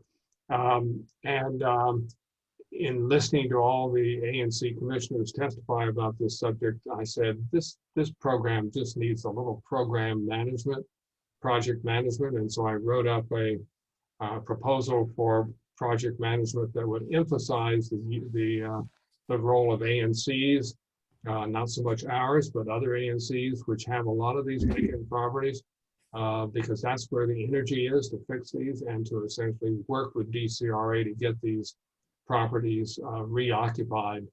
By DCRA's count, we have 4,000 of those. I think it's probably much more than that. Lo and behold, Director Schrappa of DCRA agreed that we should run a pilot under this project, and using ANCs as a supplement to his or support to his effort. And so this is an example of citywide ANC support for city agencies in getting the work done. We're not substituting ANC work for agencies, but we are helping them get their work done and hold them accountable, if you're willing to accept that as an idea. I think this is a department that needs a little held to be accountable. And so I'd like to present that as an example of how OANC should be supporting ANCs across the city to provide these services. These are services, this is support that OANC does not provide at the present time because they have not been directed to do so. I've had long conversations with Gottlieb Simon about this. He is supportive of this if in fact he's directed to do this. So I'm asking unanimous consent that I present the survey results as well as this example of how we can have ANCs play a vital role in dealing with a citywide issue and holding agencies accountable. So I ask unanimous consent for that. Any objections? Madam Chair, I don't have an objection, but Commissioner Elkins, I would encourage you to take a look at the ANC Technical Support and Assistance Fund and how that went with the proposed budget. I know that the all ANC group that Chander runs didn't address that in its survey or its report, but I think it's very important. And so if that's something you have time to include in your testimony and think is valid, I would take a look at it, just because it's increasing funding from last year and looking at how that was spent is probably going to be key to ensuring that ANCs that can't afford the out-of-pocket expense can transition to a hybrid meeting format. So I would urge you to take a look at it if you have time, but if not, I'll be testifying in that effect and a few other things with my colleague Yannick at GW on Friday as well. So I agree with that. I think that's important. Gottlieb has hired now a technical assistance person, a former commissioner, and I think that's that we can look for more support in the future. But I think as we go now into this hybrid thing, I agree with you. That's something I would be glad to support. Thank you. Any objections? The final area is the Office of Administrative Hearings. This is the one I know the least about. I know more even about vacant and blighted buildings than I do about this, but it's only on the 14th, and so I got plenty of time to prepare. But the basic point is this, that as I've talked to DCRA about why they don't take more enforcement action against landlords who won't fix the toilet and won't fix the furnace, and why they will not go after people who don't have business licenses in this city, even though they are in violation. The answer I get back when I really press them is because if we bring an enforcement action, it will, and the person appeals, it will be at least a year before that case is adjudicated.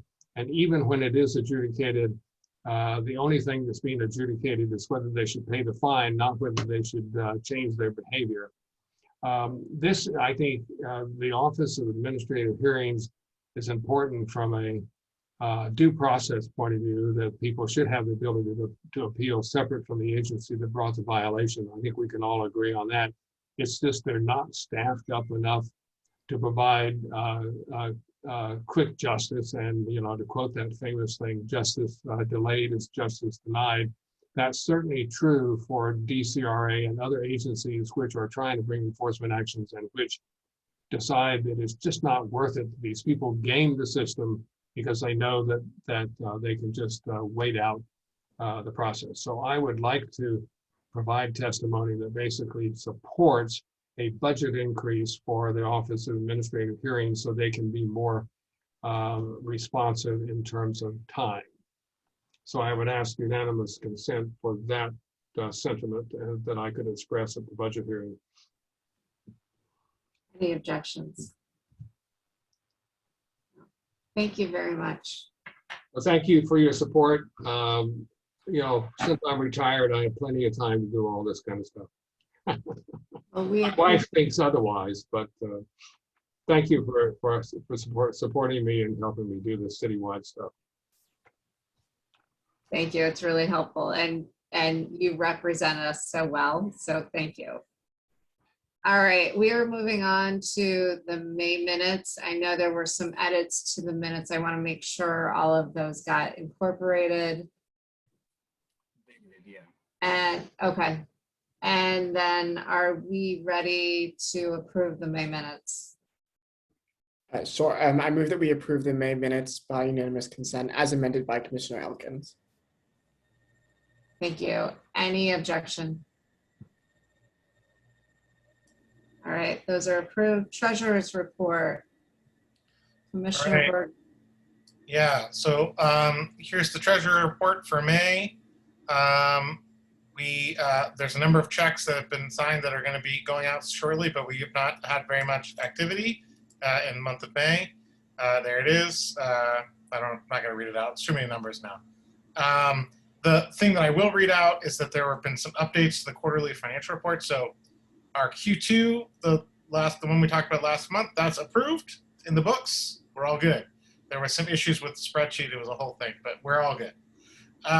There were some errors on the previous quarters. Errors, it's not Troy's fault exactly. There were things that had to be changed. So the revised checking balance numbers are there, and I've attached the revised summary sheets. We do not have to reapprove the Q1 for FY21 or the Q4 for FY20. I just need to report the revised numbers, and I'm going to be submitting it by just striking out the figures and signing next to it. That's what OANC instructed, but that's the story. For people who wanted to know, there was a check that was not, for whatever reason, it was left off. It was not credited back in September 2020, and but then it was later on, and that affected numbers. And then there were several checks that Troy wrote in kind of a I don't know, midnight judge move or something, Thomas Jefferson style, and on December 31st, so that they were not included on the sheet. That had to be added. John Adams. John Adams, yeah. Well, but before Jefferson came in, I'm Jefferson here. He was John Adams. Okay, that's the story. I think we should also mention, Mr. Treasurer, that we have 2 grants that are being challenged by the people downtown, and that you and I are going to work on them. One of them is the one to Ward 3 mutual aid, and we have a draft memo on that, which I think will be persuasive. And the other one, which we have not worked on yet in terms of their challenge, is the one to the Friendship House, where we gave grants to help the homeless during the COVID. And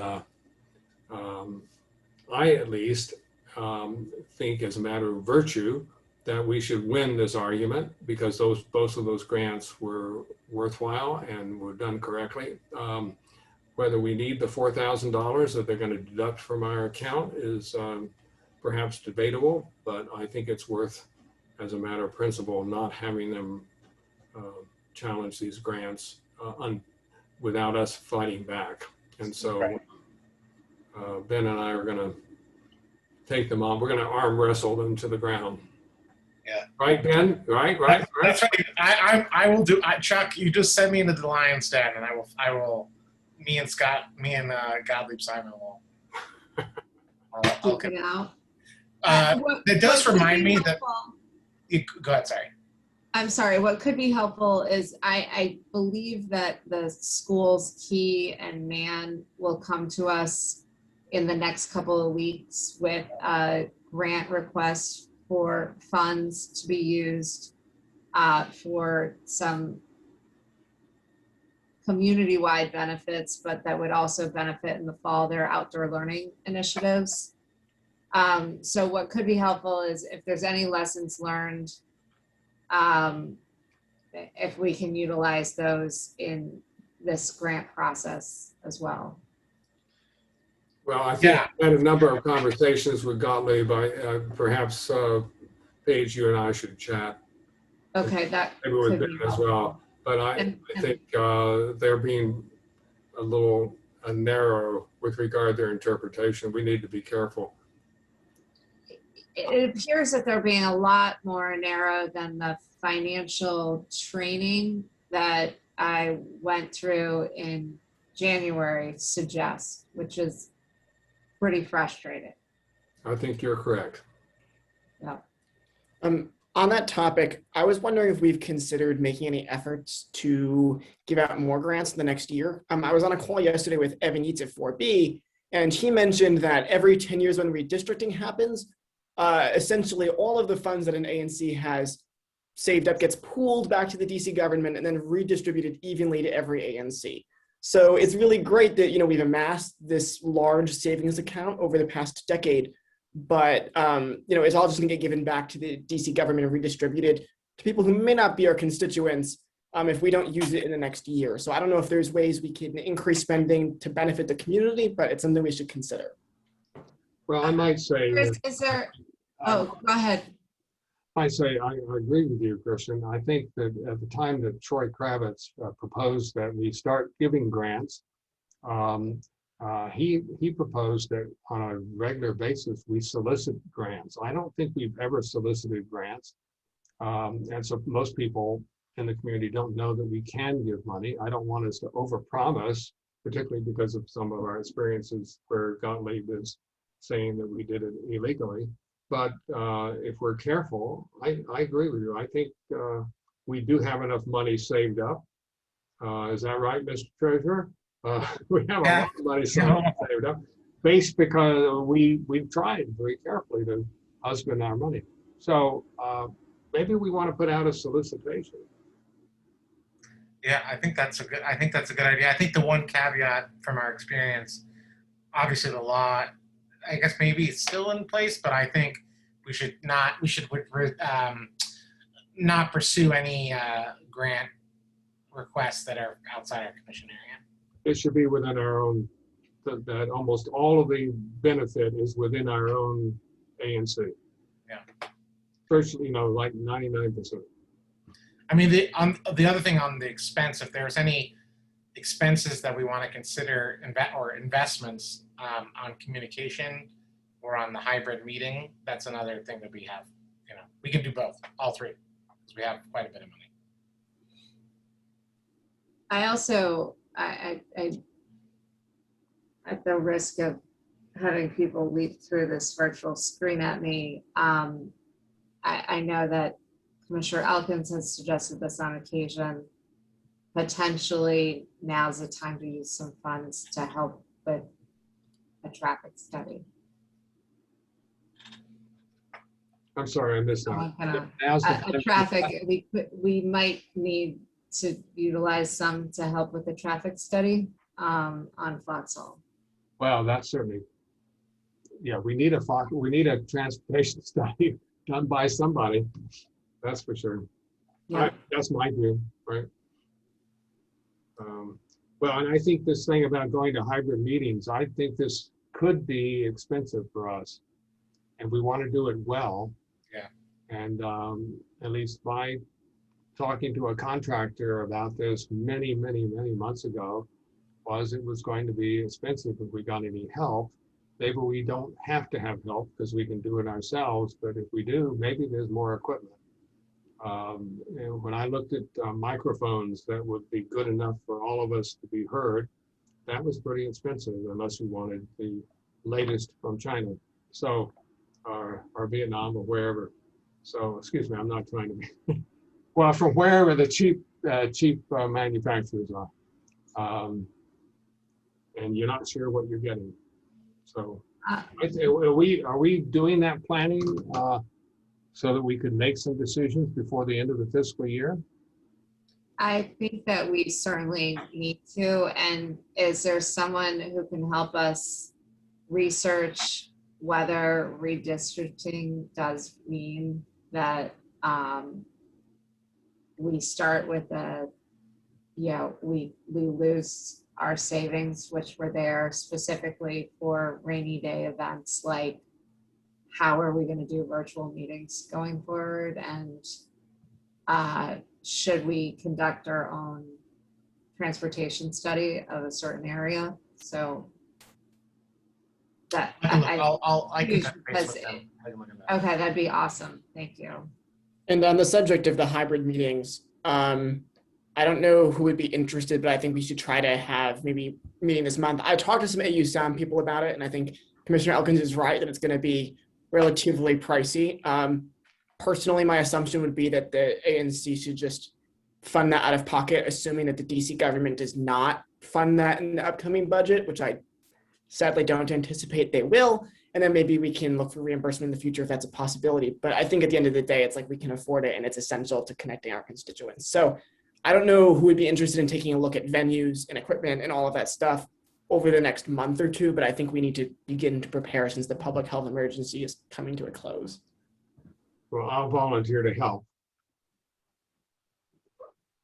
Anybody else? Likewise. Yeah. Ben, good, great. Why don't we just get a committee together and let's just do it. All right. Sounds good. All right, and then I believe there's a few checks that physically need to be signed and provided to people, specifically Commissioner Elkins.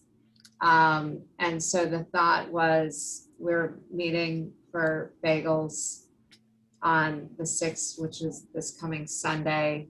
My question before we wrap up this meeting is whether 9:30 is, any time after 9:30 is too early. I'm going to say people, it'd be too early tomorrow, but maybe not on Sunday. And do you want us to bring anything? No, don't bring a thing. Just bring yourselves. I'm gonna pick up bagels. I hope nobody minds Georgetown bagels. I know I have to cross over the border into Maryland to get them, and I hope that's okay. And we're looking for spouses and children as well? Yes, children are welcome. I'm gonna put Ben, you're not going to run up to Montreal for this? You know, I will listen to the instructions of the chair. I am willing. I was going to bring different kinds of bagels, you know, but I do recommend going to Bread First. Just do not leave your keys in your car like our council member did when she went to Bread First. That's not a good idea. I have thought about that a couple times when I've dropped my child off at school. Do not leave the keys in the car. Madam Chair, we have one commissioner who has good news, and I'm going to push him a little bit to announce it. This Christian has some good news about his future, and I think it's time we should press him to tell us what it is. Well, thank you. Commissioner Elkins generously wrote me a letter of recommendation last month as I was applying to AU's combined BA-MPA program. And they accepted me, so I'll be getting my Master's of Public Administration at AU over the next 2 years, and that means I will be sticking around here for a little bit longer, so can't get rid of me just yet. Where are the rules? Chairman. Thank goodness. Thank goodness. Yes. That's great. That's great. Congratulations. Thank you. Yeah, no, you are an incredible asset to our ANC and thrilled to hear that you'll continue to be here. Thank you. And you have a bright future ahead of you. So it's exciting. As an AU alum, it's exciting to see you and glad that you're staying there for your master's. Thank you. And Commissioner Elkins reassured me that AU will continue to give me housing. So hopefully I won't run into the same issues as my predecessor with that one. And just think, Christian, you could be just like us. You could be an ANC commissioner when you get your degree. And spend 2 hours and lots of time being yelled at. Yes. No, thank you everyone for all of the constructive criticism and feedback, and thanks to JP and Jason and Ben for their work this month. Thank you. This was a really tough thing to tackle. Thank you, Madam Chairman, also. Yes. It's been a while since we had a meeting with a topic this contentious. I remember it well. It was the last one was the trolley trail. I think you handled this as well as Chairman Elkins handled that one. This one was a little bit rockier even at times. So good job, everybody. The chat is a a plea that we try to get these documents up on the website a little earlier. It is important that all commissioners see the drafts, but it's also important that the public have a chance to see them. And we did get a tremendous number of comments on because we did get them up. I think we would have gotten even more if we had a few more days. But some of these other things, I just ask that we all keep in mind the drafting of the resolutions is both for fellow commissioners, but it's also to try to have as much transparency with our public as we can. I agree. Thank you for that reminder and all the prodding over the months. Commissioner Elkins is really still holding my hand through this process. So I really appreciate it. Thank you. All right, with that, I think we are ready to adjourn. Is there any objection to adjourning the meeting? As I slur my words, I'm so tired. Plus, nobody brought me dinner, so I'm starving. All right, thank you all. Good night. Good meeting. Thank you. Good night. Thanks, everyone. Thank you. Thanks, Paige.